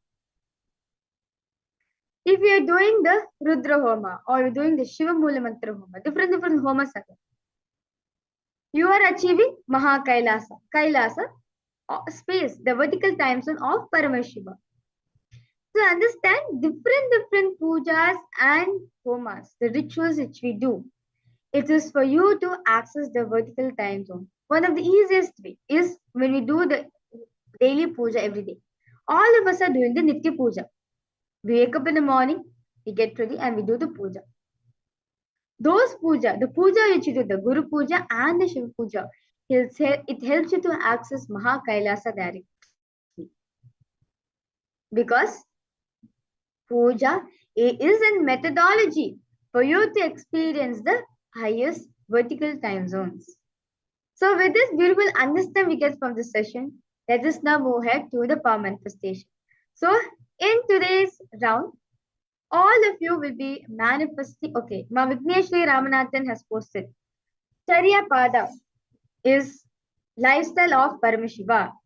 Kriya Pada is a technique, method, discipline to connect with higher plane and receive best gifts from them. Yoga Pada is to build the body to access Shakti in us to connect with Paramashiva. And Jnana Pada to manifest Swamiji and Paramashiva. That's wonderful, Ma Vigneshwari. That's wonderful understanding. Yes, that's wonderful. How about you, Mama Mishi Toti? I request you also to post your understanding.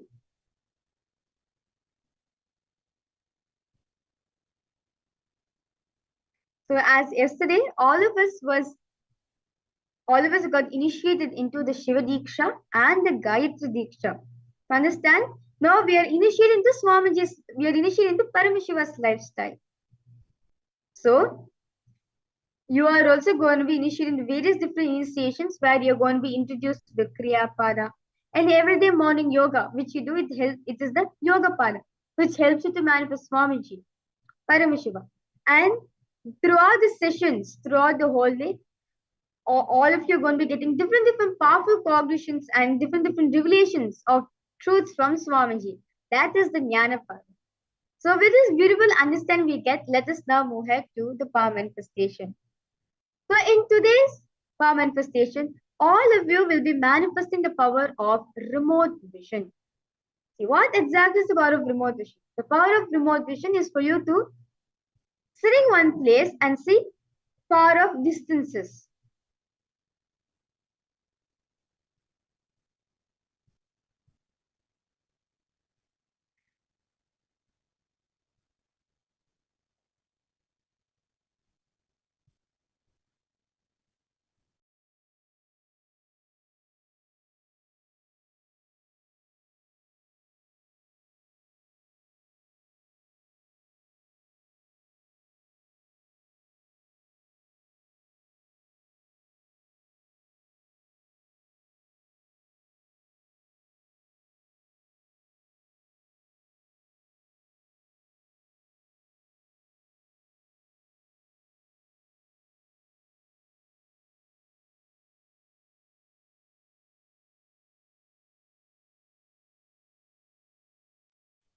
Yes.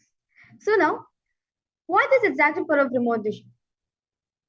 As all of us seen, like for example, sitting in one place, Ambalasant, we'll be able to describe and tell details of your house. Literally, they'll be like as if they visited your house, to that detail they'll be describing. That's the power of remote vision. By sitting in one place, you're able to see far of distances across the world what's happening. So let us now listen to the Shastra Pramana. How Paramashiva beautifully says we should manifest this power. This power of remote vision is taken from the Vijnana Bhairava Tantra, Sutra 92, Dharana 69, where Paramashiva beautifully shares Vyomakaram Swamatmanam Dhyaye Digbhiranavritam Nirashraya Shaktihi Swarupam Darshaye Tadha. Bhagavan Paramashiva says, concentrate and cognize with restful awareness on oneself in the form of a vast etheric space or sky, Vyomakaram, which is limitless in any direction whatsoever. Thus, Vichiti Shakti, the power of consciousness, freed from all support, reveals and manifests herself as a form of one's essential nature of the self. So very beautifully, Paramashiva was saying over here, one should meditate, bring restful awareness to the self, which is the vast etheric inner space. Understand? In today's session, all of you are also going to learn how What is happening in the macrocosm, it's also happening in the microcosm.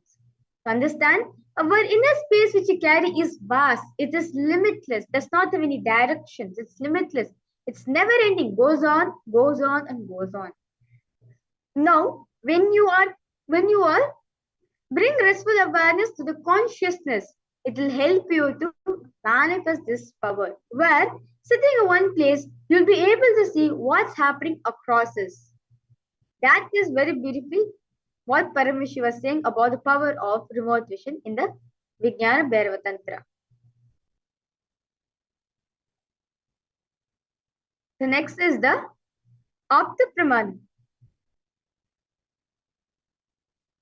where this Apta Pramana is taken from the the Mahabharata.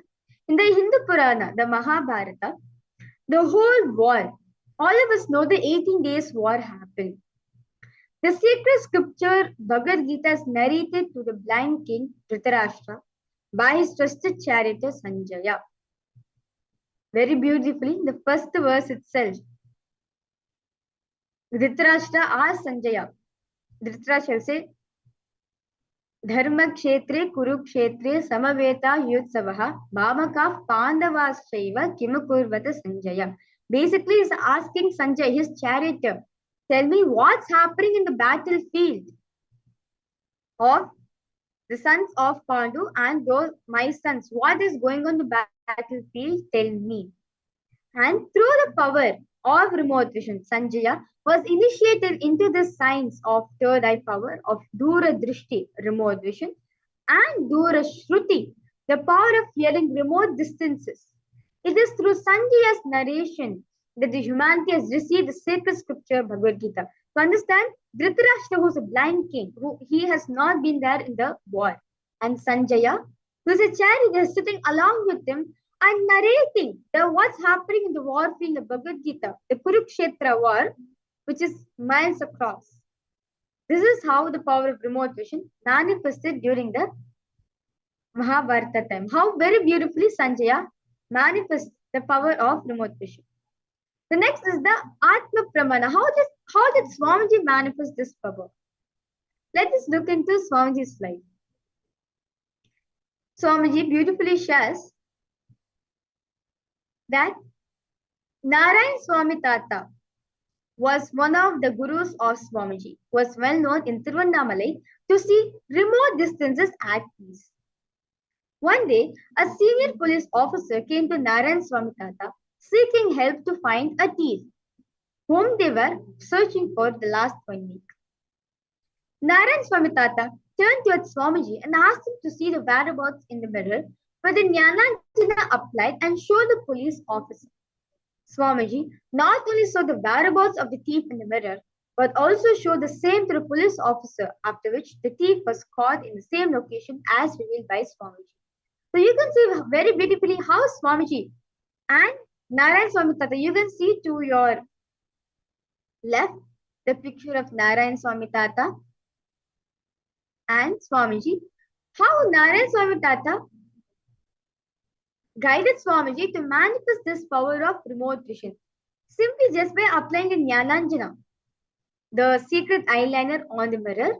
Swamiji was able to see the details of the thief, where the thief was hiding, what was he doing, everything, the whereabouts of the thief detailing, and showed it to the thief also. Later on, the thief has been caught and has been sent for jail. So this is how Swamiji manifested this power of Atma. Swamiji manifested this power of remote vision. So with this beautiful understanding we get, let us now move ahead to the power manifestation. In the first round, all of you are going to be scanning and describing the living room. Okay? So you can see over here, these are the parameters for manifesting power. So request all participants kindly take notice on this. So you can ask Swamiji these questions. The number of the bedrooms, the number of bathrooms, the status of the house, whether it's furnished or unfurnished or semi-furnished, the layouts of the living room, the wall material of the living room, the color of the living room, the types of furnitures used in the living room, the layout of the kitchen, the color of the kitchen, the wall material of the kitchen, flooring and its color in the kitchen. So in this round, you'll be manifesting the living room of a particular house. This is going to be projected for all of you. So now, yes. So I request all participants to scan the living room of this house. So I request all of you to now remember Swamiji in your inner space. Connect to Swamiji.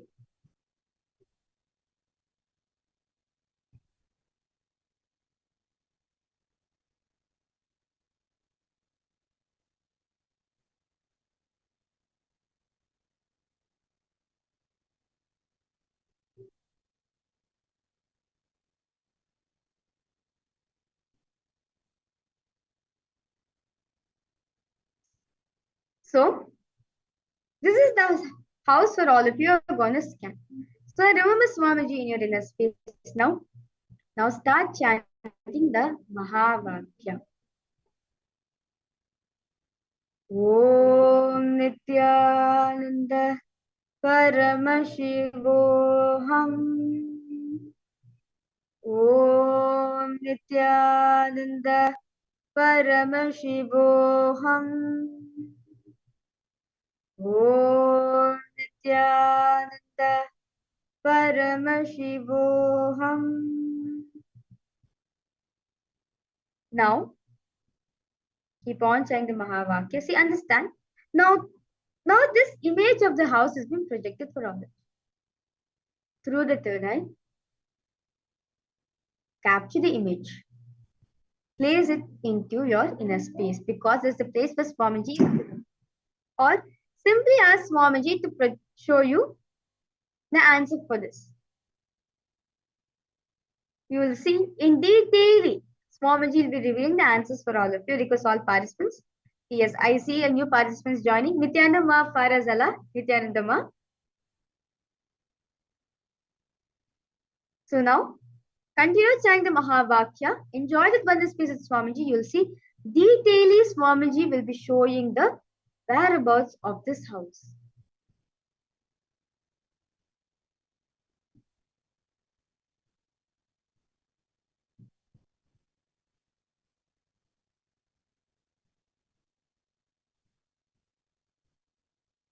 Yes, Nithyananda Ma Farazala. We are doing the power of remote vision now. So now I request you to settle down now. Remember Swamiji in your inner space. Just start chanting Mahavakya. Now, this is the particular house. You're going to scan and reveal the living room, the structure of the living room, the color of the living room, the material of the wall, the flooring texture. All this you're going to ask Swamiji. Okay, ma? So now, in the space of oneness, just capture this image through the third eye. Let the third eye look at this image and immediately drop it at your inner space, the place where Swamiji is living.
Continue chanting the Mahavakya. Enjoy the one space with Swamiji.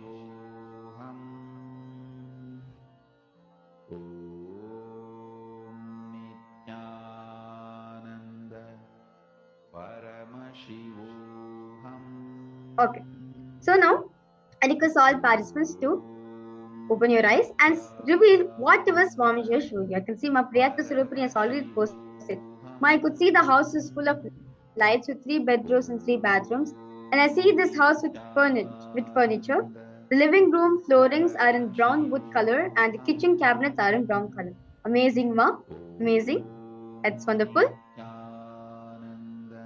How about you, ma, Vigneshwari Ramanathan? What did Swamiji show you, ma? Nithyananda Paramashivoham Om Nithyananda Paramashivoham Ma Farazala, Ma Sivignan Surupini, Ma Mihri Toti. Because all of the posts, what is Swamiji showing, be as detailed as possible. See, what is Swamiji showing you? Exactly like that. Type it down. Is Swamiji showing colors? Type out the colors. Or Swamiji showing the material. Or if you're able to feel the material, type it out. See, understand? Swamiji will actually show you in different ways. Okay, ma Parazala has posted. Floral house, lots of flowers on the wall, paper, 4 bedrooms, kitchen in the back with dining table with 6 chairs. Okay, ma, that's wonderful. See, Swamiji is showing different ways. You may be able to hear or may be able to feel that you are in that house. You may be able to feel the texture, or you may be able to see the house directly. So, in different ways, Swamiji will be showing for all of you. Nithyananda Paramashivoham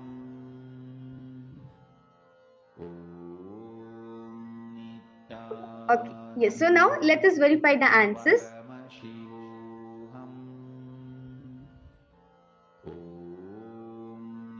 Nithyananda Paramashivoham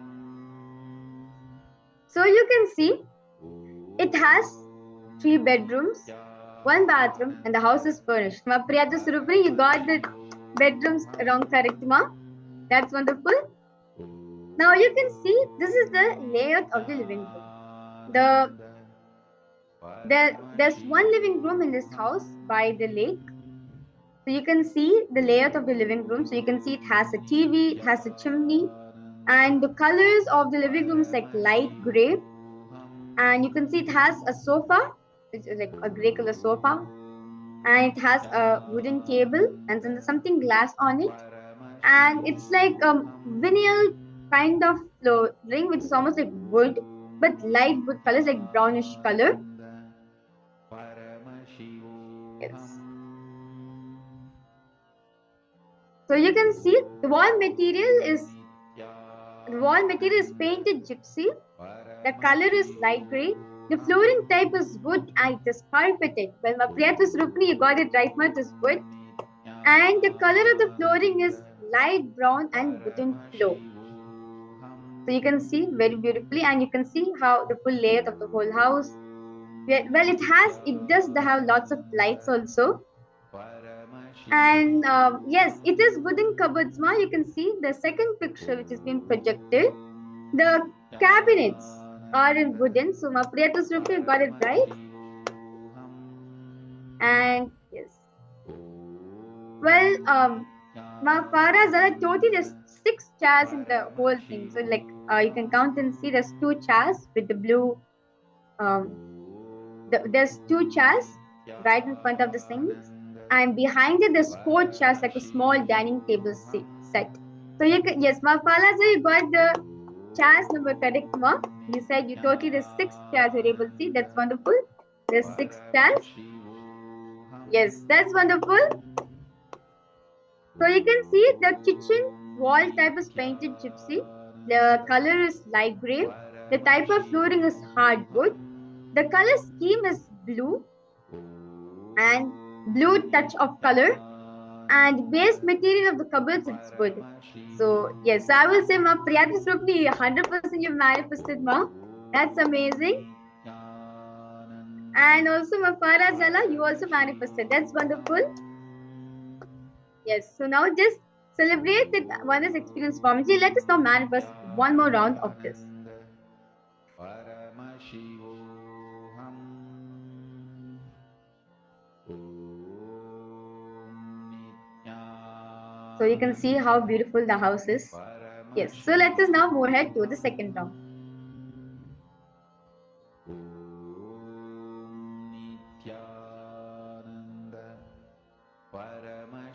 Yes, so now I request all participants now scan the living room of this house. A picture is being projected. Now chant the Mahavakya. Remember Swamiji in your inner space and just through the third eye. Look at this image and drop this image in your inner space where Swamiji is. You will see the moment you request Swamiji, please share with me the whereabouts of the living room of this house. You will see Swamiji will show you. Detailedly Swamiji will show you the color, the material. Literally Swamiji will take a tour, the whole house with you. Because all participants start chanting Mahabhakya.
That's wonderful, Mafmiri. Yes, so now I request all participants to open your eyes and reveal whatever Swamiji showed you.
Paramashivoham.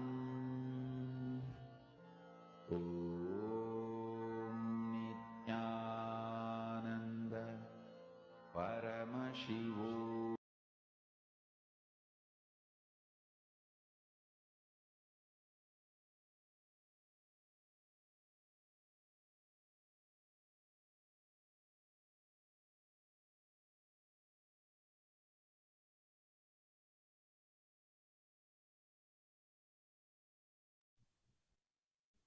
Okay.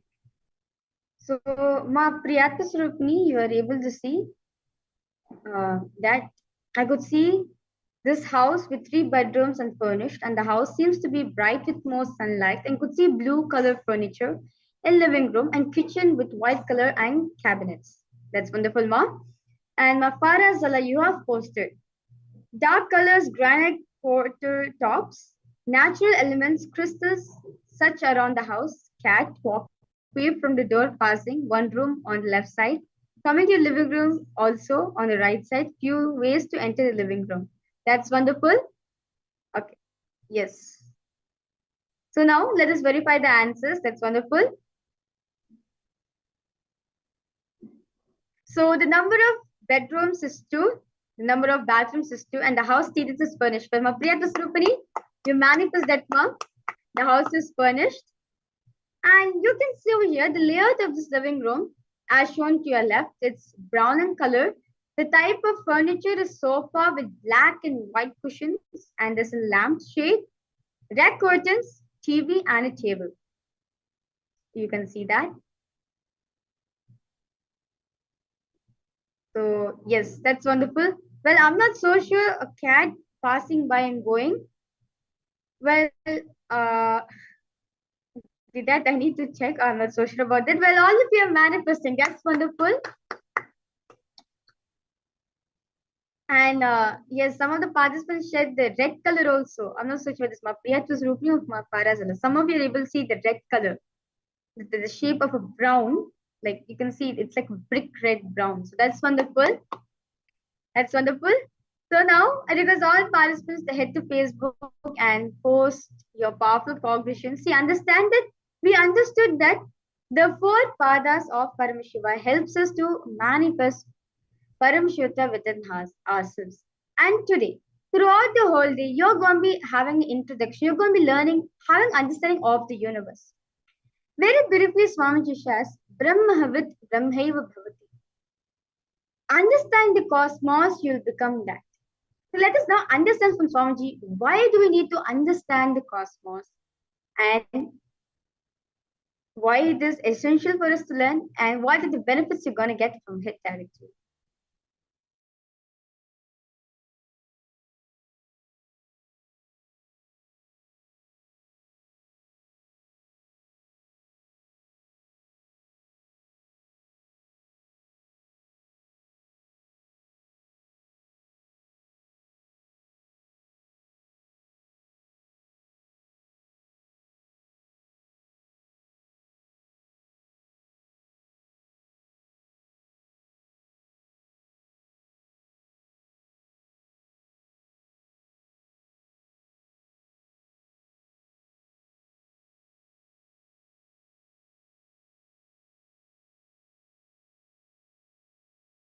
Understand, Mahadeva very clearly says Brahmavit Brahmaiva Bhavati. There are some Vedic verses he exactly repeats in Agama. Knowing which you become, that is Brahman Cosmos. Listen carefully. Just because if you know about this pillar, it's not that you will become this pillar. Just because you know about this screen, it's not that you will become this screen.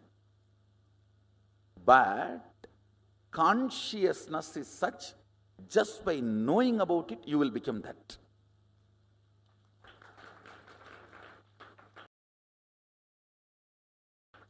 Brahmavit Brahmaiva Bhavati.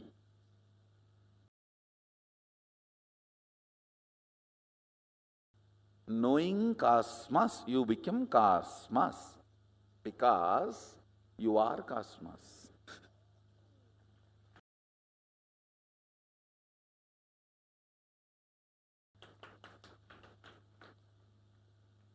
It is like you remembering some of your qualities. Listen, Paramashiva's message directly from Sri Kailasa.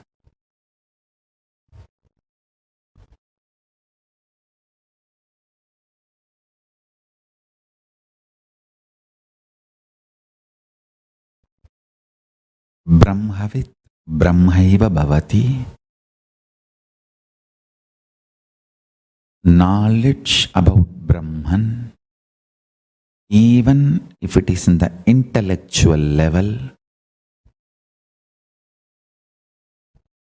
even if it has not become your realization in the physical world as on now, the very knowledge, jnana, a logically convinced, cognized understanding about Brahman itself is so valuable and important for you. It guarantees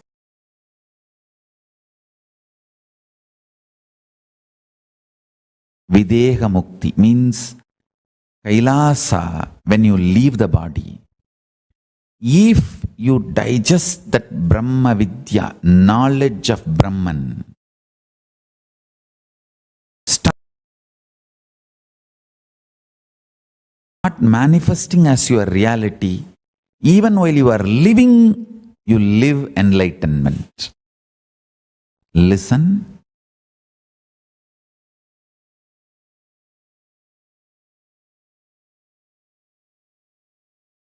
Even knowledge, knowing is so important.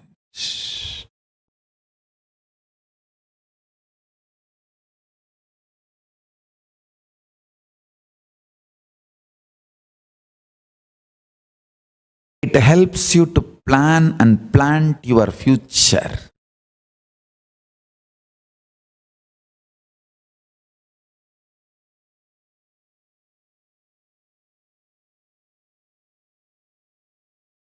When I say you are Paramashiva,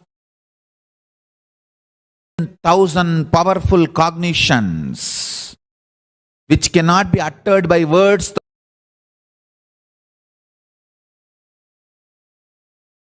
whole thing is packed into that one truth, and I am sending this to you. Listen. Understand?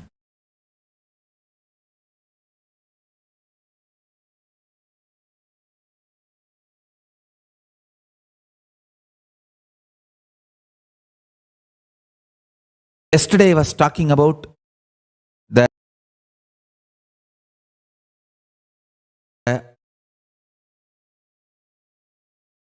higher space zones, the vertical space zones, like Bhur, Bhuva, Suva, Tapa, Satya, all the lokas, all the different higher worlds, higher existence,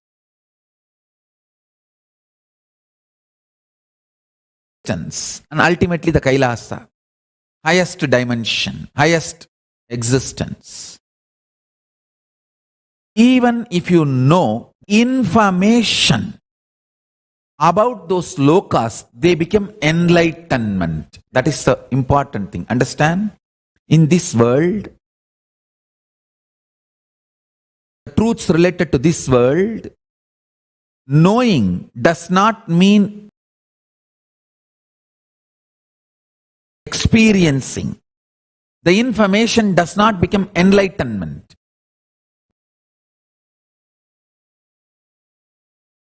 The truths about that world, just information becomes enlightenment.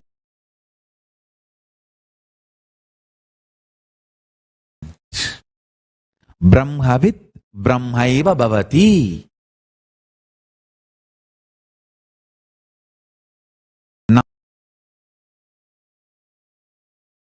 knowledge becomes reality. Information becomes enlightenment. That is the way Mushukunda Chakravarti went to Devaloka and brought Tyagaraja Swami of Tiruvarur. Just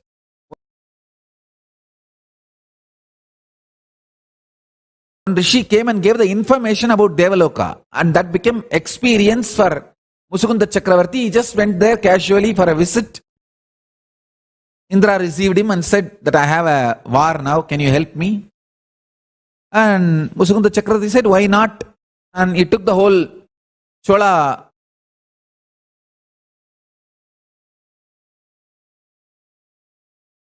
army and supported Indra, and Indra won the war. Because Indra won the war, Indra asked, I should give you some. What do you want? Understand? The interdimension travel, the interworld,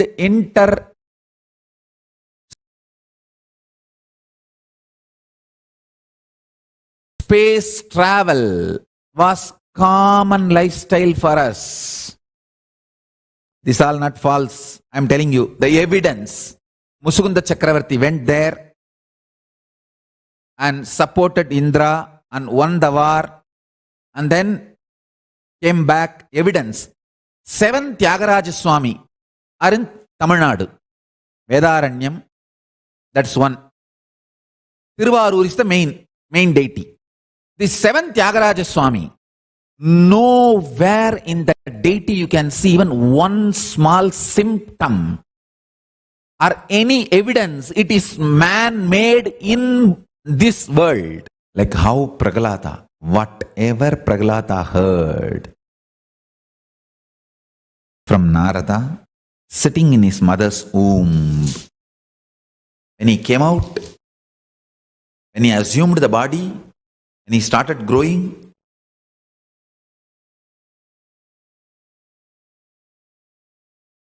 every situation Prahlada faced, he had a solution which he received from Narada. He had a solution which he received from Narada in the womb. And beautifully he was able to navigate his life and win the whole thing. Understand, you need to really understand. Knowledge about the cosmos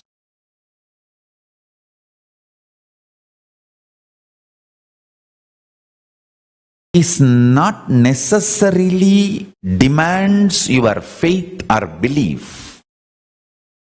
It only demands your integrated listening. For example, I am telling you, when you leave the body, the space where the life is happening to you, what we call Jiva,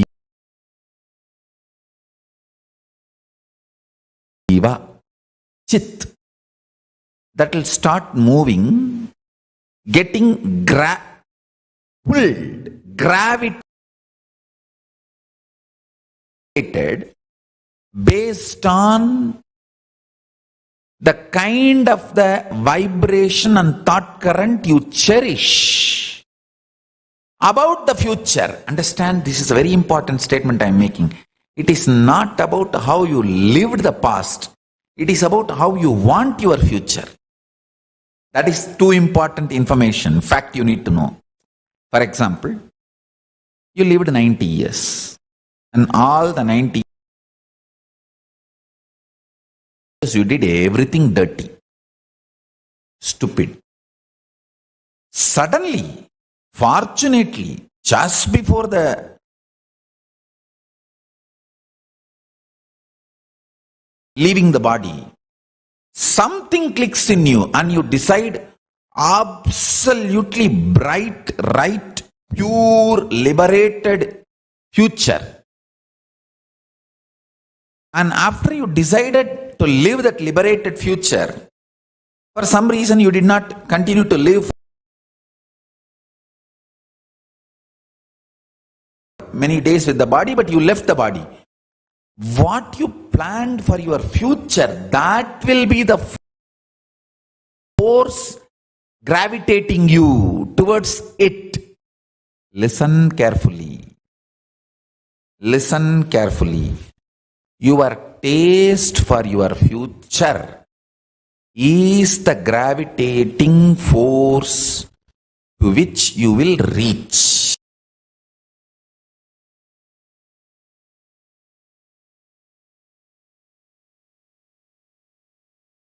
One conscious decision has so much power. I want you to know, one conscious decision has so much power. Especially the weight of the past sits on your muscle memory.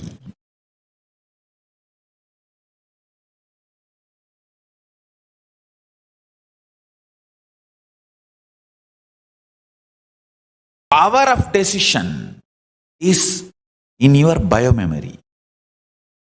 So, when you leave the body,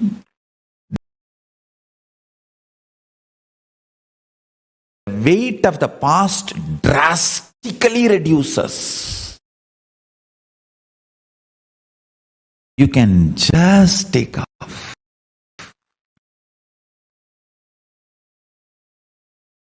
Especially if you heard all these truths when you are in the body. Now itself, if you heard all this and gets inside your system,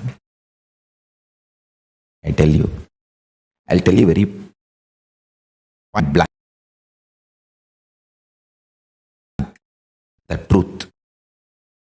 Nothing exists other than Shiva, the existence. Auspicious, இருப்பு, Chit, Shiva.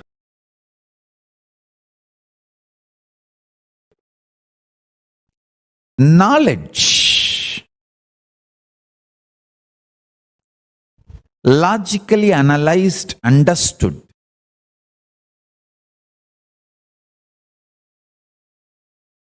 knowingly or unknowingly mixes into your cognition, inspires you, triggers you, excites you, awakens you for actions. And I tell you,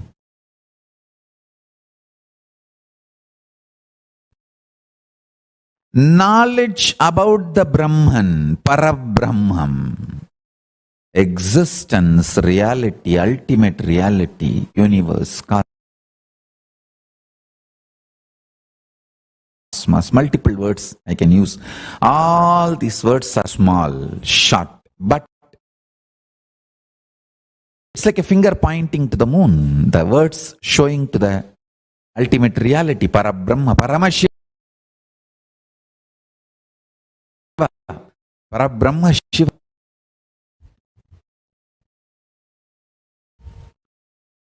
Listening to these great revelations, truths,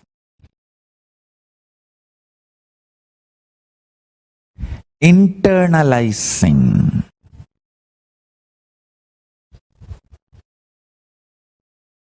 raises the very quality of your existence. Understand? Whatever you consider as you, your life, your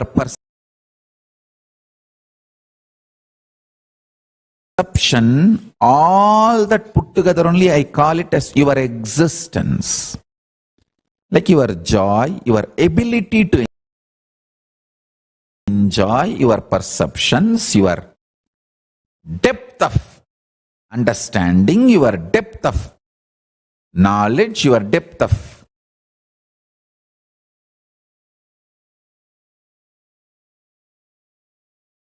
clarity about the reality and the wealth you have and the powers you manifest and the powers you have about on the society and on yourself, on your life. Saraswati, Lakshmi, Durga, everything you have in your life, all put together, I call as your existence. And knowledge about the Brahman just raises the very level of your existence. It gives you a breakthrough, super conscious breakthrough. Understand?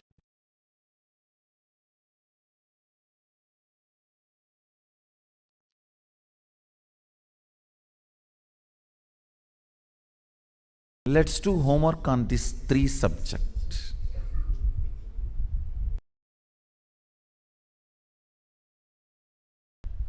For you to become your Ishvara, only Jagat is created. Jagat is generated for you to become your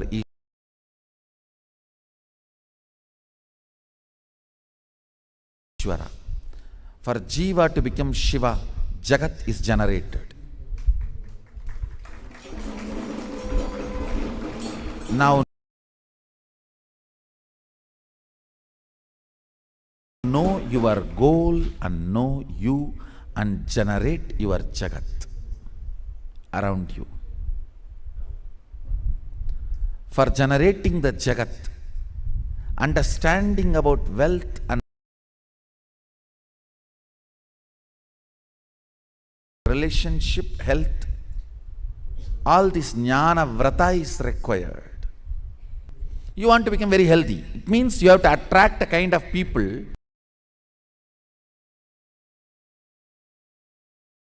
who are inspiring you every morning to get up and do yoga and do panchakriya and eat healthy.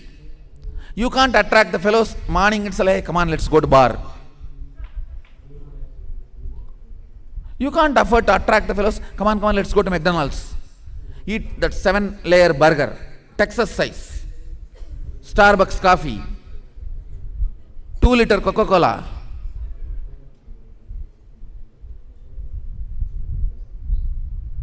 If you attract that kind of friends and that kind of world around you, then don't expect to be healthy.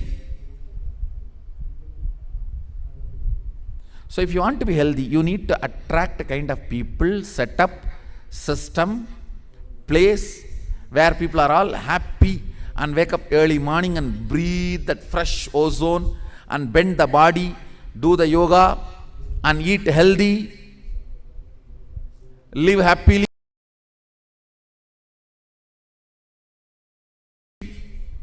don't accumulate toxins. You need to attract that kind of a Jagat, world around you. So for everything you want to manifest, you need to attract that kind of a world around you. God is not Sadashiva.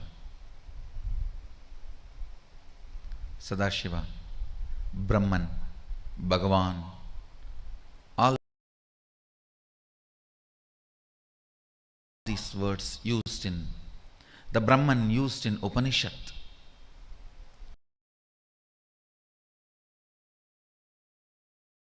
Bhagavan used in Puranas, Sadashiva used in Agamas, cannot be translated as God, God.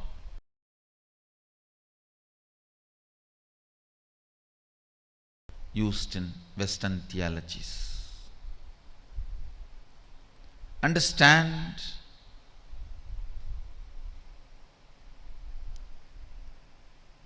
these 5 aspects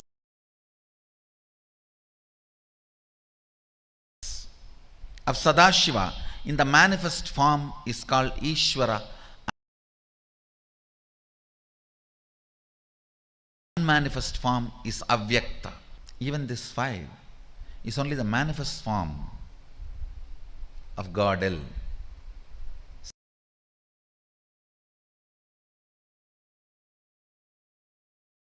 Sadashiva.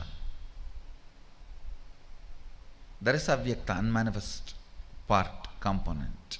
The 25 states of consciousness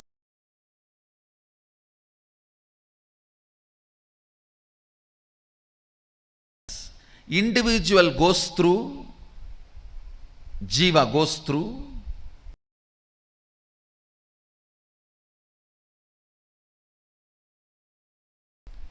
the 11 dimensions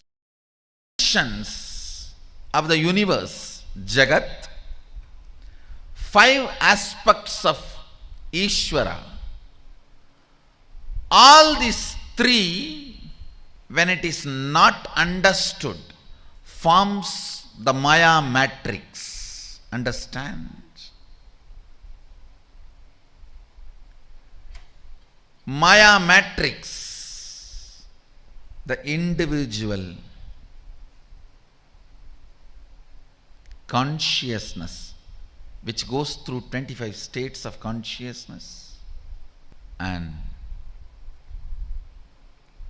5 aspects of Supreme Sadashiva Godel, 11 dimensions of universe, Jagat.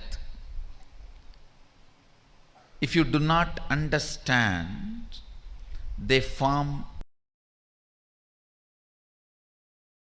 a Maya matrix in which you are caught. If you understand, not only you have the knowledge, you have the power to play with them. Understand?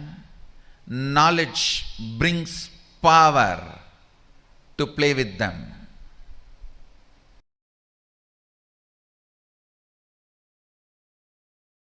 In every doing,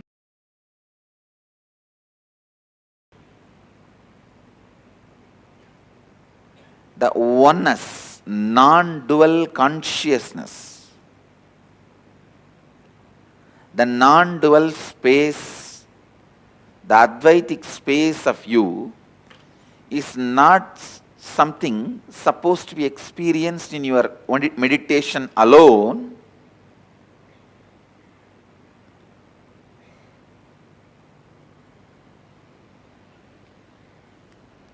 That is why some of the Vedantis who don't understand Vedanta, they go on saying, Brahma Satyam Jagat Mithya.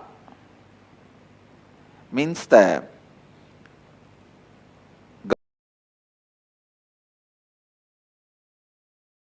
God alone is true, Brahman alone is true, the world is illusion. Yes, I am not saying it's wrong, but they miss the third statement. Jivo Brahmaiva Naparaha. The individual Jiva you experience is nothing but Brahman. So whether being or action, the oneness has to be radiated, lived, experienced. The process yesterday was going on in the inner awakening, the 12th day process.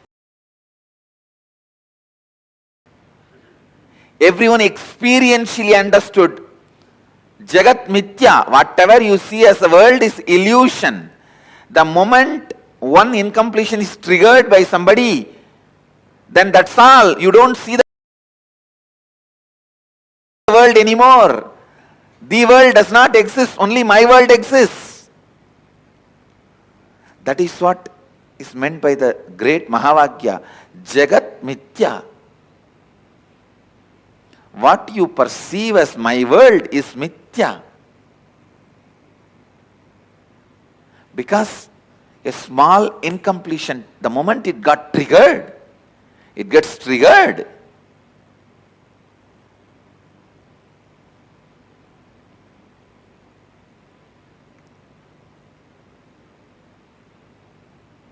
A small incompletion, the moment it gets triggered, you stop seeing the world. and you are deluded in my world. Brahma Satyam, Jagat Mithya. I don't disagree. Jagat Mithya. But that does not mean in your actions you will not radiate the truth Brahma Satyam. In your actions also you have to radiate the truth of oneness, non-dual consciousness. Every relationship, the attitudes you build towards every relationship, the attitudes you build towards your money, the attitudes you build towards your health, the attitudes you build towards the people around you, the situations around you, things around you, pets, plants, planets, everything around you should be from that same oneness and completion. Should be from that same non-dual consciousness. Only then you understand the third statement, important statement, Jivo Brahmaiva Naparaha. The individual self you experience is nothing but the cosmic consciousness. Never deny the existence of Brahman. Maham Brahma Nirakuriyam. Do not have incompletion with existence of consciousness. Mama Brahma Nirakarot. May Brahman never deny me or withdraw its grace from me. Understand? By you not denying the existence of consciousness, you also create a will. Let the Brahman not deny me. Let Brahman not withdraw its grace from me. Actually, he never withdraws. Either you stop or you don't stop. That's all. He doesn't withdraw.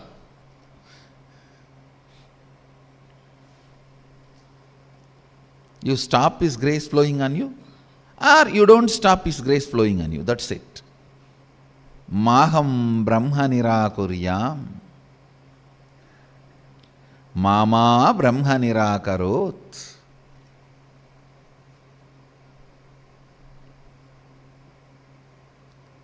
Anirakaranamastu. Anirakaranamastu. Let there be no separation. Let me have complete completion with Brahman, the consciousness, and let Brahman be complete with me, so be it. Anirakaranamastu. Anirakaranam me astu.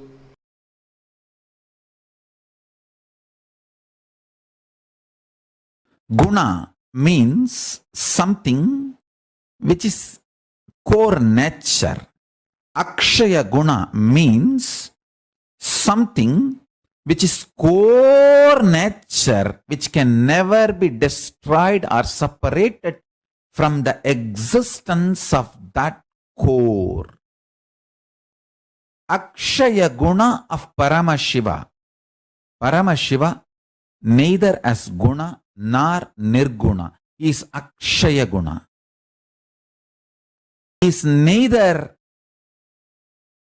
with attributes nor attributeless. He is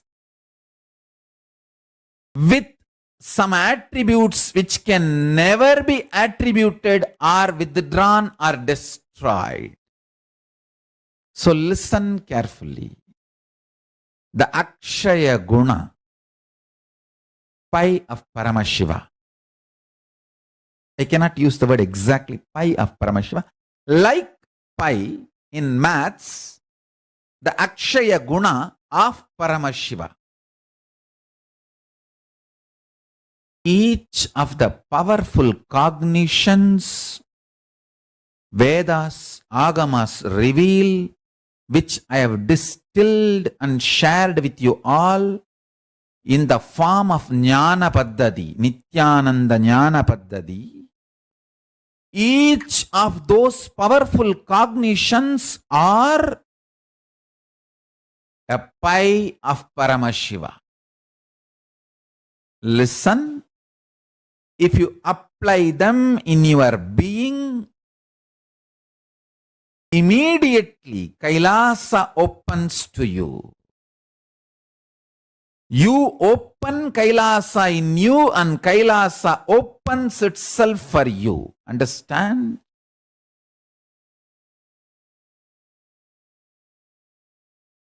Your body is an organism. The fuel for this organism is whatever you consider as truth of your existence. If you consider truth of your existence is nothing but struggling, fighting, suffering, no one can liberate you. Understand? If you consider the existence of you, if you strongly believe the core of you or the truth of you and truth of your reality, truth of your life, truth of your existence is suffering, torture, pain, frustration, nobody can save. The good news I have for you is you can change that cognitions because they are delusion. You also know they are delusion.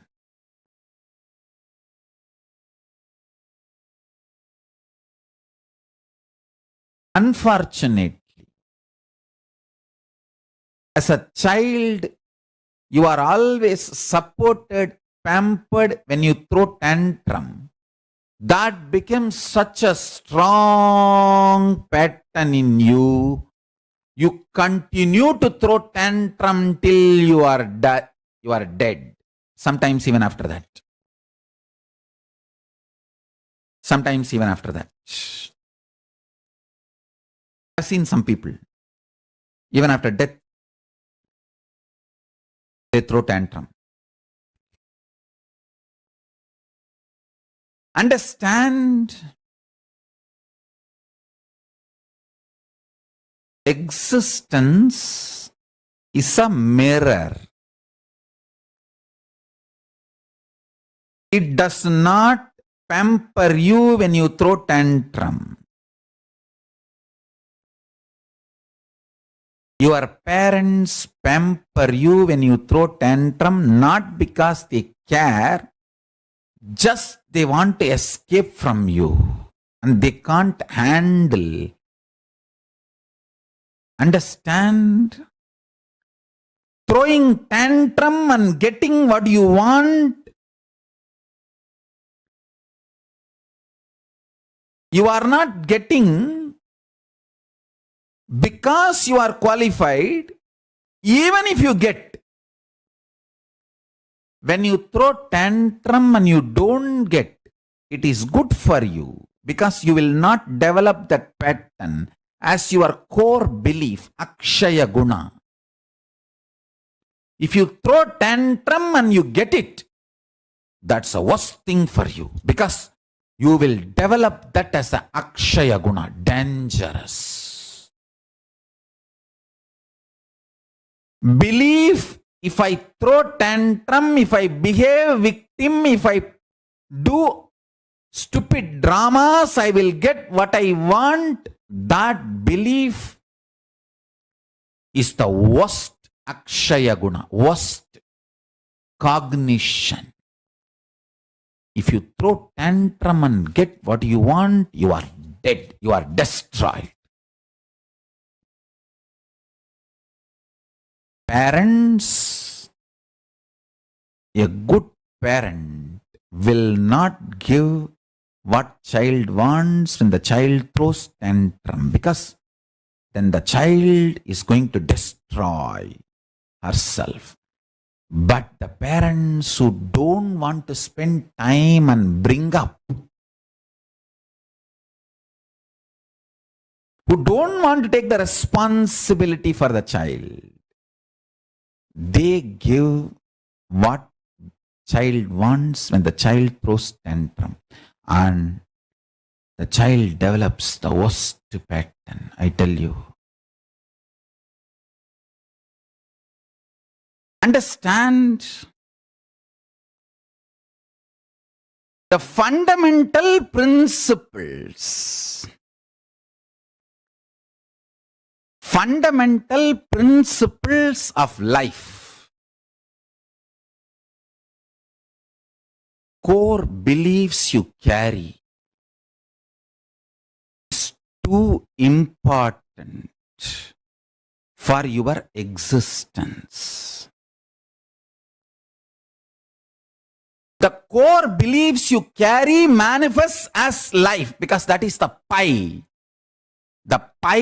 of your personal, individual existence manifests and projects as your reality. If you bring the pie of Paramashiva into your core existence, you become Paramashiva. You manifest the life as Paramashiva. Understand? My whole effort is the organism called your body, removing all the powerless cognitions and adding all the powerful cognitions to your core existence, to your core belief about you. Understand, I tell you. The good news I have is, consciously, if you decide,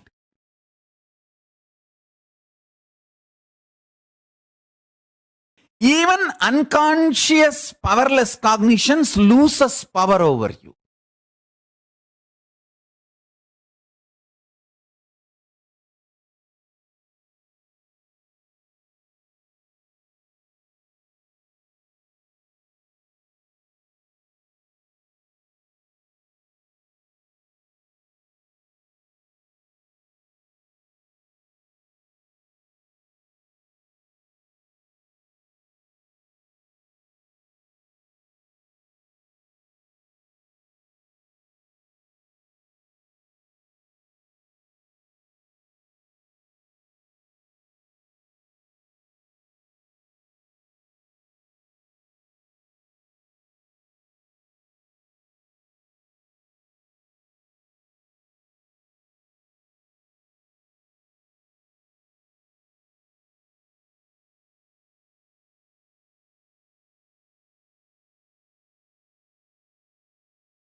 Sadashiva, Nithyananda, Sadashiva, Sadashiva, Sadashiva, Nithyananda, Sadashiva.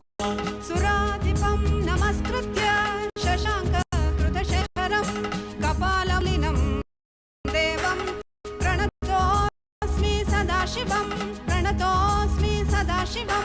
Sadashiva, Sadashiva, Nithyananda, Sadashiva, Sadashiva, Sadashiva, Nithyananda, Sadashiva. Kaleshwara mahakalam kalanjana nivasinam kalakrit kalavettaram pranatosmi sadashivam pranatosmi sadashivam. Sadashiva, Sadashiva, Nithyananda, Sadashiva, Sadashiva, Nithyananda, Sadashiva. Sarvakrit sarvavettaram sarvagnam aparajitam sarvabhutatma bhutastham pranatosmi sadashivam pranatosmi sadashivam. Sadashiva, Sadashiva, Nithyananda, Sadashiva, Sadashiva, Sadashiva, Nithyananda, Sadashiva. Yo srujat sarvabhutani brahmandhyascha surasura tamaham lokakartaram pranatosmi sadashivam pranatosmi sadashivam. Sadashiva, Sadashiva, Nithyananda, Sadashiva, Sadashiva, Sadashiva, Nithyananda, Sadashiva. Varam varenyam varadam varishtham varavahanam vanamaladharam devam pranatosmi sadashivam pranatosmi sadashivam. Sadashiva, Sadashiva, Nithyananda, Sadashiva, Sadashiva, Sadashiva, Nithyananda, Sadashiva. Pritiyat pritidataram supriyam priyadarshanam umapatim sadakantam pranatosmi sadashivam pranatosmi sadashivam. Sadashiva, Sadashiva, Nithyananda, Sadashiva, Sadashiva, Sadashiva, Nithyananda, Sadashiva. Dharma dharmamayam devam sukha dukkha phalodayam bandha moksha pranitaram pranatosmi sadashivam pranatosmi sadashivam. Sadashiva, Sadashiva, Nithyananda, Sadashiva, Sadashiva, Sadashiva, Nithyananda, Sadashiva.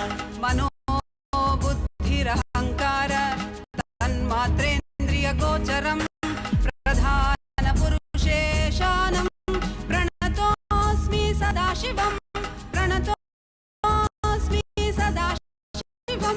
Sadashiva, Sadashiva, Nithyananda, Sadashiva, Sadashiva, Sadashiva, Nithyananda, Sadashiva. Yam dhyayanti mahatmano munaya samshritavrata tammo onkararam sukshmam pranatosmi sadashivam pranatosmi sadashivam. Sadashiva, Sadashiva, Nithyananda, Sadashiva, Sadashiva, Sadashiva, Nithyananda, Sadashiva. Sukshmam sagatam nityam sarvavidyeshwareshwaram sarvatatvashrayam devam pranatosmi sadashivam pranatosmi sadashivam. Sadashiva, Sadashiva, Nithyananda, Sadashiva, Sadashiva, Sadashiva, Nithyananda, Sadashiva.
Om.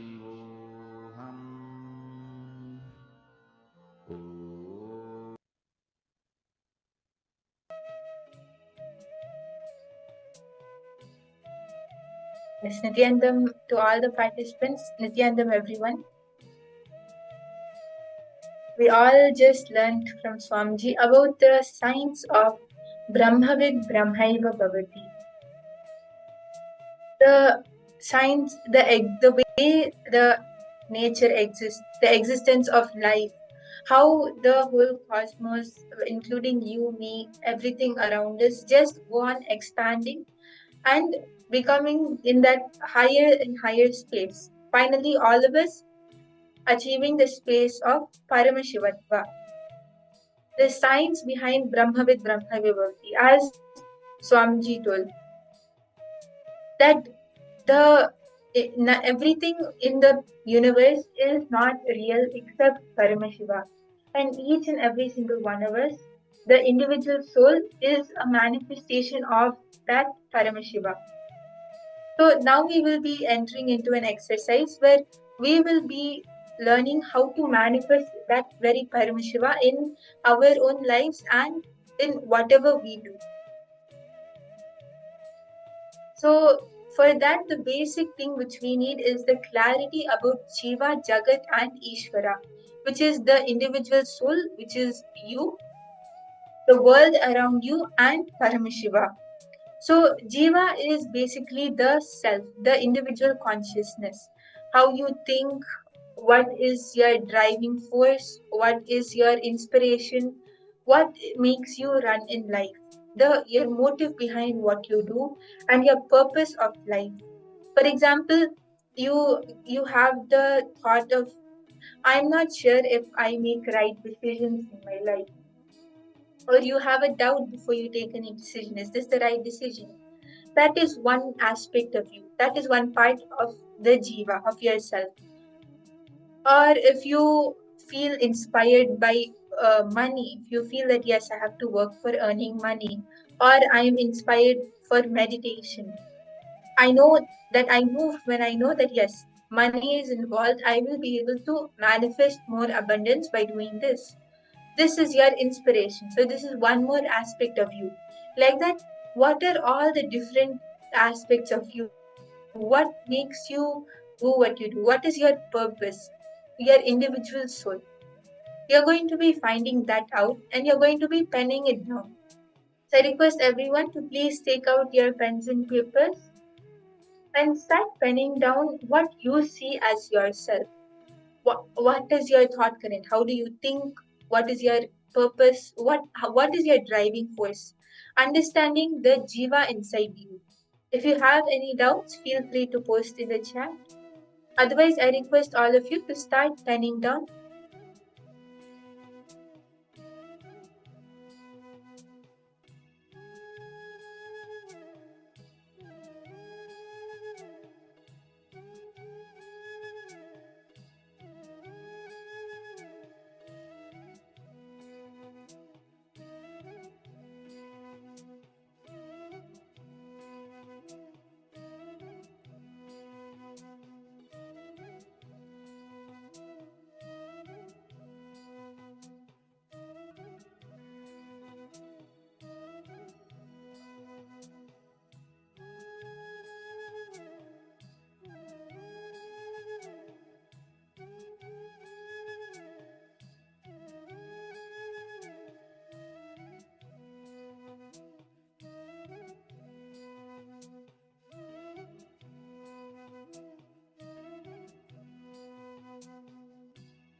I can see many of you are here sitting with us. Nithyananda, Ma Sharmini, Ma Fenzu, and Ma Iron, and so many new participants are there. Nithyananda, everyone, Ma Ivana, Ma Gautama, Ma Vigneshwari. If any of you have doubts, feel free to post in the chat, as this is a very important exercise for today's initiation. You'll see that when you actually, after penning this down, we are going to be doing two more steps where you will be doing Jagat and Ishvara as well. So when you understand these three aspects of your life, at that time you will be able to receive the initiation that Swamiji is giving us to its fullest today. Because today we are going to be getting an initiation where we will be understanding about this whole science, about the universe and about the cosmos.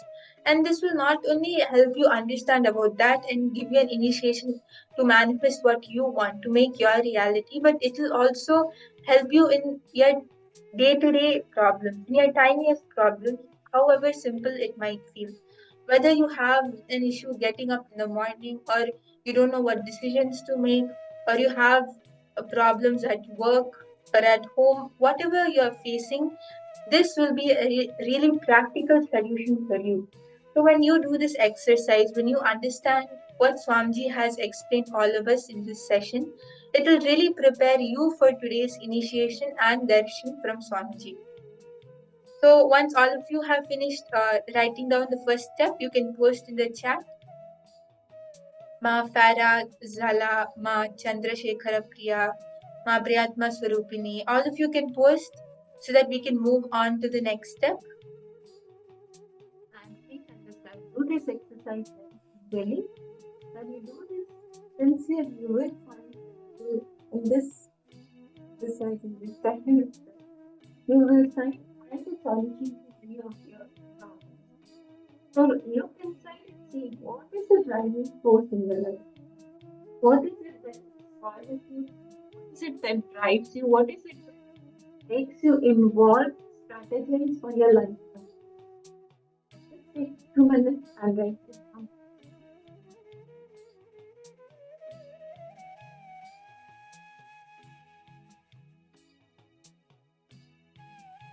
Now we'll be moving on to the second step. And in this step, all the participants, all of you will be writing down, and you'll first be understanding and finding out how you connect with the world, about the Jagat around you. Jagat means world, the people around you, the society you live in, the whatever you do, whether it's work or school, the world, your world. How do you connect with that? Whether you connect with it through fear or through greed, or by the purpose of achieving what you want to achieve, or keeping yourself away from what you don't want. Understanding how do you connect with the world around you? What do you perceive about the people around you? That is the realization of Jagat. So all of you can take a few moments now to see how do you connect with the world. What is the realization you have about the Jagat around you?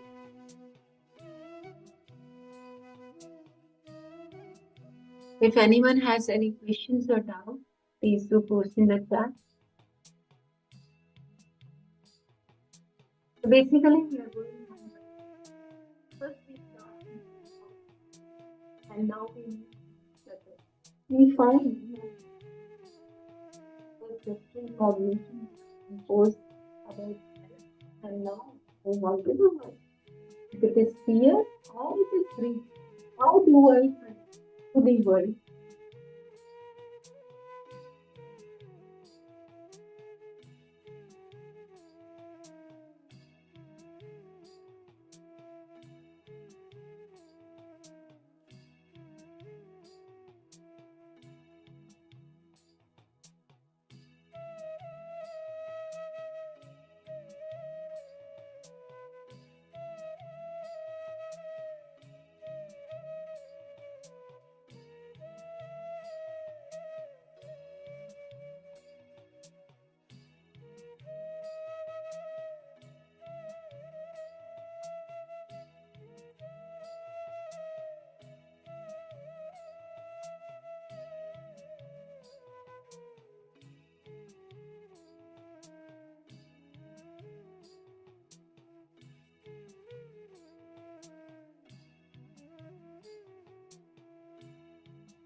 Now, once all of you have finished penning down about the Jagat, once all of you have actually taken a few moments to see and understand what do you feel about the world around you, we will be moving on to the final part, which is Ishvara, which is Paramashiva, the source of Jiva and Jagat.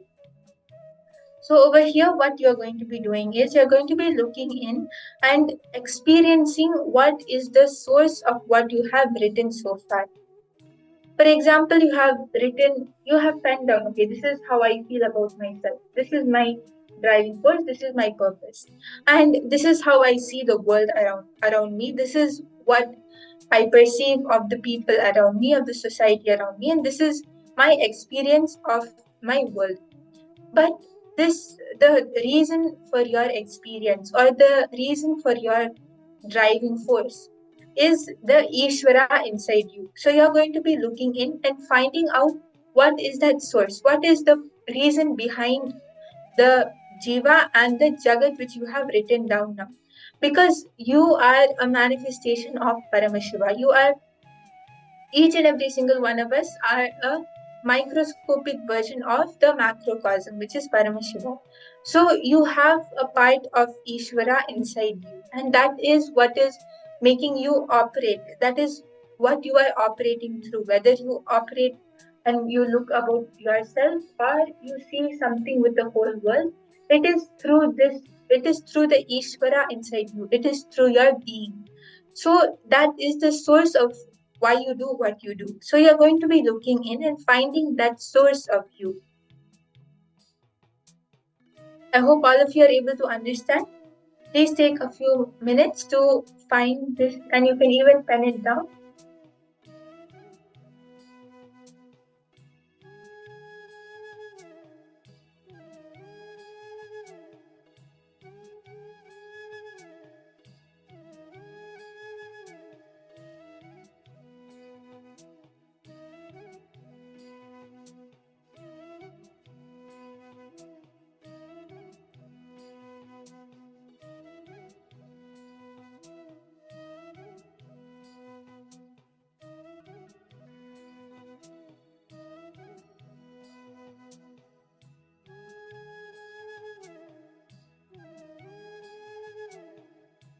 So when we unclutch and when we just look inside and when we want to experience that source, just have that seeking inside of you. Look inside and just be a witness.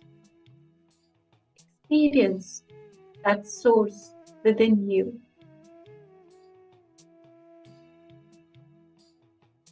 Which is the source of the Jiva and the Jagat.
Now, once all of you have finished penning down, we are going to be moving on. So you can post in the chat if you are done, or if you have any questions or doubts, feel free to post.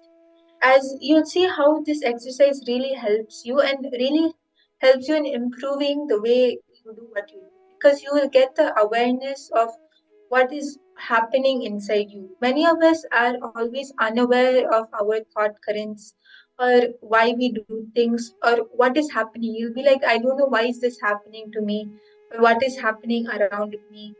You will be able to find the answers to all of this, and you will also be able to consciously change what is happening when you understand about the Jiva, Jagat, and Ishvara for you. So I hope all of you have finished, and now we will be entering into the power manifestation. And in this round of power manifestation, we will be continuing the power of Duradrishti or remote vision, which all of you manifested in the first round. So I request everyone to please gather in front of the camera. You can bring your Aushadas or your Jnananjana. If you have the alchemy product, you can bring it, as that will help you in the manifestation. If you don't have it also, it's completely fine. For all the new participants or anyone who doesn't have it, you will be receiving the Aushada in this Paramashivoham. So even if you don't have it yet, that's completely fine. Yes, and now we will be starting the power of remote vision. So as all of you can see, there is a house which is projected, and all of you have to connect to Swamiji and you have to scan the living room of this house. You can, if whatever Swamiji is revealing to you, if at all you're seeing the bathrooms or the bedrooms or any other detail, you can pen all of that down. But the main thing which you are scanning is the living room. So you're going to connect to Swamiji. Remember Swamiji in your third eye, and you're going to chant the Mahavakya. Then through your third eye, you're going to be scanning this house. You're literally going to have a 3D, a third eye tour of this house. You will see how you might feel yourself physically appearing over there and going through the house, or Swamiji might show a whole tour of the house in your third eye. Swamiji will show everyone the answer in different ways. So however you're seeing the answer, whatever you comes in your third eye first is what your third eye is showing. So if it helps, you can pen it down. Otherwise, just see everything which the third eye is revealing to you. And at the end of the round, you're going to be typing it out in the chat and posting it. So I hope everyone is clear. Yes, now we will be starting the power manifestation. I request everyone to please sit straight with your head, neck, and spine in a straight line. Connect to Swamiji in your third eye. Remember Swamiji's image in your third eye. And start chanting the Mahavakya. Om Nithyananda Paramashivoham. Nithyananda Paramashivoham. Om Nithyananda Paramashivoham. Through your third eye, scan the living room of this house.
Yes, Ma Farah, I can see that you have posted your exercise and what you have understood. That's very nice to see, Ma. It's so nice to see that you have actually penned down and posted it. Yes, so I request everyone to please start sharing on the chat now. What did Swamiji reveal to you as the as the layout of the living room in this house? Ma Ivana, Ma Sarala Nanda, Ma Sharmini, Ma Vigneshwari, Ma Penzu, all of you can go ahead and share on the chat. Ma Farah Zala, you can also post. What did Swamiji show to you, Ma?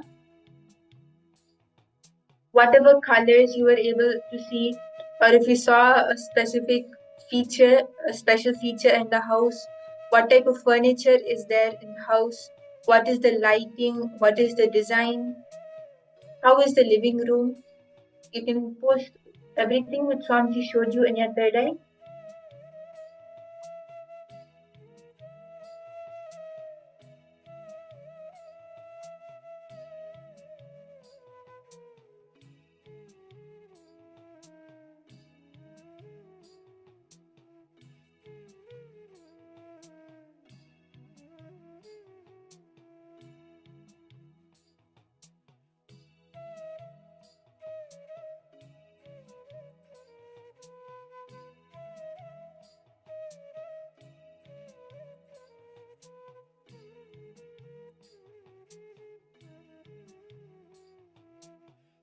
Yes, I request everyone to please go ahead and share on the chat. What did Swamiji show you in your third eye?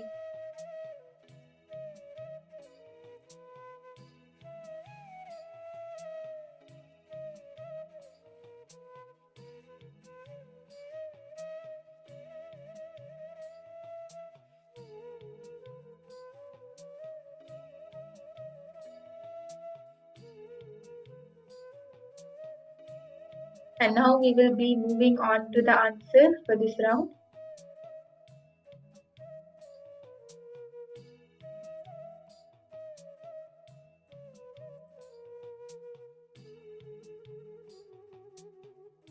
Yes, so the layout of the living room is as shown on the right of this slide. All of you can see there is the color is light brown. Majority of the living room is in light brown color. The sofa is grayish and there is a white cushion. There's a white chair and there are white cushions with little colors on them. There are 3 paintings on the wall, a lamp towards the corner of the living room, and there is a pot on the window. So if you saw brown color, if you saw a carpet, brown carpet, or a gray sofa, a white chair, a table, 3 paintings, all of this is a manifestation. Even if you saw a lamp, that is correct. And the status of this house is fully furnished. There is 1 bedroom and 1 bathroom. So if you saw any of these as near third eye, that is all a manifestation. So you can verify your power manifestation and you can see what you were able to manifest. This Mahamahagya. Yes. And now we will be doing the next round of the remote vision. So I request everyone to please sit straight now. Connect to Swamiji and start chanting the Mahavakya. Scan through your third eye and see what is the layout of the living room in this house. What are the details of the living room over here?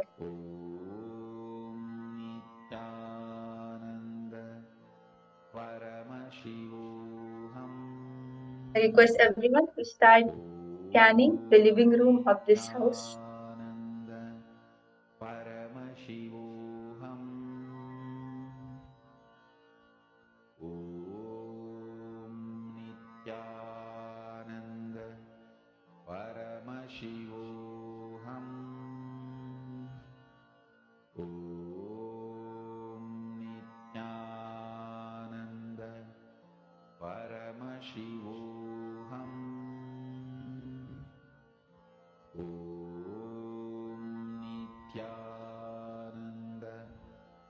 Paramashivoham. Om Nithyananda. Please connect. Paramashivoham. And in that place of Om you will see Swami will reveal all the things to you. Paramashivoham. Om Please keep your head Nithyananda. Paramashivoham. Om Nithyananda. Paramashivoham. Om Nithyananda.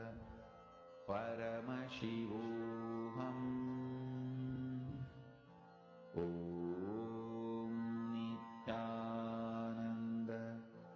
Paramashivoham. Om Nithyananda. Paramashivoham. Om Nithyananda. Paramashivoham. Om Nithyananda. Paramashivoham. Om Nithyananda. Paramashivoham. I request everyone to please relax now. And you can go ahead and share on the chat what did Swamiji show you in your third eye. Om Nithyananda. Paramashivoham. Okay, Ma Priyatma Sarupini, you saw that this house is with a less light and the light is beige color and painted on the wall. It has 4 bedrooms with 3 bathrooms. The house is furnished. The kitchen has brown cabinets with wooden floors around the living room. The living room has a square window. Okay. And Ma Fenzu, you saw a TV and a grey sofa with a coffee table and a white wall. There are pictures on the wall. There is a vase and flowers.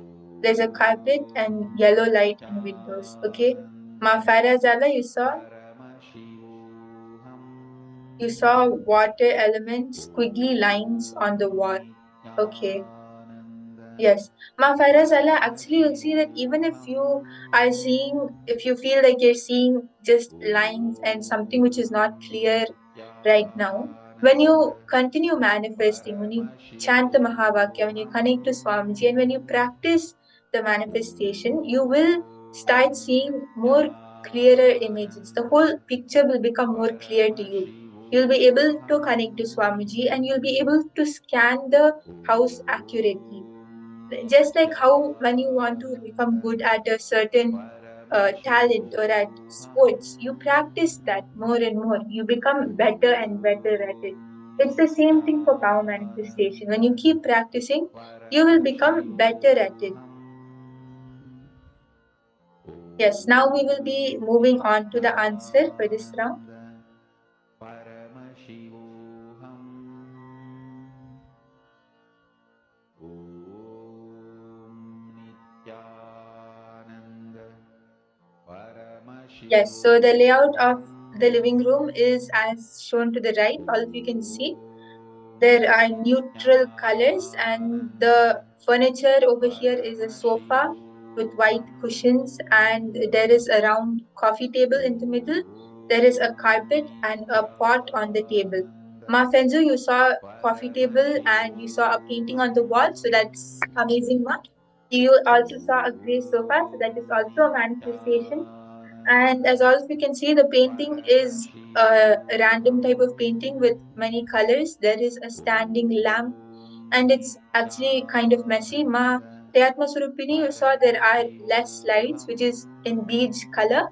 There is actually only one lamp and another light on top of the painting. So that is also a manifestation, and it is in beige color. So that is amazing, Ma Priyatma Surupini.